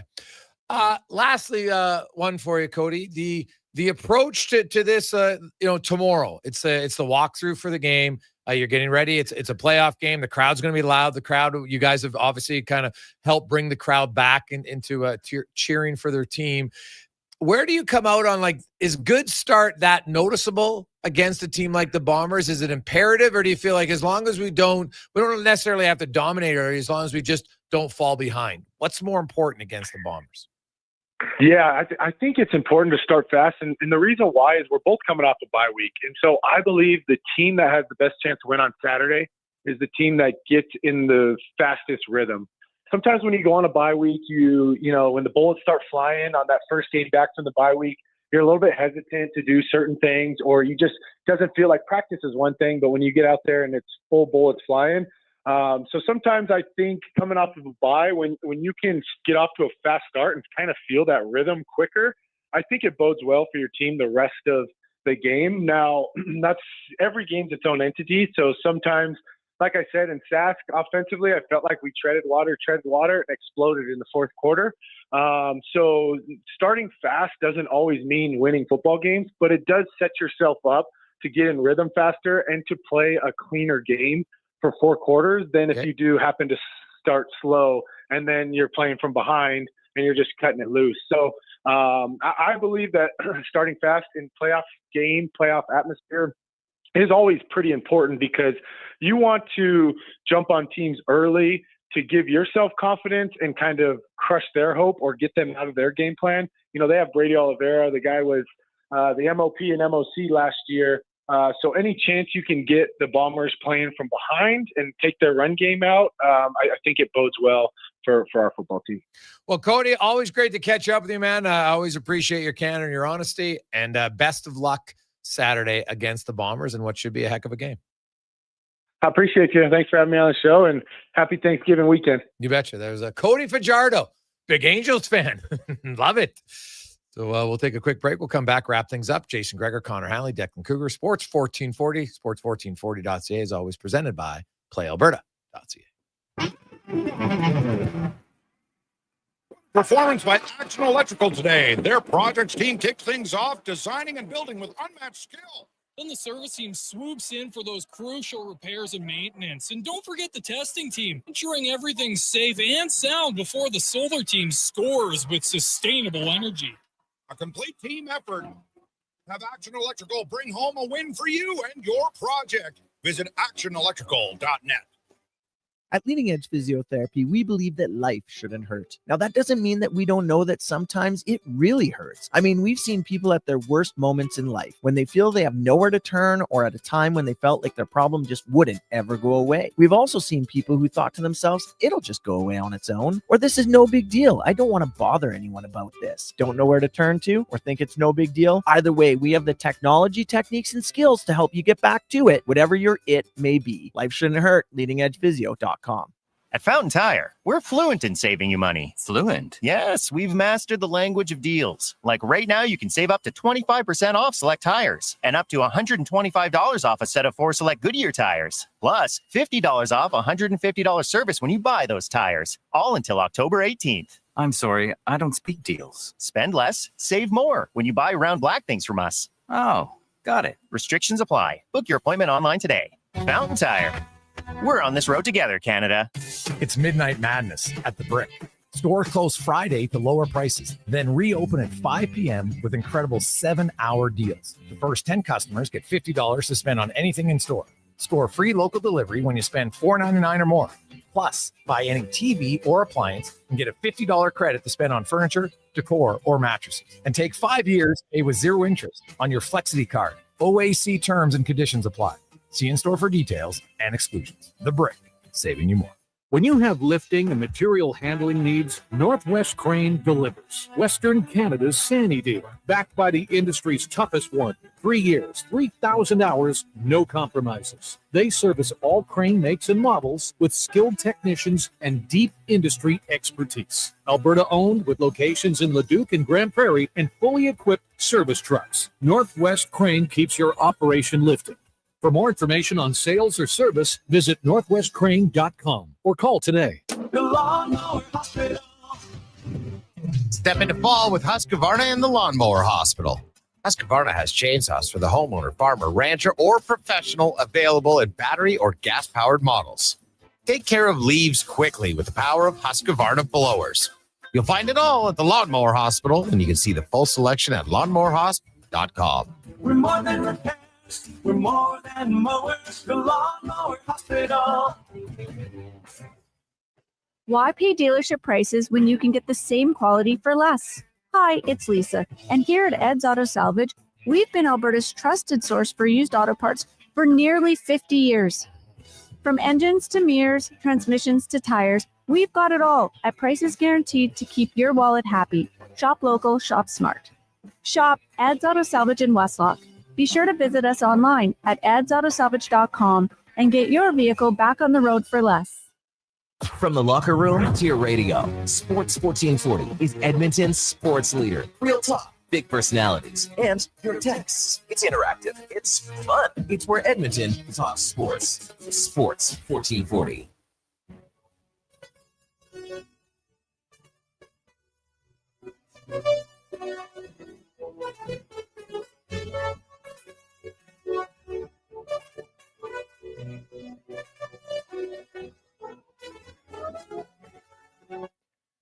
Portions of this hour brought to you by Elks Nation. Check out the new website, elksnation.ca. Articles, podcasts, and more breaking down the green and gold. The most in-depth AA football coverage online, elksnation.ca.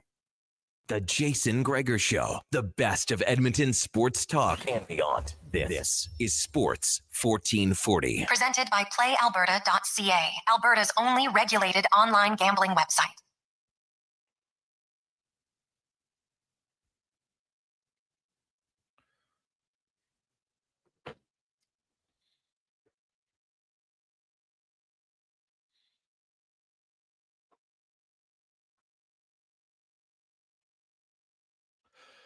$5.50 as we wrap up. Busy Thursday afternoon, man. You got lots going on in the sporting world. Of course, in MLB, you have the Phillies trying to stave off elimination. In a little bit of trouble here, man. Bryce Harper, foul ball. Just didn't track it. And that gives a little extra life here as the Dodgers have runners on first and third. They lead that series. They're in the bottom of the sixth, and it's no score right now. But 2 outs, this could be a huge one. If they don't get that out, Harper's going to be having nightmares. Because he was right there, Cons. I don't know if he leaned over the railing and he basically just missed the ball. So if the Dodgers are able to take advantage of that, like usually if you give a team an extra out, lots of times and come back to hurt you later on tonight. Getting going at 7:08 our time. You have the Cubbies and the Brewers. Tomorrow, Detroit, Seattle. And the Jays know who they're going to play on. And the Phillies got out of it. Huge. The Jays will find out tomorrow night who they play. Meanwhile, you got the Elks Saturday at 5. The Oilers Canucks Saturday at 8. Probably get to see Jack Roslovic make his Oilers debut. He'll be on the ice tomorrow for practice. So we'll find out who he's skating with. Somebody's got to come out of the lineup for him to come into the lineup. Tomorrow, Jake Wallman's been moved to IR, so that frees up the spot. Now, it's retroactive, so he could be back for Game 3. We'll see, but it's a slight concern. Now, Jake said himself he wasn't concerned, but I've seen guys, well, it's 1 week that turns into 2, that turns into a month. So hopefully it doesn't become that serious for Jake Wallman. Also, you have NFL tonight. Connor Halley, what do you expect? Like, can the Giants make this a game, or is this just hey, you got the defending champs and they're defending champs? Is AJ Brown going to do something? Well, I mean, hey, if you complain enough, maybe eventually they look your way. I would think so. I mean, at some point he's got to get going here. Why not against the New York Giants? It's going to be tough for the Giants in this one, obviously. Down already Malik Neighbors. Now you're not going to have Slayton. So, yeah, they've got some injuries there, which aren't going to help them. But they get Tracy back. So, maybe for the New York Giants, the game plan is let's just try to run the football with Ian Scabadoo and just hope we can get the job done. But, yeah, it's going to be tough. The Philadelphia Eagles are just such a good football team. And I know they didn't get the job done against the Denver Broncos for the weekend, but that's a good Broncos team. I don't think the New York Giants are in that category. So, yeah, I will tell you this, Gregor, my confidence is high enough that they are my pick for the survivor pool this week. The Giants are. Yeah. Yeah. Well, that makes sense. A Montreal rookie.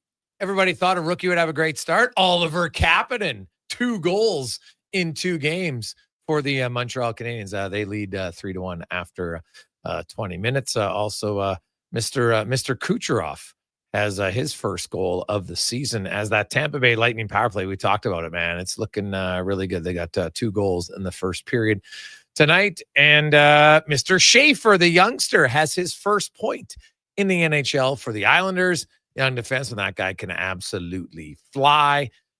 You've got Taylor Hall, former Oiler, has scored his first goal of the season as they lead 1-0. And games tonight, if you want to watch the late one, Flames are in Vancouver. Oilers going to take on the Canucks on Saturday. This is 14 games in the NHL tonight, and then none tomorrow. I have to say, I'm a big fan of it. I love it. I think nights off in the league are good because it creates a little bit of, that's why the NFL is so dominant. You play and then people are like, oh my God, I want more, I want more, I want more. Playing every night in the NHL, I actually don't think it's good. I think the fact that no game on Friday, there's only one on Sunday, 6 on Thursday, 14 on Thursday, 16 on Saturday. I think it's good, Cons. It's a little late to get your thoughts on it, but tomorrow we'll get your thoughts. Are you yay or nay for all or nothing for the NHL? I'm a big fan of it. We'll see. Coming up tomorrow, we got lots of Oiler talk. We'll be previewing the Elks. We're talking MLB, talking NFL. It's going to be awesome. And big announcement in the morning show. Tune in for that all day long, actually. Not only can you hear it, but you can see it. You might want to, here's my hint, you might want to watch the YouTube feed at some point tomorrow, or definitely follow our socials because you'll see the pics. On behalf of Connor Halley, Declan Kruger, I'm Jason Gregor. Let's get to our Sports 1440 update brought to you by Legacy Heating and Cooling. Home with the no payments, no interest for 1 year on your furnace. Stay warm all winter. LegacyHeating.ca. Good night. This is a Sports 1440 update. Okay, so Mystic Edmonton Oilers replaced Jake Wallman on the IR. They'll keep him out for at least another week. On the ice right now, after 20 minutes, you got the Bruins and the Blackhawks tied at 1 apiece. Rangers up on the Sabres 1-0. Canadians beating up on the Red Wings 3-1. Lightning doing the same to the Sens, also 3-1, and scoreless in Florida between the Panthers and the Flyers midway through the first. Canes have a 1-0 lead over the Devils. Later tonight, you got the Blues and the Wild. Jackets in Nashville. Jets host the Stars. Mammoth up against the Avs. Flames, Canucks. Sharks host the Golden Knights, and the Ducks in Seattle. In the Major League Baseball playoffs, scoreless right now between the Dodgers and the Phillies. That one is in the top of the 7. LA leading that series 2-1. Coming up in about an hour and 10 minutes, you got the Cubs and the Brewers meeting in Chicago, with Milwaukee in that series 2-1. NFL Week 6 kicks off this evening in Jersey. Giants and Eagles, 6:15 start time. That's going to do it for us here on the Jason Gregor Show. Coming up next, it's Fox Sports Radio. Live local coverage resumes tomorrow morning, 7 a.m. with Kevin Carius. I'm Connor Halley. This has been a Sports 1440 update. Sports 1440, a Stingray radio station broadcast